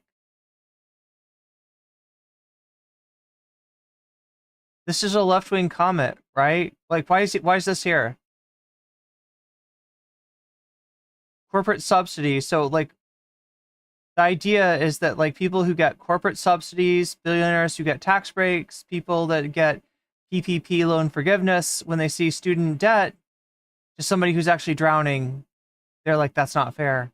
That's just weird that what a fault his would. In the 1960s, people were largely happy with modernity. It was the wealthiest era of history. Society was unified, peaceful. Also, if people were educated, a lot of what right-wing grifters do, and this goes for Ben Shapiro, this goes for Jordan Peterson, maybe less so to What If Alt Hist, right? But to a person who has not had any kind of intellectual experience, right? Or in this case, I don't know, like has not gotten to read Joseph Campbell and Carl Jung, I guess. This shit is like amazing. And people like this show this to people who just do not know and are therefore impressed with it, right? But if more people had access to education, then like this stuff would be way more underwhelming. And metrics of happiness, social connections, and sex were the best in history. The post-war period in the West. The best sex in history, yes, the 50s. Was the best period to be a normal person ever. At that point, questioning... A normal person, by which you mean a white person. Oh my god, this guy. ...looked like madness. You wanted to throw away a good thing? However, today we live in a failed society. Nothing works anymore. Under those conditions, you see people questioning the assumptions of a scientistic society since they know something's just not right. This is why Joe Rogan's constantly talking about the spirit world and psychedelics. It's why this research is coming out in physics, and possibly why Gateway was released at all. As life gets harder, we need the divine more and more. Much like the Bible and the classics of Greco-Roman civilization have been lying around for millennia, but the right confluence of variables resulted in them erupting into the Renaissance or Reformation. I very rarely end my videos on a positive note, but if things play out right, we might live to see something stunningly beautiful and wonderful in our lives. Imagine a spiritual revolution, various techniques, possibly machines and others, so that we as humans can interact with the spirit world and divine on a regular basis. Imagine that. Before we finish, thank you to Scentbird for sponsoring. Welcome, my awakening wonders. This is Russell Brand. We're gonna see something really amazing today. Oh my god, chat. Well, there it is. Chat, I don't even know what to say. I don't even know what to say. I'm fucking so... It's getting late. I gotta go to bed. You're not the only one. But Sasha G always manages to go to bed before I do. I'm jealous. You can read your fortune for $50 right here, right now. Come for the OG Blavatsky, Madame Blavatsky school. The emoji's not showing? Meow, indeed. Some sort of intervention to help with climate change. I know, right? But it's not even on his mind. He doesn't believe in climate change. 60s were only good for upper middle class white families. Ducks are dinosaurs. Yeah, that makes sense. Guy got it backwards because there were cults and secret religions, but Marx was not in a cult. Look at the people who ran against FDR in the 40s. They were a cult. Wait, in the 40s? Are you talking about the business plot? The guys that tried to corrupt Smedley Butler? For some reason, his audio... Yeah, his audio is kind of... scuff. Yeah, unchaperoned through the spiritual realms. That's right.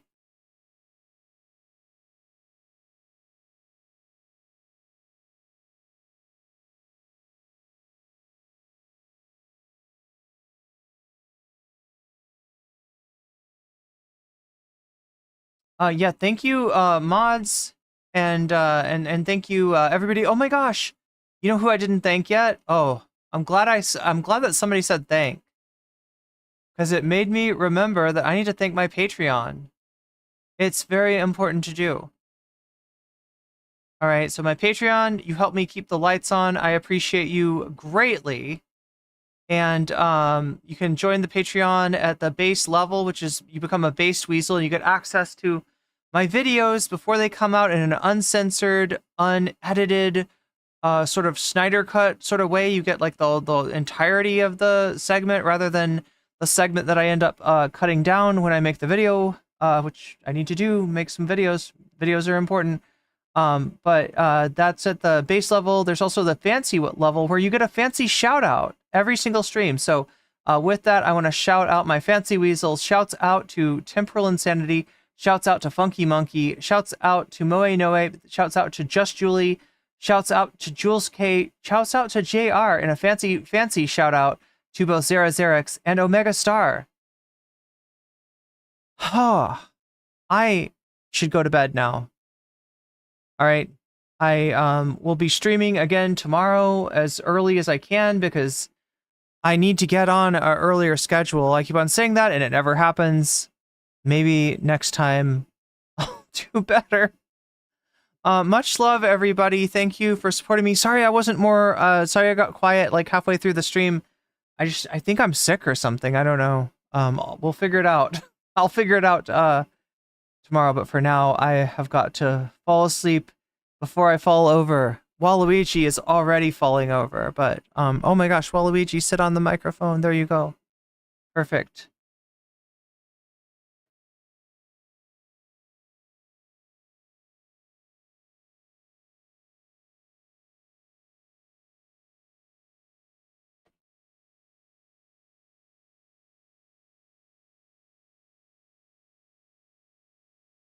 Yes, Scentbird is what it's called, apparently.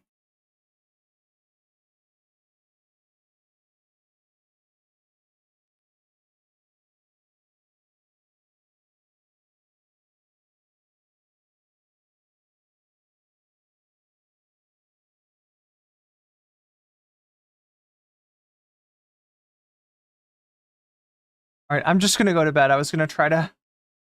I should raid, but I can't figure out who. Anyway, chat, much love. See you tomorrow. And yeah, don't go into the spiritual